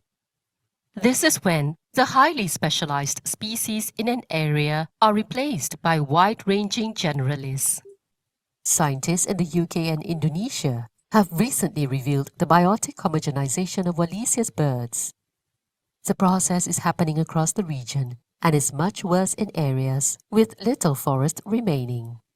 This is worrying because many birds disperse seeds and pollinate plants, so their loss can have knock-on consequences for forest ecosystems. We should work together to reduce deforestation, as healthy forests are beneficial to both people and wildlife. For more information,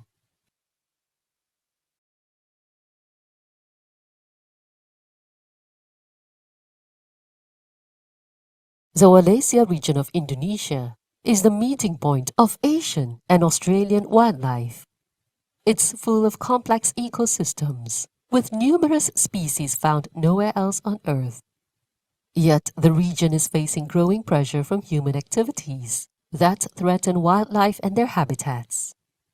Although deforestation has been lower than in neighboring regions like Borneo, forest loss is increasing. Scientists have analyzed deforestation in Wallacea to predict future trends and their impact on wildlife. For example, the pig-like babirusa is unique to Wallacea's forests, where it occurs in small isolated populations. Small populations can suffer from poor genetic health, and further habitat loss will only worsen these issues. Deforestation affects wildlife communities across large areas, leading to biotic homogenization. This is when the highly specialized species in an area are replaced by wide-ranging generalists. Scientists in the UK and Indonesia have recently revealed the biotic homogenization of Wallacea's birds. The process is happening across the region and is much worse in areas with little forest remaining. This is worrying because many birds disperse seeds and pollinate plants, so their loss can have knock-on consequences for forest ecosystems. We should work together to reduce deforestation, as healthy forests are beneficial to both people and wildlife. For more information,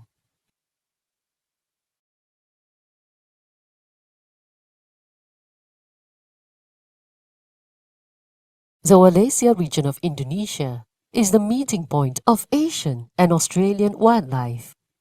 It's full of complex ecosystems, with numerous species found nowhere else on Earth. Yet the region is facing growing pressure from human activities that threaten wildlife and their habitats. Although deforestation has been lower than in neighboring regions like Borneo, forest loss is increasing. Scientists have analyzed deforestation in Wallacea to predict future trends and their impact on wildlife. For example, the pig-like babirusa is unique to Wallacea's forests, where it occurs in small isolated populations. Small populations can suffer from poor genetic health, and further habitat loss will only worsen these issues. Deforestation affects wildlife communities across large areas, leading to biotic homogenization. This is when the highly specialized species in an area are replaced by wide-ranging generalists. Scientists in the UK and Indonesia have recently revealed the biotic homogenization of Wallacea's birds. The process is happening across the region and is much worse in areas with little forest remaining. This is worrying because many birds disperse seeds and pollinate plants, so their loss can have knock-on consequences for forest ecosystems. We should work together to reduce deforestation, as healthy forests are beneficial to both people and wildlife. For more information,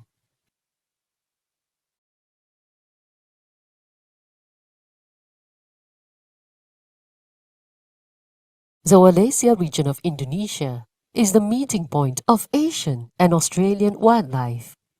It's full of complex ecosystems, with numerous species found nowhere else on Earth.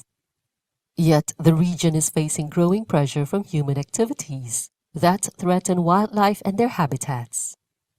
Although deforestation has been lower than in neighboring regions like Borneo, forest loss is increasing. Scientists have analyzed deforestation in Wallacea to predict future trends and their impact on wildlife. For example, the pig-like babirusa is unique to Wallacea's forests, where it occurs in small isolated populations. Small populations can suffer from poor genetic health, and further habitat loss will only worsen these issues. Deforestation affects wildlife communities across large areas, leading to biotic homogenization. This is when the highly specialized species in an area are replaced by wide-ranging generalists. Scientists in the UK and Indonesia have recently revealed the biotic homogenization of Wallacea's birds. The process is happening across the region and is much worse in areas with little forest remaining. This is worrying because many birds disperse seeds and pollinate plants, so their loss can have knock-on consequences for forest ecosystems. We should work together to reduce deforestation, as healthy forests are beneficial to both people and wildlife. For more information,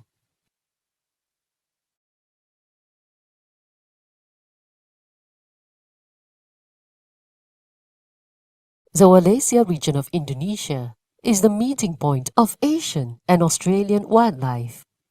It's full of complex ecosystems, with numerous species found nowhere else on Earth. Yet the region is facing growing pressure from human activities that threaten wildlife and their habitats. Although deforestation has been lower than in neighboring regions like Borneo, forest loss is increasing. Scientists have analyzed deforestation in Wallacea to predict future trends and their impact on wildlife. For example, the pig-like babirusa is unique to Wallacea's forests, where it occurs in small isolated populations. Small populations can suffer from poor genetic health, and further habitat loss will only worsen these issues. Deforestation affects wildlife communities across large areas, leading to biotic homogenization. This is when the highly specialized species in an area are replaced by wide-ranging generalists. Scientists in the UK and Indonesia have recently revealed the biotic homogenization of Wallacea's birds. The process is happening across the region and is much worse in areas with little forest remaining.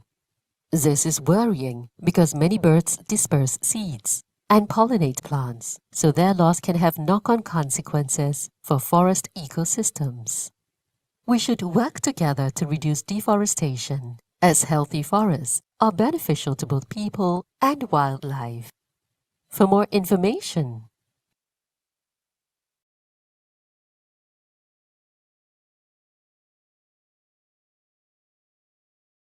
the Wallacea region of Indonesia is the meeting point of Asian and Australian wildlife. It's full of complex ecosystems, with numerous species found nowhere else on Earth. Yet the region is facing growing pressure from human activities that threaten wildlife and their habitats. Although deforestation has been lower than in neighboring regions like Borneo, forest loss is increasing. Scientists have analyzed deforestation in Wallacea to predict future trends and their impact on wildlife.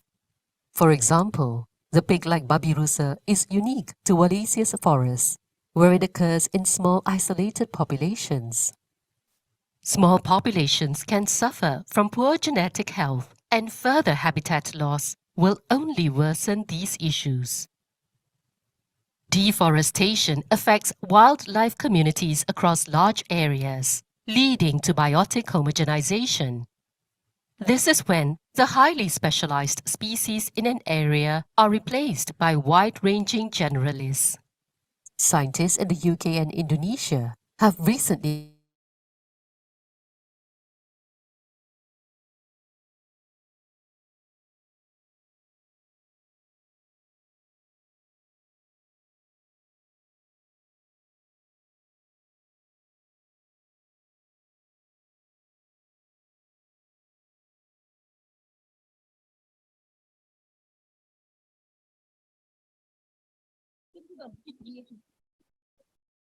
Everybody, we will start again soon. Please come inside.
Good afternoon, ladies and gentlemen. May I have your attention, please? As we are about to begin the third session, aka the last session of today's seminar, we would like to say that please take a seat and make yourself comfortable. Thank you. We hope that you enjoy our nasi kerawu and selat Solo that you may have eaten in this tallest library building. So may the discussion will be more fruitful and energetic. Thank you.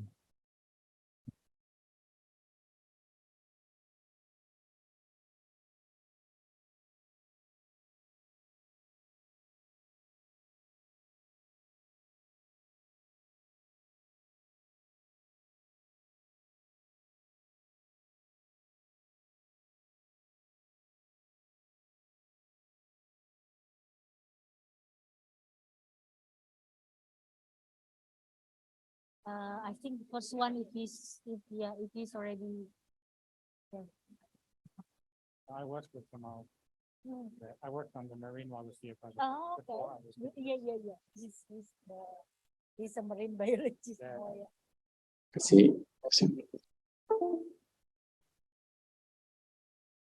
Tes sound. Silakan. Ya. Correct. Is it?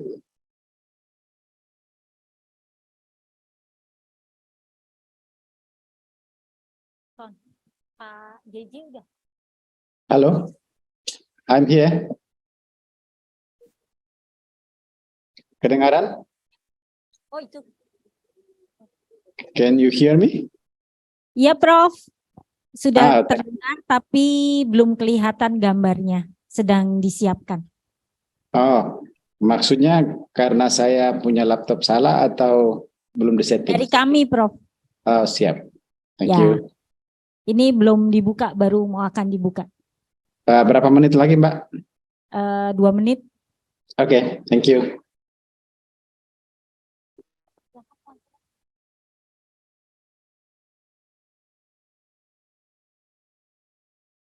Honorable guests, ladies and gentlemen, good afternoon and welcome back to today's seminar, Leveraging Science for the Future of Wallacea Region. May I have a big round of applause to start the third session.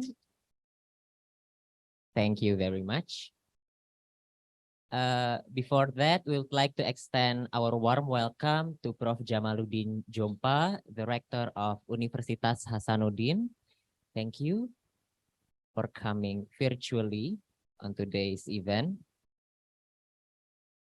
So, ladies and gentlemen, to lead the second discussion, because I think I have so many nasi kerawu inside my stomach. To lead the third discussion, I would like to invite Ibu Asri Duyahreni as a moderator, and also let us welcome our speakers today.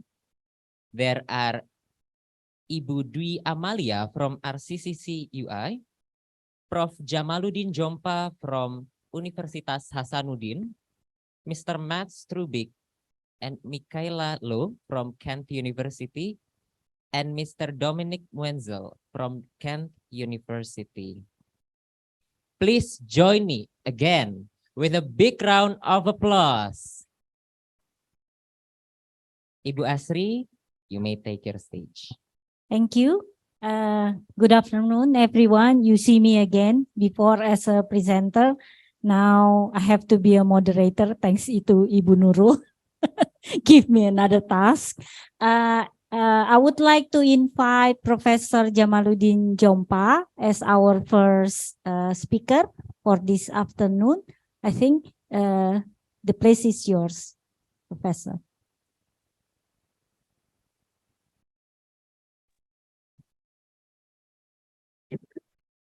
Sini Bu, Bapak You Rektor have kami. 20 minutes for presentation.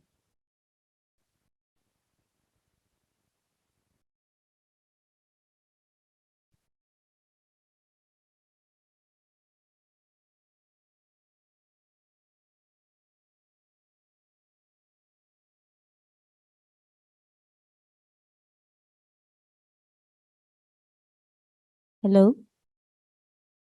Prof. JJ, are you there? Hello, can you hear Okay, me? we can hear you. So Ah, please, you can start the presentation, Prof. Can you see my presentation? Is already on the screen or? Yes. Yes. It's good. Yes. Okay, very good afternoon, everybody. And so sorry for this morning. I have to be doing my day-to-day jobs, opening ceremony, and so on. So I'm so sorry that I need to be moving my presentation to this afternoon session. How long the presentations, Mbak? Berapa menit? 20 minutes 20 minutes. Okay. maximum. So I understand that today we are talking about the Wallacea region, and let me bring you a little bit to the Wallacea regions in terms of marine area. The Wallacea region actually was being proclaimed since almost 200 years ago, just 150 years ago. But then in 2009, the sixth government of Malaysia, Indonesia, Malaysia, Philippines, Timor-Leste, Papua New Guinea, and Solomon declared what we call the Coral Triangle. And it was by accident in terms of area. All the Wallacea region are actually in the heart of the Coral Triangle area. So this is something that a coincidence, but I think that means this area is very, very special because the biodiversity becoming even stronger when the science on biomolecular has defined that this area, especially in marine, is the area as the richest biodiversity in this planet. Yeah. So the Center for Marine Biodiversity indeed is in the Wallacea region.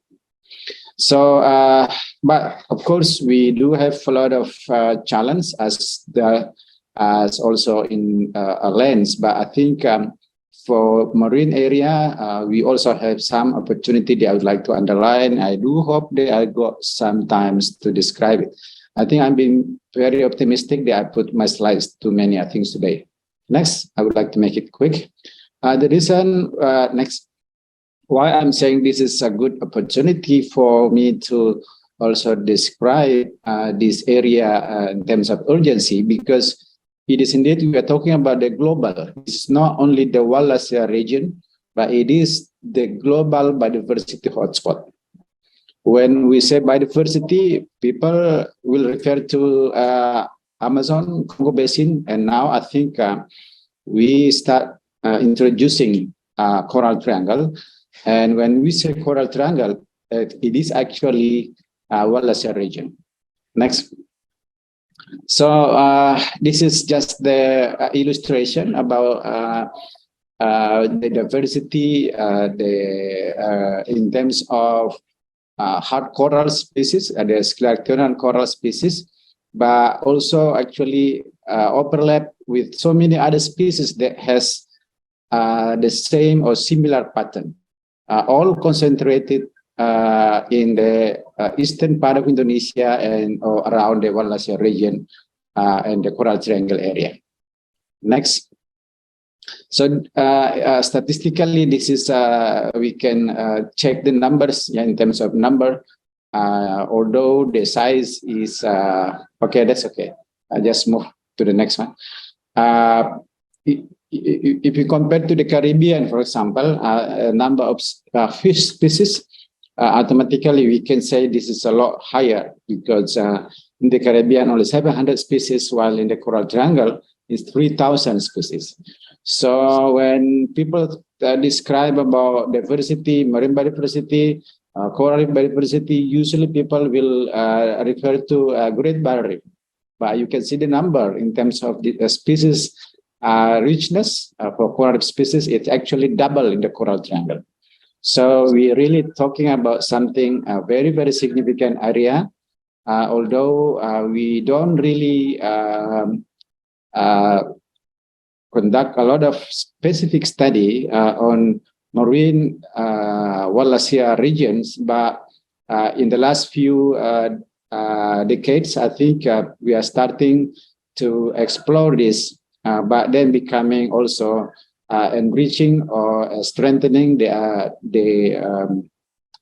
existing knowledge, or make it more detail about this center of marine biodiversity. Next one. So for the government, that's why we put this as an opportunity, because this is not only about the numbers of species. It is the area that is very rich, very interesting, very attractive, and also very, very productive in terms of marine biodiversity, from fish, to anything related to marine, including tuna and other species. Even pharmaceutical potential, because a lot of marine drug discovery actually will refer to the diversity of chemical prosperity contents, and I think this is will actually also reflect the richness or the potential of the pharmaceutical potential.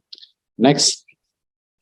And for some what we call charismatic species, I think everybody like turtle, everybody talk about it, and just an example, there's 6 out of 7 marine turtles actually also using this area, the coral triangle, as maybe like the habitats, and even like, you know, the tuna is like the habitat, including it was described as the spawning area of most tuna species in this planet. Because of the richness of the area, sometimes the area being called the most important refugee for marine life of all this Wallacea region. Next one. So for Indonesian context, where Wallacea region now is becoming still Indonesians, of course, because of the area, indeed is also important for us, not only as a center of marine biodiversity, but also actually this is source of economic opportunity for millions of people, and also source of protein and so on. Next. But we have so much huge challenge that still not being taken care well. I mean, some is under current government program, but many of these actually becoming even bigger and bigger. So the challenge even like becoming more and more, the pressure becomes stronger and stronger. So we do need a lot of effort to balance this pressure. From overfishing, destructive fishing, now bleaching, of course, is a global problems from sea surface temperature, for climate change. Sedimentation is unfortunately, because the area also, many of these areas becoming known to be base mining for nickels and so on.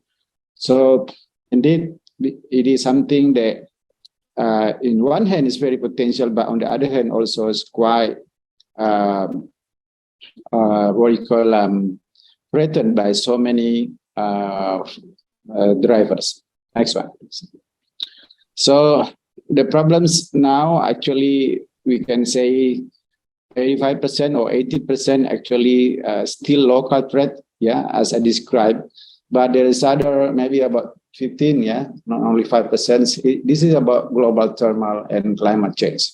So we need to be able to balance this management actions and provide best science to be able to really tackle this issue properly. Next one. So the local threat, I explained some of them, but it is indeed about people. So this is not only about science, but this is about management, this is about government policy. So it's a bit complicated for us as a marine, as a biologist. Mostly we address this issue, but we do need to have a solution from social scientists, economics, even like public policy analysts. Next one. In the coastal area, this is classic problem. You know, the sea level rise, coral bleaching now becoming more and more threat. Some of these remote islands, small islands. Next one. Next, please. Also happening in the Wallacea region, although this is not happening in the very early bleaching event in 1998, but later on, this area also becoming more frequently got bleached. Next one. So it is really alarming situation if we put together all of this pressure, including sea level rise and ocean acidification all together. I think need to be really study well to be able to see how can we adapt, how can we improve the capacity of climate adaptive strategy. Next one. You know, the threat is not only from climate, as I mentioned, but if you put together all of this threat, actually it's a very, very scary. You know, this requires a lot of public involvement, require strong policy to be able to reduce or overcome this pressure. Next. Well, I don't want to say, you know, without any action, if business as usual scenario, then this is going to be the end of the Coral Triangle story. And of course, the Wallacea region, marine area of the Wallacea region becoming also is not very important. But indeed, we don't want to see that happen. Next one. We actually have initiated many things in the past. I'm still, you know, willing to explore the possibility of strengthening this regional network for Wallacea research. Of course, it doesn't mean that only the university within the Wallacea region will involve. We do need to have a lot of help from other universities in Indonesia and around the world. But the local university need to put a lot more effort because this is their backyard. And Unhas and Pati actually has put together some business, work plan together. So we conducted some research, but it's not as big and many as we would like to see. Next one. This is just an example about the survey, our project together through the Newton Fund on the Wallacea project. We completed all the survey, including eDNA, but eDNA is still under processing. This is a very large visual and eDNA study. We compare the pristine and also impacted and very degraded sites to see the ability of eDNA to as a tools, to identify the biodiversity, especially in the Wallacea region. Next. Visual survey, of course, require a lot of experts, especially for taxonomics. And we don't have that many in Indonesia for some group of species, like corals, even like reef fish. We only have few people, not even mention about mollusks and other marine organisms. So we require a lot of experts, but now with the technology of eDNA, we are hoping that we can identify the richness of this biodiversity before but we don't expect it before it get lost. Biodiversity loss is happening anyway, but we need to reduce that rate to be able to really still have this precious area. And our study, we will still under revise, but some of them I will just explain a little bit later. Next. This is data sets. They soon will be available, of course, with the spread sites, special, we will put also the eDNA data in relation to the existing special. Ya. Yes. Ini dulu penelitian sebelum COVID itu. Yes. Halo. Sepertinya suara masuk aja, Prof. Mohon dilanjut. Okay. I thought I need to clarify, but it wasn't very clear. Yes, but it was still connected. We did this research and before COVID, but we continue the research during COVID, especially for the eDNA analysis. And some of them, actually, we are conducting the survey during the COVID time with the assumption at the time that the COVID situation is slowing down. And I think there is none of our team actually got COVID during the field survey. So the collaboration with between so many agencies, mainly University of Leeds, Society-University, Unpati, Essex University, and Natural Environment, and so on. Next, please. So we compare many things.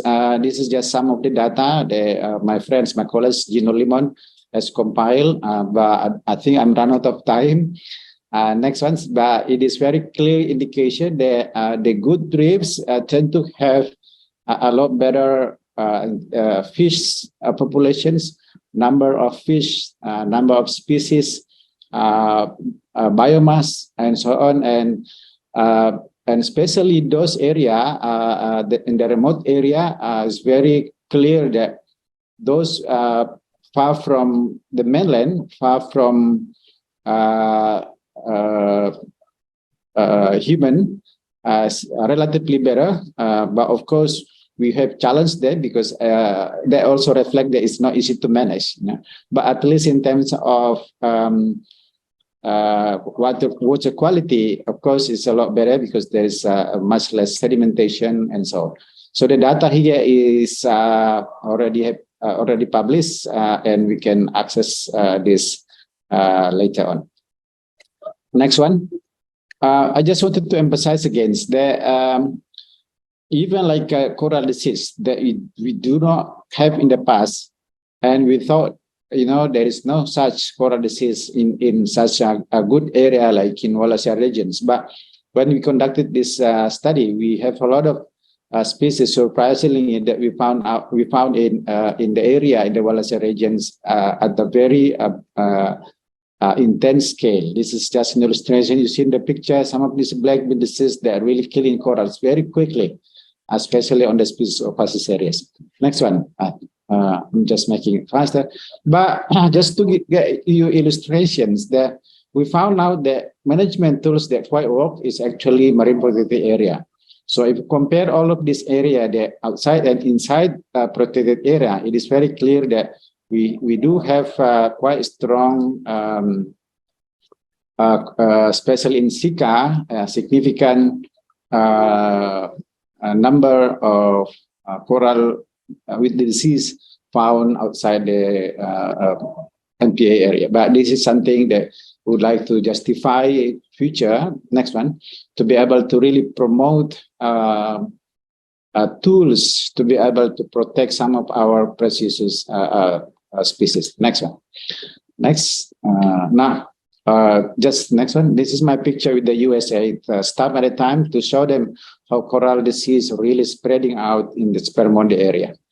The challenge, of course, is that this coral reefs not belongs to it belongs to anybody, so everybody can do anything, and that's becoming actually management challenge. But because unless we manage this properly, maybe we can really protect this species from being extracted or overfished by so many tribes, and especially of these four main tribes. They're going around the world, especially going around Indonesia, especially the Bugis and Bajo, and also Buton and Madura. It's very clear that this need to be put into our serious attention, how to really put them into our management, and maybe including education, including social welfare, to be able to work together, co-manage this area, so that they also have a responsibility and understanding about the future of the resources that they manage, that they have been utilizing in the past. Next. But it's very difficult to imagine that the marine biodiversity is very high in the east, but also actually overlapping with the most poor people in Indonesia. So the economists need to be challenged here, how to translate biodiversity into, convert it into prosperity, to be able to give benefit to the local people. Next one. Next, I think I'm by the time, actually time-wise, I'm finished, but very quickly, many strategies that we can do. We need to focus on the local threat.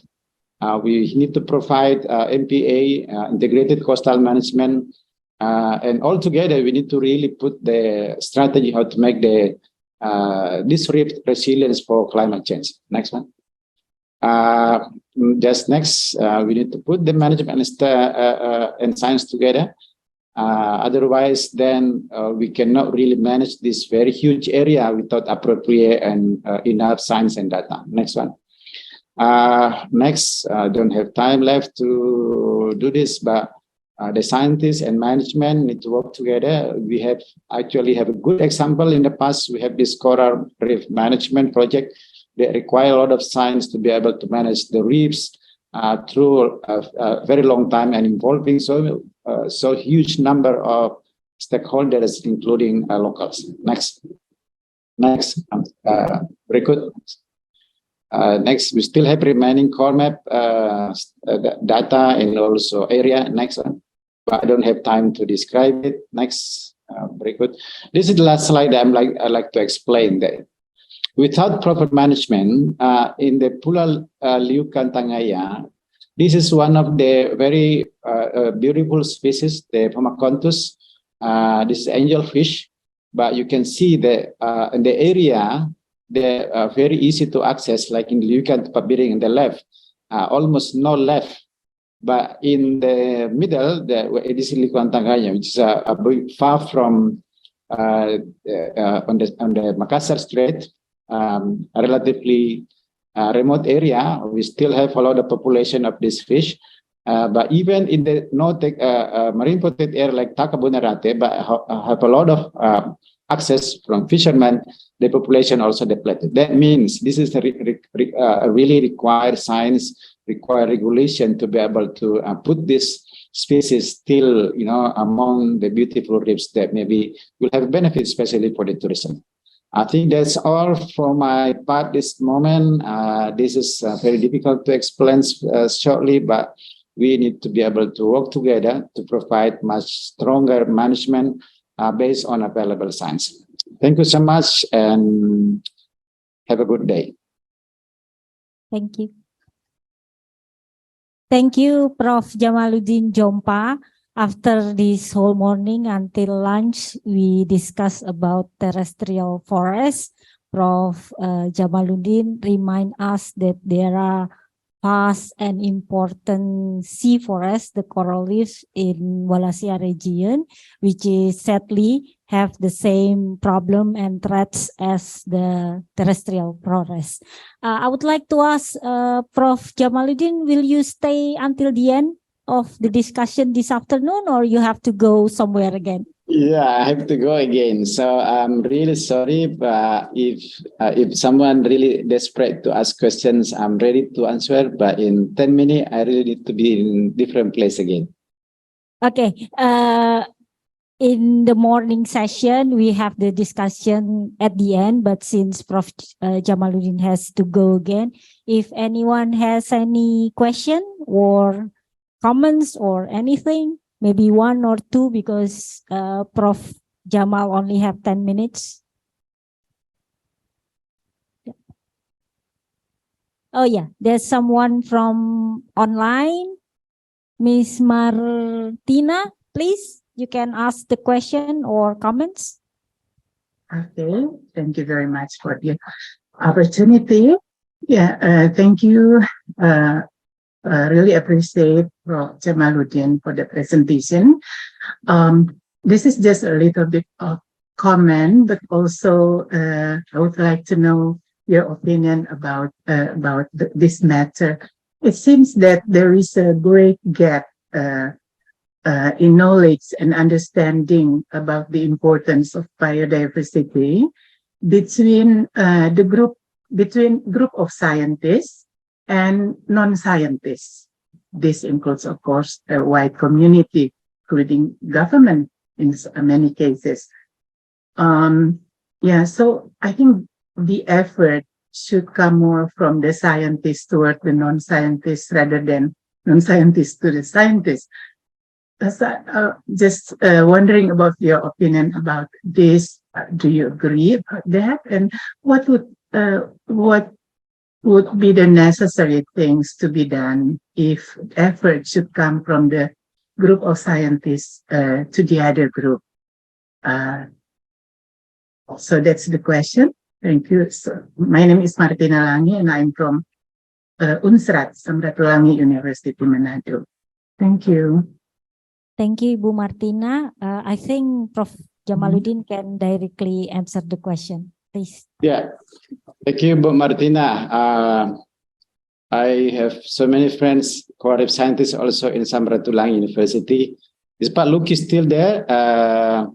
And many others there. I forgot maybe the name now. But anyway, your question is very appropriate to discuss since when I say science and management, actually that reflect that we need to have a strong science to be able to bring effective management. So it is the responsibility of the scientists to be able to have a moral obligation to not only study the problems, but also find the solutions, but then deliver the solutions to the manager, to the government. But not only to the government, but also to the industry and also to the society. And we need to also make sure that the government aware of these big problems, so that the government need to put into their priority action. They need to handle, they need to resolve this, they need to find the solution, not only doing business as usual, but they need to do a monitoring. We need to give them a very, what we call simple indicators. For example, for coral reef health, we give them also simple indicators using index with live coral covers, sedimentations, number of macroalgae cover, also fish and other indicators. So we need the simple measure and color code so that the government can understand, okay, my reef's actually getting a red color over there. While my ambition as a government, for example, I need to change that color to be green so that they know that they need to monitor, they know that they need to have science to work with them, scientists to work with them, and so that we can really work together. On the Cormac project at the time, we actually promote what we call citizen science. The community groups, the one who monitor their reefs, we give them camera, we give them how to calculate number of fish, we teach them how to measure live coral cover, we teach them a little bit, we taught them how to identify, which one is, alive and dead. Of course, they are fishermen, but sometimes it's very difficult for them as well to understand the science. But it was very, very nice to see them doing monitoring by themselves. and put the data together by themselves. And that's really, I think, the future ways of protecting this, if they aware, if they committed to protect it. And I think the science and scientists available, readily available to be able to make change. Yeah? So we all need to have the same perspective and also opinion, or also feeling and ambitions and commitment to protect this. Otherwise, then the scientists just frustrated, to promote the science, to talk in the seminars, to talk to the government, but no such change. So this is something that we keep doing, and the university, UNHAS, keep doing this. We are doing many services to the government, and also we are producing now many what we call policy recommendation, policy brief, to enable the local government to conduct really simple but effective action. So, Bu Martina, sorry if that not satisfy your questions, but indeed this is our challenge together. From university Thank you, side. Pak Rektor. Yeah, yeah. So it's the art of delivery to the society. Thank you. Thank you very much. You're welcome. You're welcome. Thank you, Prof. Jamaluddin. Do you have one more time? Yes. Do you have Yes. time for one more question? Yes, please. Floor I'm will be online again. Is there any? Nope. okay. Everyone's Thanks. still in Yeah. the forest, in the terrestrial forest. Yes, Prof. but Not I yet do want go to the sea. say, I do want to say that the marine problem actually is not coming from the marine people and marine society, but most of the problem coming from the terrestrial society. So you do need to help us solving the problem on the ocean, because the majority of the problem coming from the land as well. So it is our responsibility. None of us here in the room and in the Zoom meeting are free from being responsible. So let's work together. Thank you. Thank you, Prof. I think there is no more question from the audience, but I think there is a take-home message from Professor Jamaluddin Jompa that us, the scientists, has to be able to make science simple. So the government, and also we have to encourage the government to embrace science, and we work together to make a better policy and management. I think that's the take-home message. Once again, thank you so much for your presentation, your knowledge. Let's applause Prof. Jamaluddin Jompa. Thanks, everybody. Sorry that I don't really mention everybody's here. I do want to list another list later. Thank you. Thank you. Okay, now we go to our second presenter, Dr. Matt Rubik. Please, the floor is yours. Hello again.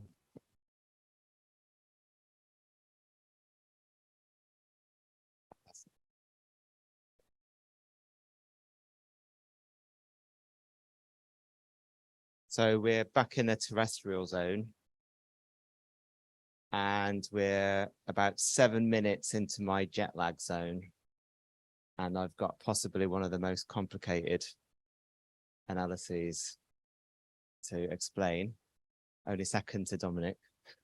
So I want to talk to you about one of the research projects we were doing as part of the Wallacea, the Newton-Wallacea program, which of course is affected by the pandemic. So while we wanted to spend lots of time in Wallacea, we mostly spent our time in front of the computer doing modeling. So I want to talk to you about the implications of mining, and in particular nickel mining, on the forests and local communities of Sulawesi.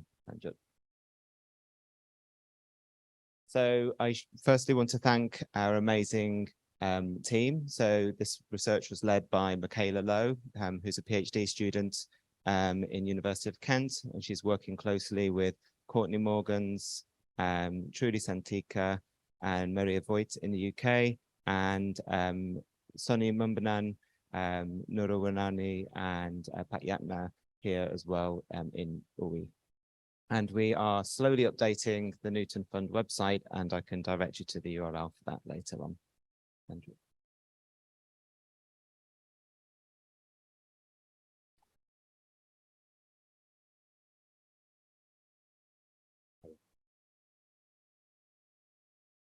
Just moving the menu.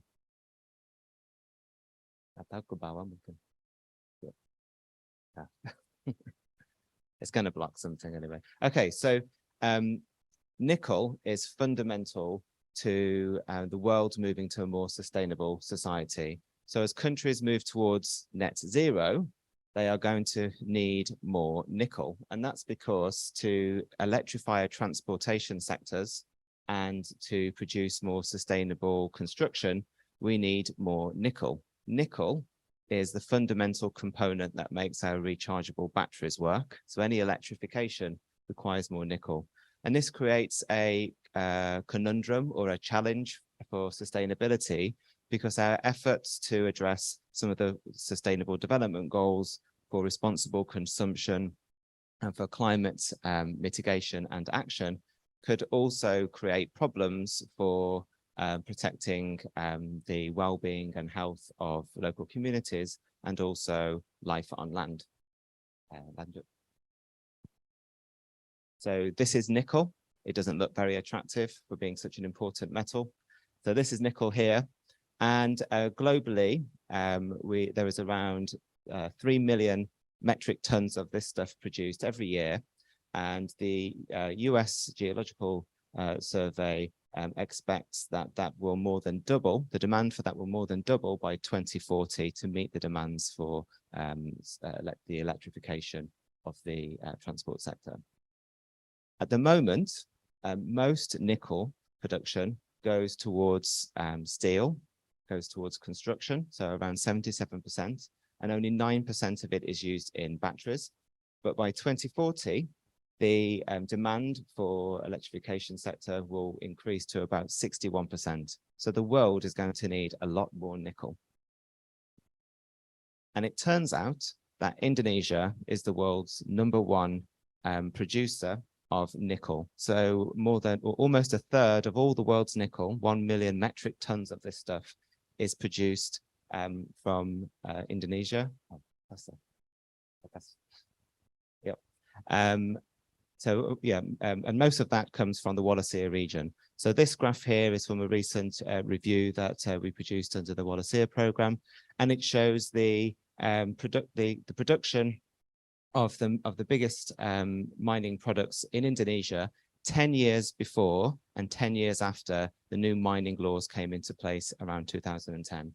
And what we can see is that there has been a massive increase in the exploitation of some key mineral commodities, nickel, as well as gold, as well as lead and iron, for example. So most of that nickel comes from the Wallacea region. Okay. And 2/3 of that nickel comes from the island of Sulawesi. The rest of it mostly comes from Halmahera. So the areas in red here show the increase in the land that's being used for nickel production. And then the areas in blue are showing the other main mining types. So these are gold, copper, and iron. And so it's quite easy for us to imagine the effects that mining production could have on the local environment. So like some other precious metals, most nickel is found quite close to the surface of the soil. So most nickel is produced from open cast mining, like this one here in Southeast Sulawesi. So in a lot of areas, if you need to mine open cast for nickel, you need to clear the forest, or you need to build the infrastructure and move people away from the area so they possibly clear more forest somewhere else. And this is exactly what we found in our deforestation assessment. So Dave Seaman mentioned this earlier today. When we looked at the patterns of forest loss across Wallacea, and particularly in Sulawesi, we noticed that in some parts of Sulawesi, mining, exploration and production was a key predictor of deforestation, particularly in the eastern part of Sulawesi and Southeast Sulawesi here. And Pat Yatna also published about this in his GECO paper a few years ago as well. So we were interested in what the impacts of mining, and particularly nickel mining, were on forests, forest cover, and also to local communities in Sulawesi.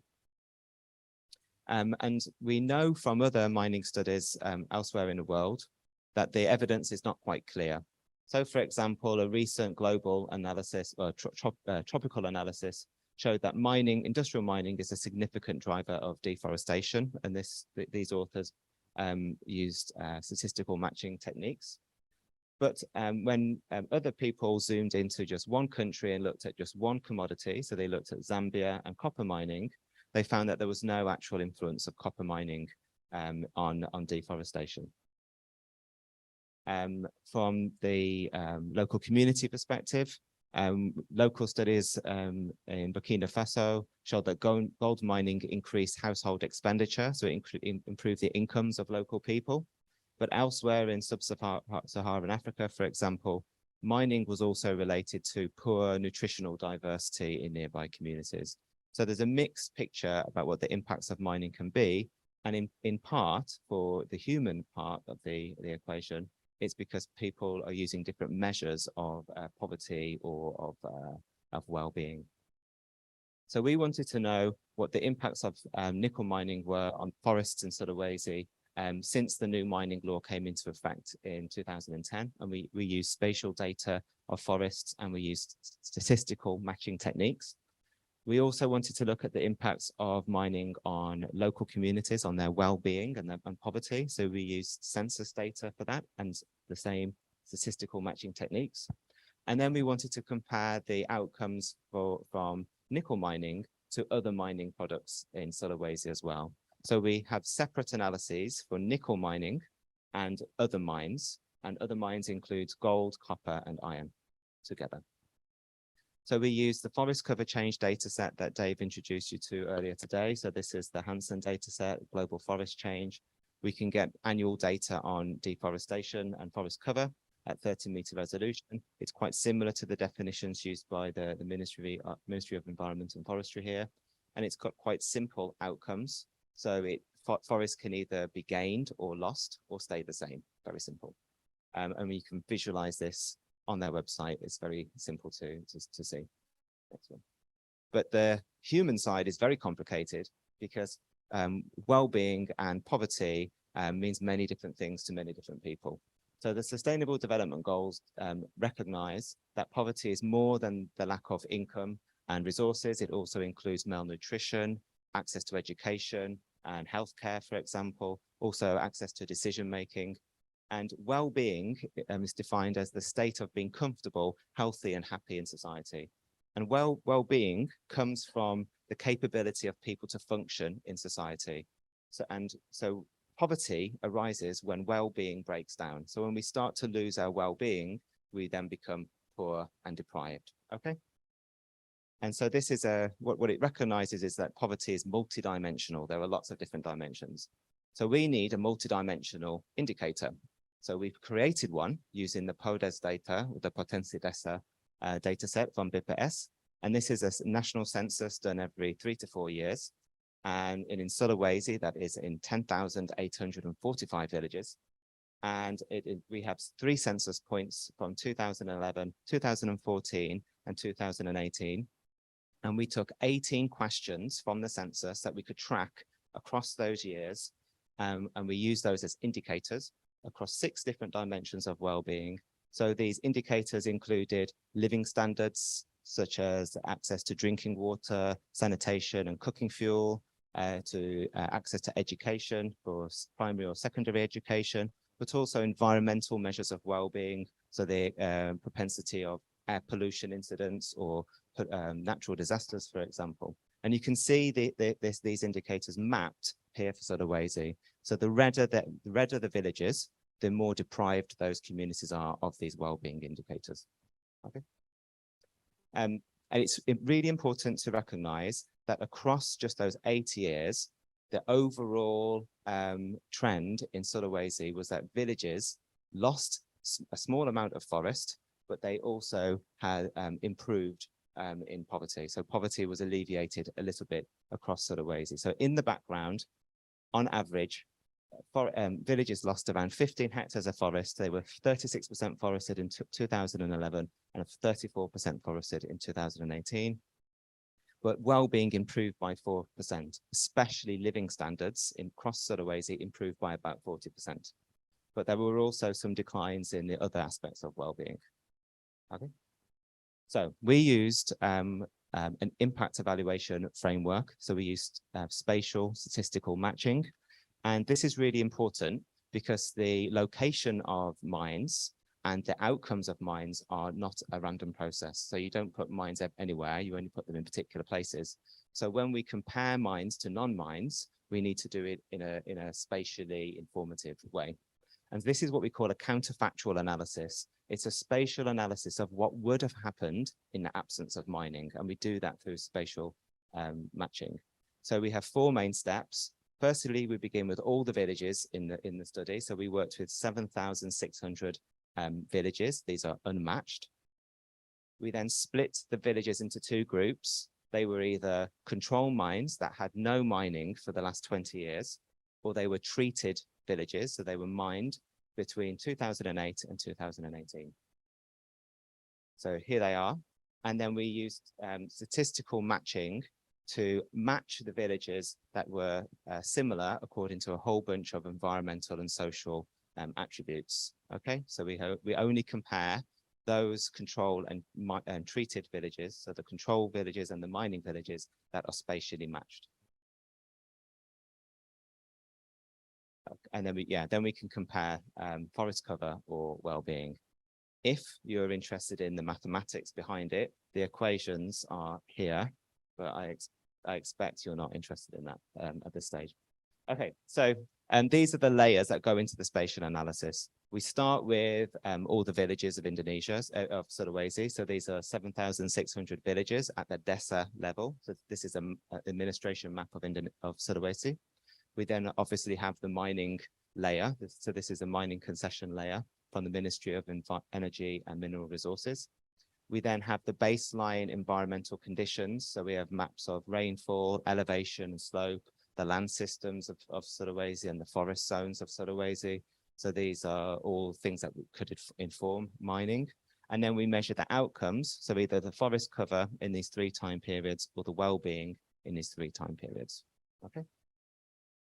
So what do we find? Okay, I'm going to try to explain this. So this is what we call a difference in difference approach. So the graphs here show the changes in forest cover or well-being in the mining villages compared to no mines, compared to the controls. So we can see here on the top left, and we're showing nickel in orange and or the other mines in purple. So we can see here that the nickel mines had a much greater reduction in forest cover compared to the other mines. And that's because they're much more negative here. So they lost 2% of forest compared to non-nickel mines of about 0.8%. We also found that mining villages experienced changes to well-being. Villages around nickel mines became more deprived over time. They became poorer over time. And we then split the data up into different time periods, 1 to 3 years after the mine was produced and 4 to 7 years after the mine was produced. And what we found was that villages around nickel mines lost forest faster than villages around other mines, and they had consistent deterioration or consistent reduction in well-being compared to the other mines. So nickel producing villages became poorer overall, while the non-nickel mining villages mostly became more prosperous. What's interesting is when you break down the well-being index according to the different dimensions and indicators. So these are the same 6 graphs, but for each well-being dimension. So we found that nickel mining villages experience a greater loss of environmental and educational indicators. So they had greater environmental problems and they had poorer access to education, although the effect of other mines was also negative at the same time. But on a positive side, nickel mining villages experienced much greater improvements to their living standards compared to other mining villages. We then wondered whether this had something to do with how poor the villages were back in 2010. So we again split the data up and split the villages up into those that had low poverty at the beginning of the mining period, and those that had high poverty at the beginning of the mining period. So here you can see the villages that had low poverty in 2011 are in green on the graphs, and the villages with high poverty are in yellow. So what we found was that the poorest nickel mining villages experienced less deforestation. So more forest was lost in the least poor villages, and they experienced lower reductions of well-being, right? Although the patterns were relatively similar between all villages. If you break it down by indicator, we found that the poorest nickel mining villages experienced greater reductions in health indicators. So health benefits were only found in the more prosperous villages. But on the other hand, they did have the greatest improvements to living standards. So it's quite a complicated story, and there's incomplete information on some of the other characteristics of mines. So we don't know anything about the intensity of production. We don't know much about the type of production. Another caveat is that not all deforestation can be attributed to the mine itself, because we're using village boundaries. So the unit of analysis is the DESA, and the DESA can include the mine, but also the village. And it's limited to the DESA when, of course, poverty and well-being is experienced at the individual level and the household level. So if we went house to house and spoke to different people, they would experience the benefits or the impacts of mining in different ways. But that said, we can be quite confident about three key conclusions from the study. The first is that mining led to an increase in deforestation and a reduction in human well-being in nearby villages, and the impacts varied across well-being dimension. So there's a trade-off between the environmental outcomes of mining and the well-being in the local communities, particularly for living standards, which improved for mining. The second conclusion is that the impacts around nickel mining were stronger than other mines. Overall well-being improved around mines overall, but it declined around nickel mines. And the third conclusion is that there are different impacts on poor versus prosperous villages, with the poorer villages having a much greater increase in their living standards, but a greater reduction in their environmental well-being. So on that note, I'd like to thank you very much for listening. I'm happy to talk to anybody about the methods later on. Thank you, Dr. Matt Strubik. Dr. Matt is from the Tropical Defaunation Hub in the School of Anthropology and Conservation, University of Kent. And our third presenter is Dr. Dominic Muenzel, also from the same research group with Dr. Matt.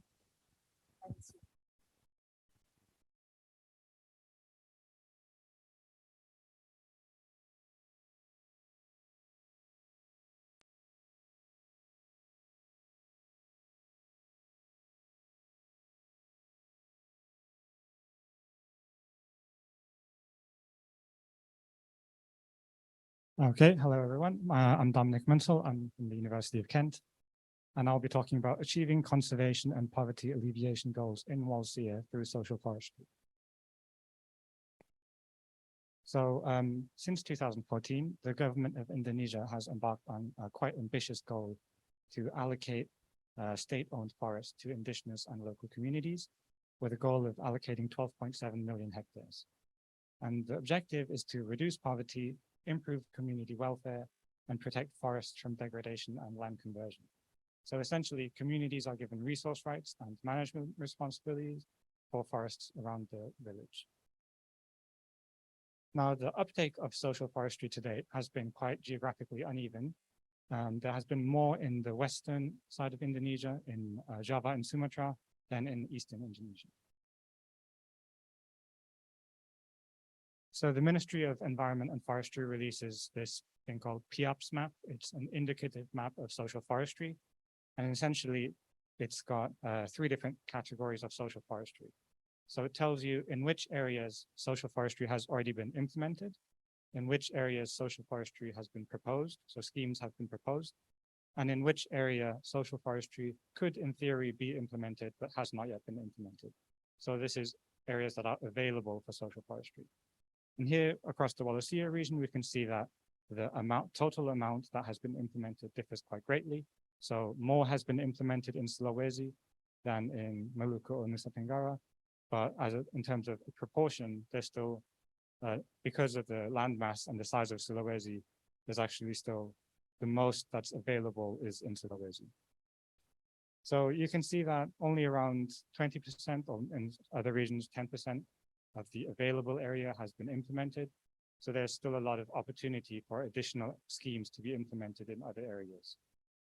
And so what we wanted to do with this project is look at, okay, now that there are still so many areas that are available, can we prioritize or create some sort of ranking to inform decisions about which of these available areas are priorities and in which of these areas we should be implementing schemes first, because they are important. So our aim was identify areas of importance for social forestry to protect biodiversity while maximizing forest protection and alleviating poverty. Or if you want to formulate it as a question, it's basically which areas of available social forestry are priorities for implementation. Obviously, you could define priorities in many different ways, and we selected these 3 separate objectives to define what a priority would be. So the first objective is about protecting species and land systems. The second objective is about alleviating socioeconomic poverty. And the third objective is about protecting or restoring above ground forest biomass. So to answer this objective, we used spatial planning, a spatial planning workflow, which involved prioritization. And I will go into a lot more detail about what that means. But just to give you an overview, when you do spatial planning, the first step is you have a study design and you set your conservation objectives. So those objectives are the ones that I just presented to you. And then you need to determine what sort of data do you need to answer those objectives or to be able to measure those objectives. So we collect a bunch of spatial data, which I will go over. Then you process that data, you put it all together, and you generate a grid for selecting optimal areas. Then you do spatial prioritization, which means identifying priority areas by using a mathematical algorithm. And there are lots of different algorithms people can use. Many different tools have been developed, and we decided to use this one software called Prioritizer. And then after you've done that, what you end up with is a set of outputs and maps. So these maps will tell you where the priority areas are for implementation. So now I will talk about the spatial data that we used to do our analysis. So for the first objective, we downloaded data from IUCN Red List and BirdLife, and we want to focus specifically on vulnerable, endangered, and critically endangered mammals, reptiles, amphibians, and birds. So this is just species range data that tells us where species are commonly found. So that's the first component. That data set allows us to see where species are. The second part of objective 1, land systems, we decided to look at the REPROT data set from 1990. So that's the Regional Physical Planning Program for Transmigration. And it's essentially a classification of soil types and land types by things like lithology, hydrology, vegetation, climate, etc. And by combining these 2 data sets together, we're essentially saying we want to make sure that we're selecting a range of different biological and geographic areas in which social forestry schemes would be implemented. So those 2 data sets allow us to address objective 1. Now to address objective 2, we used the potency data set that Matt just explained in quite a lot of detail. So I won't go into as much detail as he did, but essentially it's this survey or questionnaire that's conducted every 3 to 4 years. And we used some of these questions to form a set of indicators. So whereas Matt showed you 6 aspects of well-being earlier, one of which was environment, in this analysis, we removed the environment. So we're left with education, health, living standards, infrastructure and services, and social cohesion. And so essentially, the higher your score, the more deprived or the poorer the village is, and the lower your score, the better off that village is. And the reason why we excluded environment is because we're already accounting for environment through these two other objectives. So the third objective was about protecting or restoring above ground forest biomass. We wanted to look at only areas that fall within tropical moist forest. So we obtained this data set, which shows tropical moist forest layers. They're shown in dark green and light green, and we excluded any areas that were white. So within these dark green and light green areas, we then wanted to have a measure of above ground forest biomass. And there was this handy data set from the European Space Agency, which shows you, it's a gradient, it's a raster essentially showing you the tons per hectare at 1 kilometer square resolution of what the above ground forest biomass is in that area. So we have this satellite imagery data set, and what can we do with it? Well, we wanted to have two different scenarios. So one scenario is a conservation scenario. The conservation scenario means you prioritize areas with high forest above ground biomass. So in this simple example over here, an area that has 200 tons per hectare is a higher priority than an area that has only 100 tons per hectare. So the reasoning behind that would be essentially you want to protect healthy forests that have good forest cover. However, it could also be that you have a different scenario, a restoration scenario, which can be thought of as the inverse of the conservation scenario. So instead, now if you're doing restoration, you want to prioritize areas with high forest biomass restoration potential. So now the priority is not the site that has more biomass, but actually it's the site that has less biomass.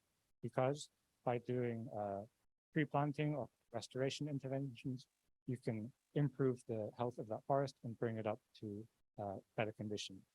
And there is an equation that we used, which if anyone wants to know anything more about, we can talk about in the discussion, but I won't go over now. Okay, so those are the data sets that we used. And you can see how each data layer is related to one of the objectives, with the first objective having two sets of data. And then now I'll go over how we use that data in this process of spatial prioritization. Okay, so what is spatial prioritization? If you can think about it in terms of a number of steps that have to be taken to answer your question. So the first step is we have this map of PAPs. So as I said, it tells you where social forestry is available, where it's implemented, and where it's proposed, as well as showing some of the protected areas. And on top of this map, we overlay a grid. So the grid can be a grid of squares, or it can be a grid of hexagons, or it can even be a grid of uneven shapes. So we decided to overlay a grid of hexagons. So I don't know if people in the back can see this, but these areas all split into hexagons, like,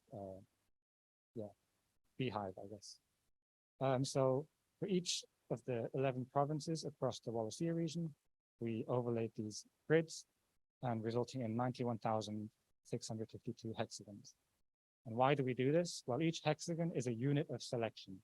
So you can either select an area or not select an area for implementation or for interventions. Once you have this grid, in the second step, you calculate how much of each input data is contained within that hexagon. And then in the third step, you select 10% of the best hexagons containing most of each objective. And then finally, in the last step, you just repeat. Instead of 10%, you increase to 20%, 30%, 40%. So 10%, what these percentages refer to is simply the total amount of social forestry that's available. If you were to select 100%, you're selecting all of the available areas. If you're only selecting 10%, you're saying, tell me what the best 10% are that I can possibly choose out of the total 100%. So now I've just described this spatial prioritization approach using some steps, but I'll also show you how it's done visually and using a table. So over here on the right-hand side is a simplified diagram of a planning region. In this planning region, we've got 13 hexagons. Each of these is 100 hectares in size. And we can see that 3 of these are protected areas. 2 of these are areas where social forestry has been implemented. And then 8 of these are areas where social forestry has not yet been implemented, but could be implemented. So first of all, we start with a baseline analysis, or like a gap analysis, to determine how well our objectives are already captured based on this 2020 PH dataset. So that's what this bar chart is showing. If we consider only protected areas and areas where social forestry has been implemented, we can calculate how much of species 1, species 2, 3, 4, etc., how much of land system 1, 2, 3, 4, how much forest biomass, and how much of the poverty score is contained within this green and purple area. So that's our baseline scenario. At this point, we haven't run prioritization yet. Okay, so now imagine our question is select 25% of available areas. 25% of 8 is 2. So you're selecting 2 of these white hexagons and you want the best 2. We could randomly select the 9th and the 10th one, which are over here. And if you were to implement schemes over there, you can see that species 1, 13% more of species 1 is now contained in the solution, 25% more of land 1, 9% more of biomass, and 20% more of the poverty score. And we randomly chose 9 and 10, but you can imagine that we could have also picked 1 and 10, 11 and 13, etc. There's lots and lots of different combinations of units of selection that you can take. But actually, when we run this, there's a prioritization or an optimization happening. There is an optimum in the sense that there are 2 of the best that can be taken. In this simple example, the best 2 that you could possibly select for social forestry schemes to be implemented are the 1st one and the 7th one. And the reason for that is because now all of a sudden the percentage increase has jumped from 10% to 50% or 35%, so between 24% and 53%. In this simple example, we could just do it with a calculator and a piece of paper because there are only this many columns and 13 rows. But as I said to you, we had 90,000 hexagons and we had over 100 species and 18 different land systems. So it's not possible to do it by hand. That's why we use this mathematical algorithm that does it for you.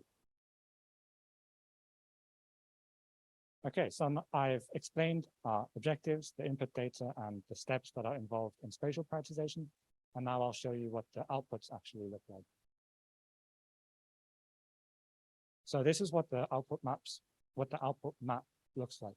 And the map, what we call it in spatial planning, it's called a solution. Would you be able to move this up, maybe?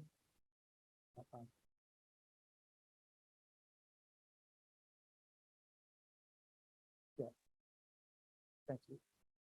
So here's different color coding. 10 is yellow and 100 is blue. So the highest priority is yellow. So if you were to only be selecting 10% of the areas, the best areas that you should select first, essentially, are these yellow areas. And the areas that are not high priorities in terms of the objectives are these blue areas. And we can see that there's actually quite a lot of fine scale variation in terms of where priorities are. So there's a lot of yellow right next to blue. It's not like there's all the yellow concentrated in one side of the map and all of the blue in the other. There's a lot of fine scale variation. And what this chart plot on the left-hand side is showing you is simply as you select more and more of the available area, so as you increase from 10% to 100%, you're managing to protect more animals as that goes up. You're capturing more of the total poverty score that goes up, and you're capturing more forest biomass.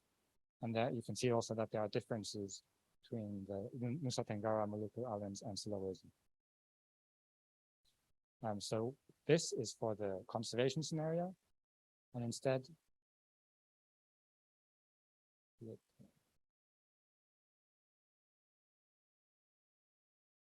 next please.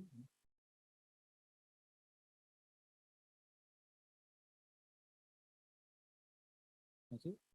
So instead, if we look at the restoration scenario, we can see that if you were paying attention to the map, some of these colors have now changed. So areas that were high priority previously are now low priority. And that's simply telling us that certain areas are more appropriate for restoration than for conservation. So these high priority restoration sites, they are still high priorities in terms of biodiversity and poverty, but they are not high priorities for conservation in the sense that they don't contain a lot of forest biomass.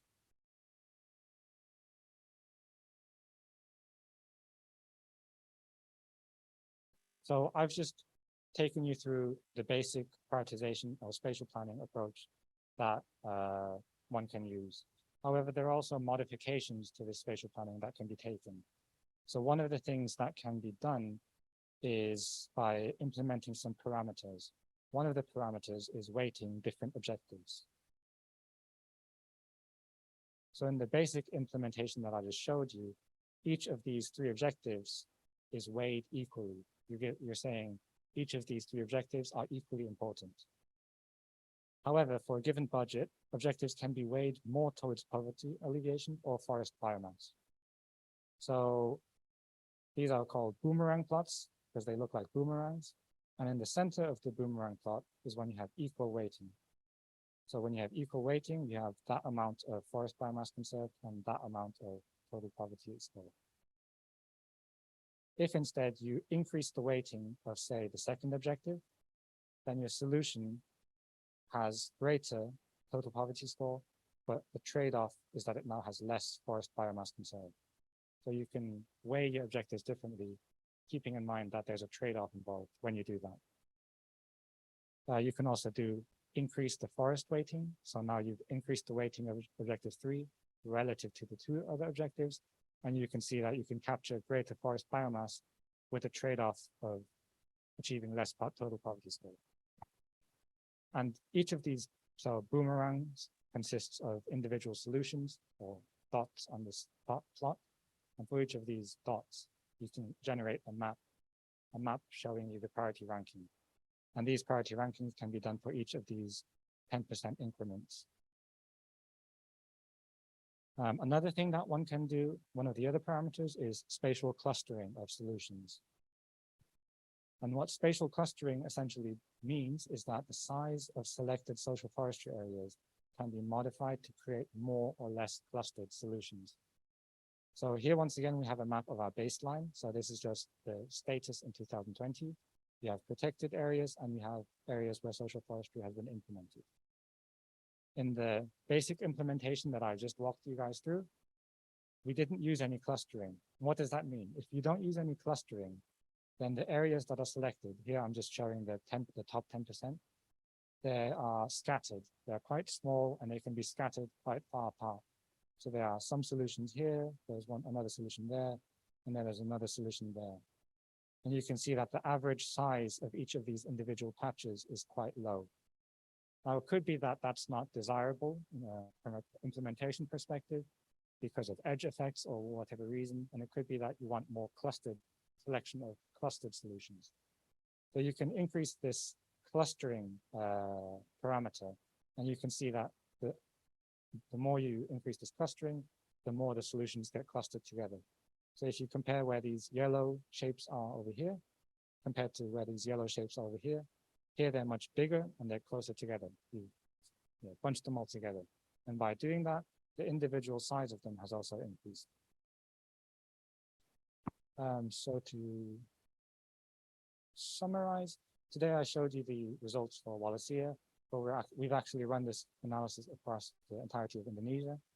And our hope is that this can be used in decision support.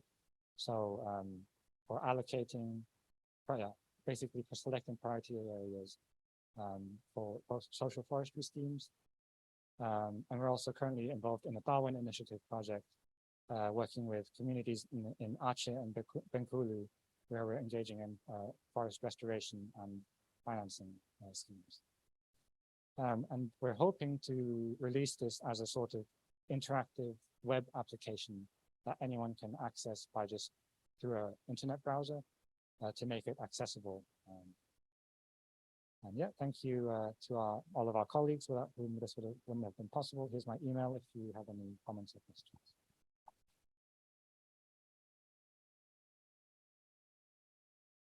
Dominic, this afternoon we have our last presenter, Ibu Dwi Amalia. Please come forward. But I heard you will have a joint presentation with Ibu Masi. Yeah, is it possible to do it 10 minutes each? Okay, I will let you know about the time. Please start. You have 10 minutes and then. Sorry? Yeah, give it to Tono. So this afternoon, Ibu Dwi Amalia will have a tandem presentation with Ibu Masika that will come online. So each one will have 10 minutes. So hopefully we will have enough time to finish all.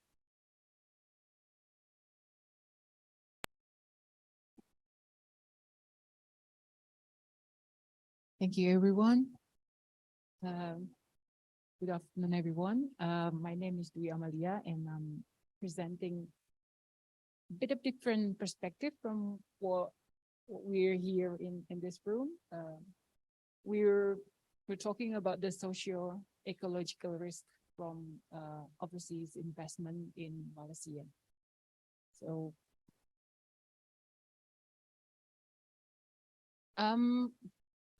I am one of those cold-blooded accountant. I was. And so when the way I see environmental conservation is that, well, why bother? Why should I bother? So, and then I have this, I encountered this very humble professor from one of remote island in Indonesia, and he replied with a perfect comeback. He said, "Bu, we should bother because you cannot eat money." And that is what really triggered me to sort of look a bit of more perspective into environmental things as in today. So today we will talk about the BRI investment in Wallacea and other parts of Indonesia, and then the social ecological risk from BRI investment in Wallacea and other parts of Indonesia. Those two parts will be, Bu Masita will explain in more details because she's the master in it. And so my part is about the lesson learned, what we can improve. Our research is more about a sort of you can say it's a fusion about social financing, investment, and also the environmental aspect of the investment in Wallacea. Why we concentrate on the foreign direct investment? Because for the last 5-10 years, foreign direct investment in Indonesia is on its peak. And then all the sectors, probably you all know that there are metal, mining, electricity, chemical, all sorts of mining. And with all these sectors comes the consequences, which is the environmental consequences. And I got this presentation from the minister, coordinating minister of Maritime and Investment of Indonesia. And he's very proud that Indonesia is one of the lead in Southeast Asia, even in Asia, for the foreign direct investment, which is a good thing from our perspective, from the investment and accountant perspective, but not necessarily a good thing for the environmental and the socio-ecological aspects of the Wallacea. So this is our research. Our research is in certain 14 sites of project of BRI in Indonesia, and it goes not not only in Wallacea, but we'll concentrate on Wallacea, especially in Morowali and some parts of Sulawesi. And then these are our findings. Bu Masita will explain more about this. Basically, it says that this investment is very much putting more pressure on environmental aspects of the island. Now, well, why we should improve is because whether we like it or not, investment is necessary in Indonesia. We're not really a rich country, and we have 285 million of people needs to be fed. So environmental impact is something, the way I see it, may not really really agree with this, but the way I see it, environmental is it's pretty much unavoidable. So what we can really improve is the policy surrounding the environmental investment, and we need to make it fair. We need to make it more impact to the local people. I heard the excellent presentation from other presenters that says that the local people, they're the one that impacted environmentally in this investment, but they're also the one that are poorer and poorer, right? And so our finding is that the Indonesia needs to really work out on certain policies, especially regarding the environmental aspects. So in our analysis, we analyze polluter's pay principle, because that's what Indonesian regulations seems to refer to, with all its twists. It's from the OECD 1975. So polluter's pays have these four aspects: pollution, polluter, costs, and rightful recipients. A good environmental policy should have a right balance of these four. And so we assess 4 regulations, which is currently impacting the Indonesian investment of foreign direct investment in Indonesia. The first regulation is the new regulation in Omnibus Law. Now there is this Perpu regulation replacing this regulation. What's the English for Perpu? Something, a regulation replacing this regulation, but basically they are the same. The Omnibus Law, and then we also analyzed the government regulation number 51, 1998 on royalty provision for the forestry sectors. We also analyzed Minister of Environment Forestry Regulation number 7, 2014 for on environmental loss. We also analyzed the government regulation number 78, 2010 on reclamation reserves fund. Now, if I may explain about this regulations, Omnibus Law basically has this provision that Indonesia, in its spirit of encouraging more foreign investors to Indonesia, they have certain policy relieving the investor from certain tax and provisions. And with the Omnibus Law, the government make it more simplified environmental impact analysis permit. So with this Omnibus Law, a company does not have to have, usually they have 2 permits: local environmental impact permit and the company-wide environmental impact permit. Now with this regulation, it's only they only need 1 permit, that is the industrial permit, and the government eliminates the local permit, the local environmental impact permit. Second one is the regulation number 51. It says that all the forestry sectors need to pay some royalty, some provision to the states, as a compensation for them having this business in forestry. The third one is the environmental laws. Basically, they said that they are all the regulations surrounding that. If a company close their business, they need to restore their whatever destruction they caused with all the rates for that. And the reclamation reserve fund is basically the fund that kept by the Ministry of Environment, by Ministry of Mining, and this fund will be released after the company finish, and this is to replace the reclamation costs by the end of the concession. So our analysis on this one, the pollution, neither of these three regulations is ideal, because with all the system now, the pollution cannot really identify easily.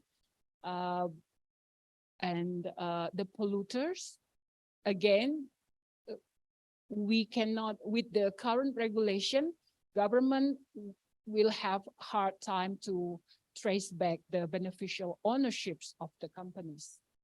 Now, but with the foreign direct investment, the scheme is that the foreign companies invest in Indonesia. They don't have to have local companies as the partners for the investment.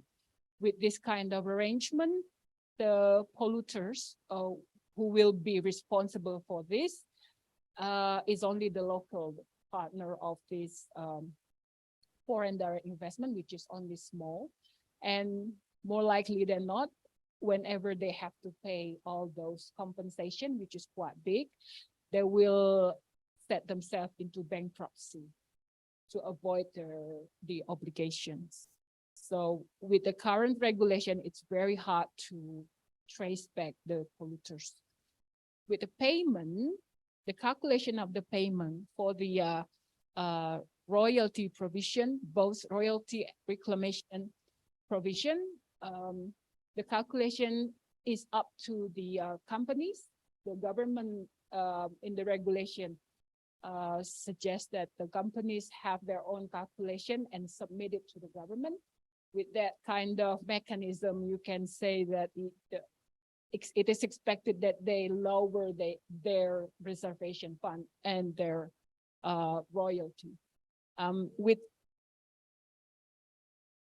All right. Can I just summarize?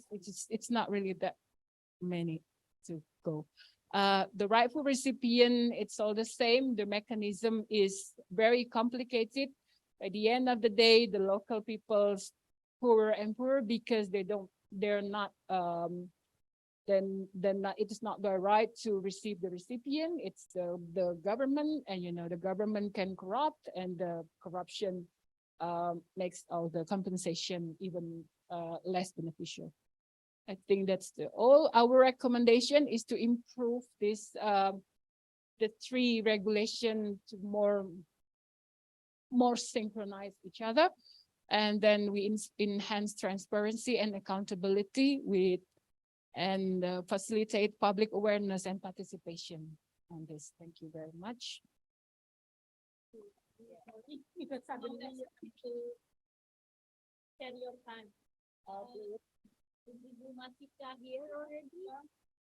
Hello, Ibu Masika.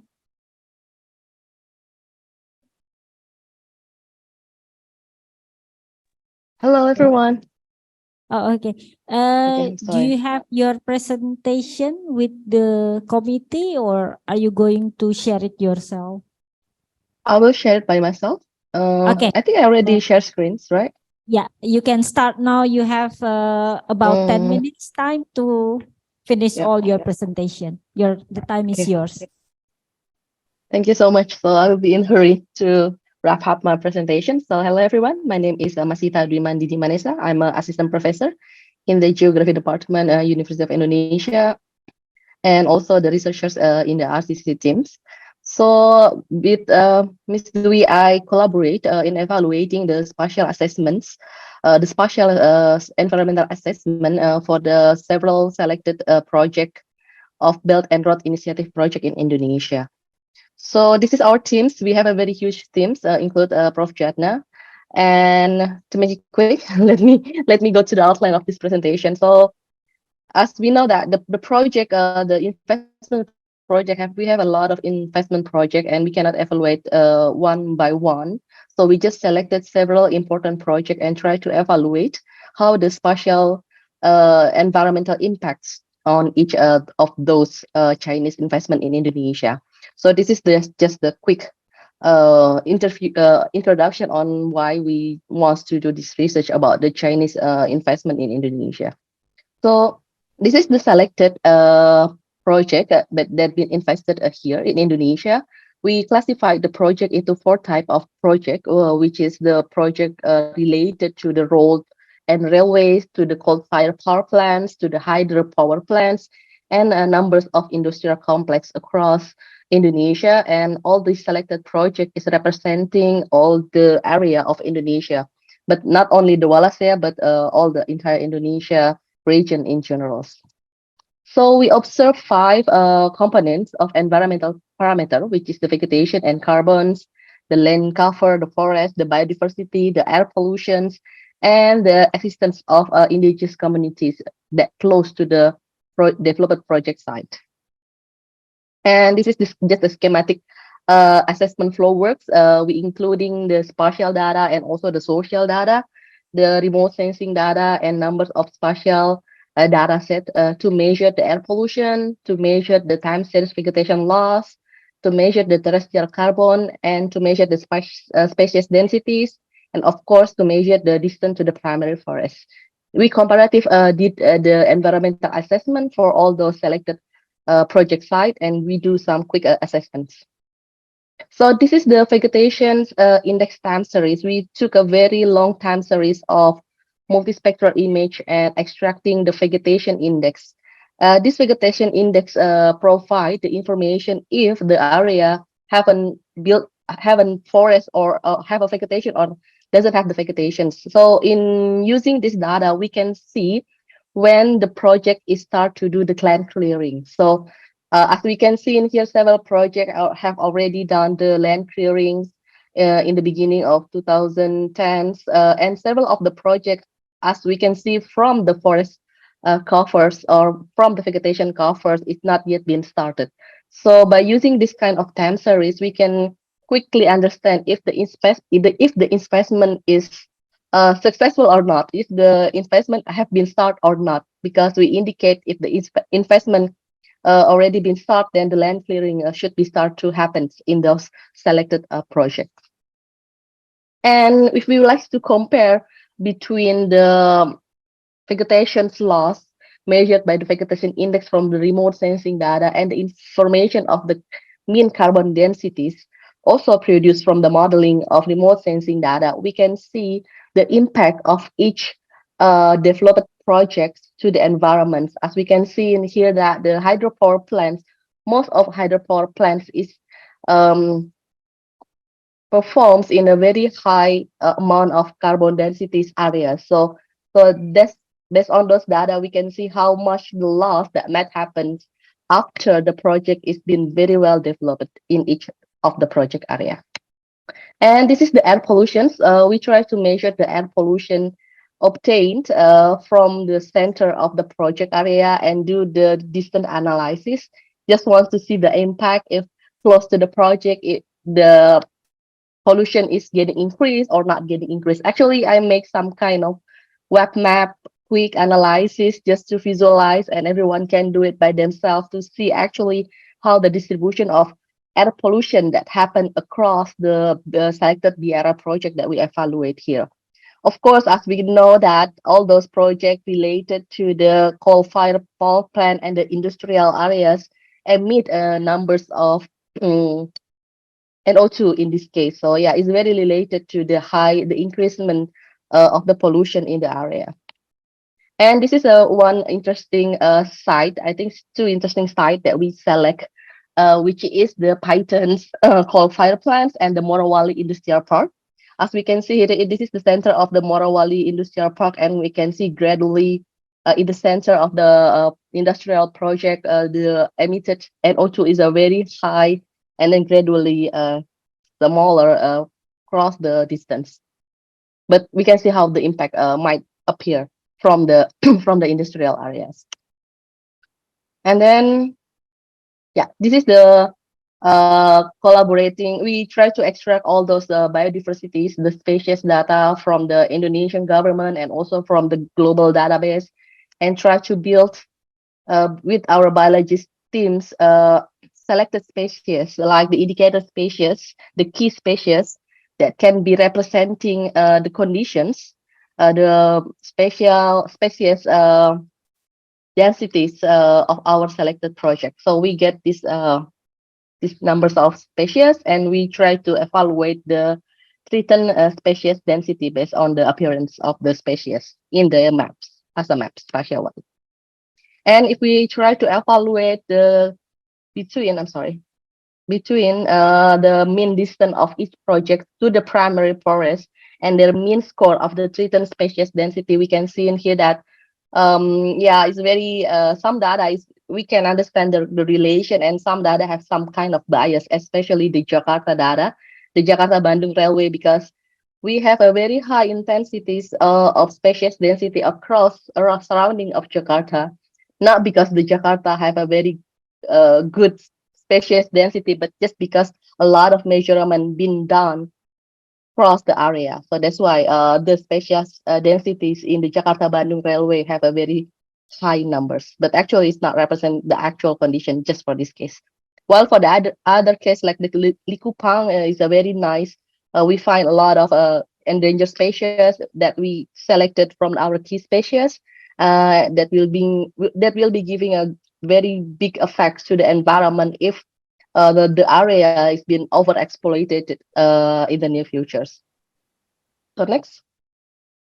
Also, this is we comparing all those indicators, the 5 indicators, the pollutant, the forest proximities, the carbon densities, the spatial species density, and the vegetation loss for each of our selected projects. And we can see the impact, what is the biggest impact on each project, and which parameter actually have the strongest value. If it has the strongest value, mean that it will be like this one. The 40 is the cement project in Papua. As we can see that the cement project in Papua is very close to the primary forest, very high in carbon densities, and it already be found that the vegetation loss in those areas is also very high. But the emitted pollution is not that high compared with the project of like number 4, the PLTU Python have a very high values of NO2, but while the vegetation loss, the carbon density, and the species density is not that big in those sites.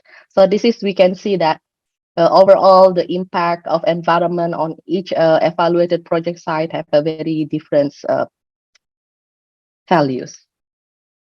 So the last, please. So this is the risk of the indigenous community. Actually, we really want to have the maps of indigenous community and try to evaluate it. But at the end, we agree just to showing if there's available indigenous territory maps or not, if there's an indigenous community or not close to the site, and we just try to evaluate it based on those appearance in the tabular format.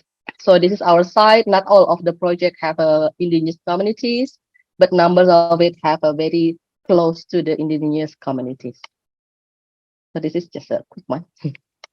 So this is the the risk. If I can summary based on those tabular, we can conclude 3 items, 3 ideas related to the risk to indigenous community. The first one, like 11 of 14 clusters is of the BRI project is affected by the indigenous people. Just 3 sites doesn't have the indigenous people communities. And then the most affected group of those territory overlap with the mining concessions, especially in the Kalimantan, the Morowali, and also the Obi. If we can see in the Kalimantan, the bauxite concession located in the west part of the province cover a large portion of the area. where at least 40 Indonesian Dayak language are spoken. So this is based on the findings that one of our researchers find in the fields when they comes to visit the sites. And then, sorry. So this is the findings that related to the 4 groups of project that we evaluate. I hope I still have time. So this is for the first one, the road and railway projects.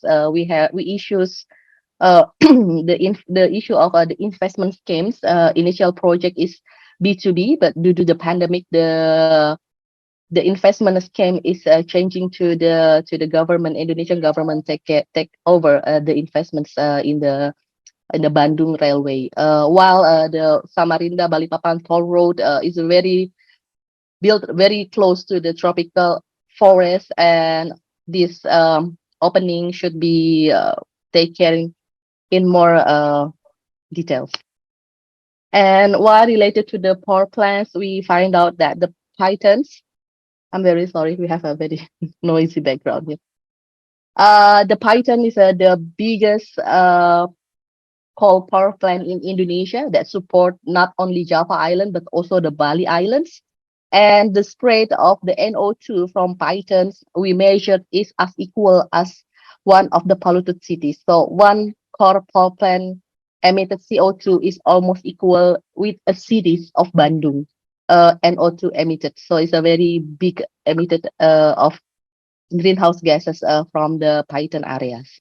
And several of power plant is not yet finished or under construction. Should be evaluate in more detail. It is some things happen with the investment for such as the Sumatra Selatan number 8 power plants, and related to the Celukan Bawang in Bali is been numbers of activists have highlighted the impact with the coastal the coral reef area across close to the coal power plants. And the issue of the coal power plants that we try to map is we really, in the ideal way, we really need to map the source of the coal.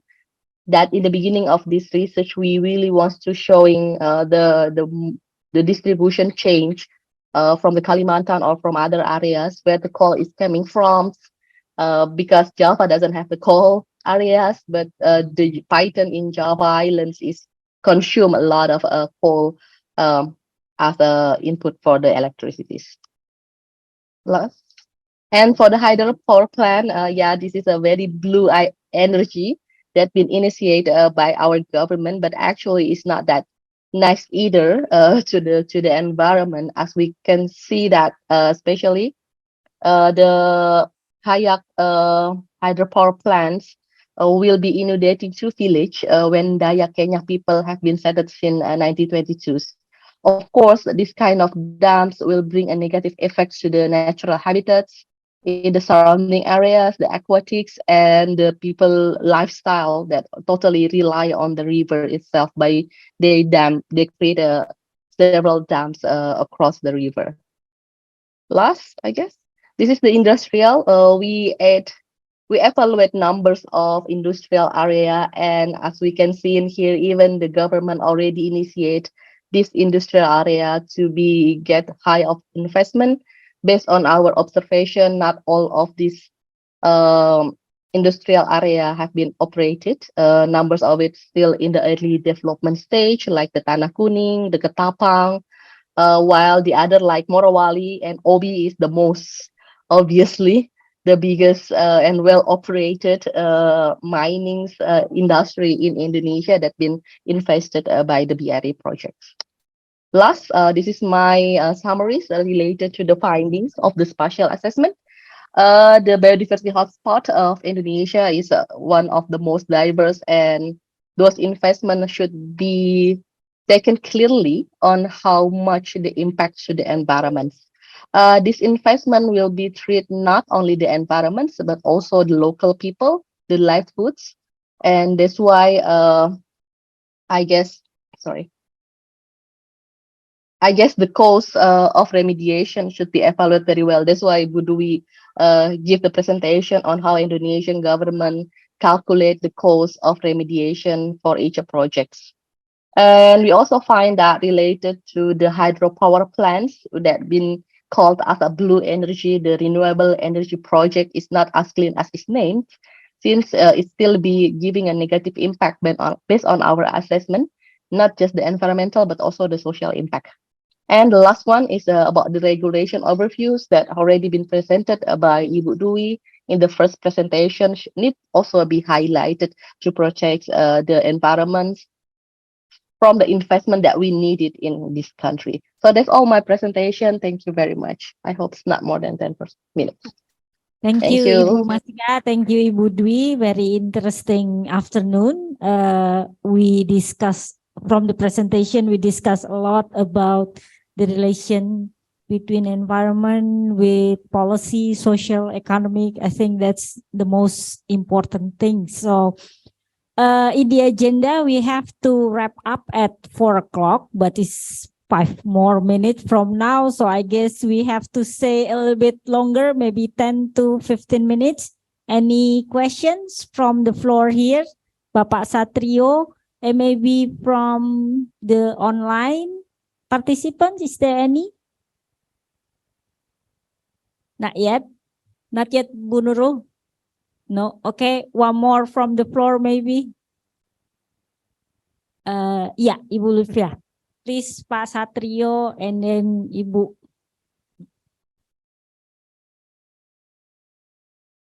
Thank you very much. Thanks again for for very useful and insightful presentation. So I have a few comments and questions.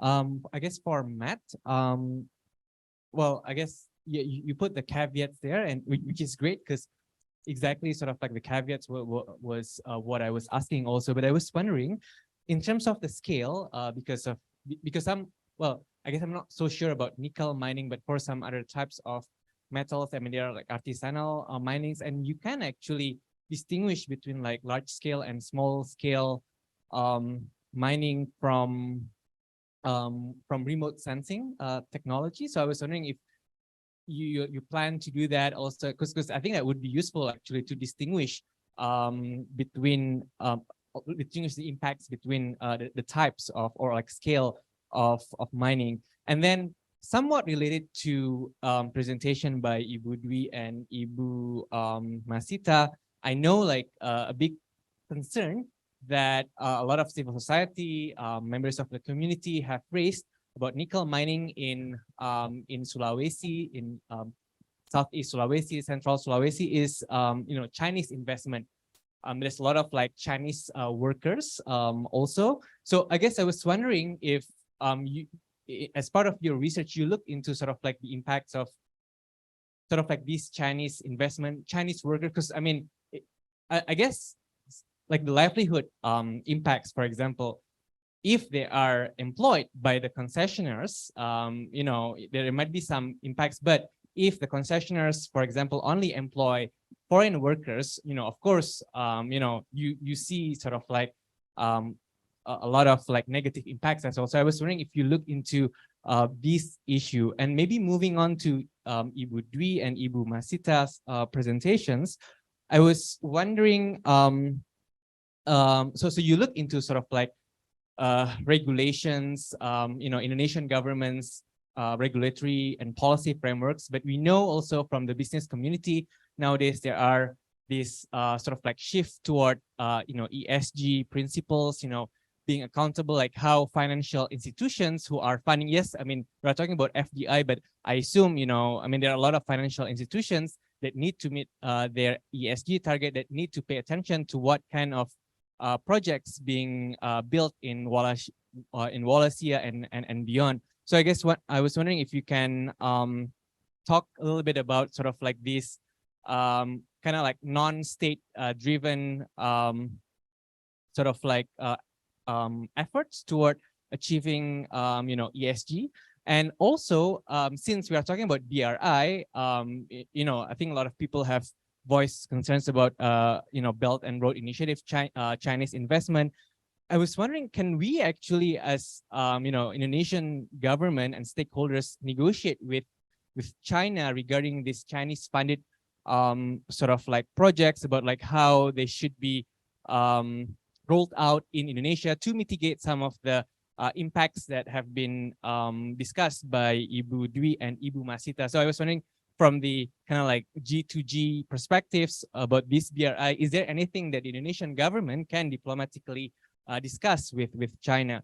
And then last thing for Dominic, I guess my comment for your study would be, I think one aspects of social forestry that is kind of like missing from your study, like the objective of social forestry that is missing is the goal to reduce conflicts. Or in Indonesia, we often say, you know, mengurangi keterlanjuran atau menanggulangi keterlanjuran. So it doesn't appear, of course, I mean, partly because maybe it's a bit difficult to spatially analyze, but I guess your study is missing a little bit about that component. And I was trying to see, you know, how Indonesian stakeholders can practically use the results of the study. Yes, it's great that you will have the web-based, you know, application that people can play around with. But so I was trying to draw on my experience when I was based in Indonesia. I was involved as part of the Tim Percepatan Penggerak Perhutanan Social Forestry Acceleration team. It is, so with social forestry, a lot of it, I would say, is really about human factor, you know, the capacity of the local people, and also like the needs of the local people, and the capacity of the pendamping, which is sort of like the CSOs that are providing assistance. So I think my guess is your study is very useful, you know, as an OECM measure. So for organization interested in the conservation aspects, to help with kemitraan, konservasi, and so on. So I think that's one possible potential use where really your study can give a lot of benefits. And I think it would be useful for you to also talk to a lot of donors. I mean, there are a lot of like, well, the World Bank, the Norwegian government has invested a lot in social forestry in Indonesia. And I think they would be interested in that. And I think you need to tell, to share your study to all these pendamping, like the local CSOs. Well, again, because there are a lot of like human factors that go into sort of like social forestry to make it successful. I mean, even like the process of getting social forestry, it involves verification. And as a team member who did verification in the past, I can tell that a lot of it was really about you know, human factors, whether they are like free riders or not. So in that sense, your study is useful as a kind of like prioritization tool by the ministry. But then yeah, a lot of steps will need to be done afterwards by the team that is doing the verification. But yeah, but I really enjoyed listening to your study, and thank you.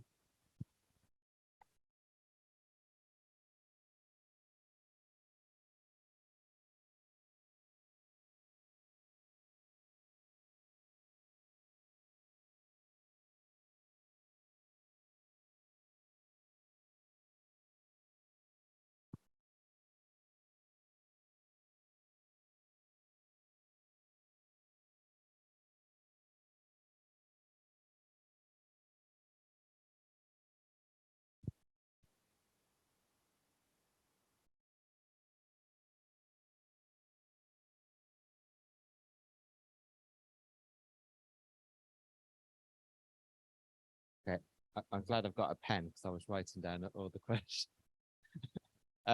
Okay, so correct me if I misunderstood. So the first one was about the detail in the data for the nickel, well, for the mining and that. So we use the concession database from the government, and that is showing concessions that are in the exploration phase or the production phase. So of course, for nickel, we can be more confident that includes the majority of the mining areas because of the permits required for the mine and the scale that the operations need for the mining, right? Because nickel mining is a complicated process, right? Whereas for other mines, such as gold, it's not as simple. So there are legalized concessions that are on the database, but there will be all the artisanal mining as well. So we purposely focused on nickel because it was there are less of the complications that you described. You're right that you can it is possible to map artisanal mining or any mining from remote sensing. We didn't have access to that in this study, but actually only last week I interviewed a student to develop a Google Earth Engine app to map the gold mining areas globally. So he actually already worked with a company based in Berlin to develop a tool that works very well in Central America. So it works very well in Guyana, where there is really only gold mining, but we're not sure how well it will work in other parts of the world. So it's possible that he could train it and develop it further in Southeast Asia as well. I'm not sure if that was the question about the China investment directed to me. We didn't look at that. I guess that is more for the other speakers. Yeah, okay, China. Yeah. So the data we used were the indicators in Potensi Dasar in a PODES data set. So it wasn't possible to get that information out of the data set, and so we could only work with 2018 up to 2018. After that, there is another release of PODES from 2020, 2021.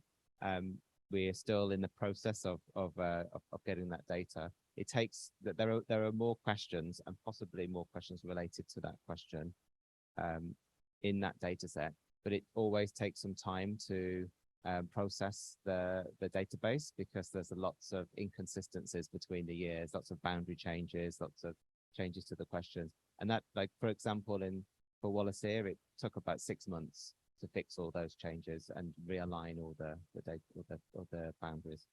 I can answer the social forestry question because I've been working on the Darwin project before Dominic started. So you mentioned about social conflict. So social conflict is actually one of the indicators in the PODES data that we used for social well-being. So that's one of the 3 indicators for social well-being.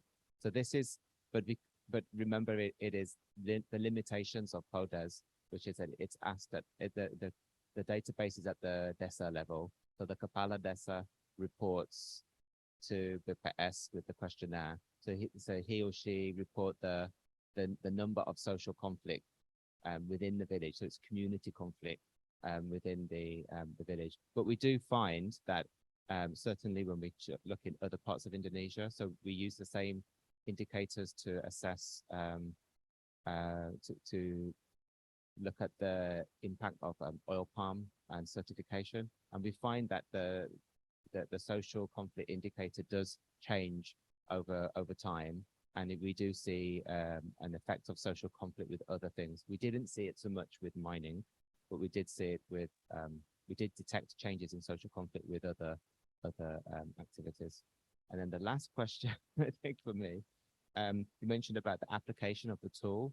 So one potential application is in actual decisions about what type of social forestry or what type of not the decision of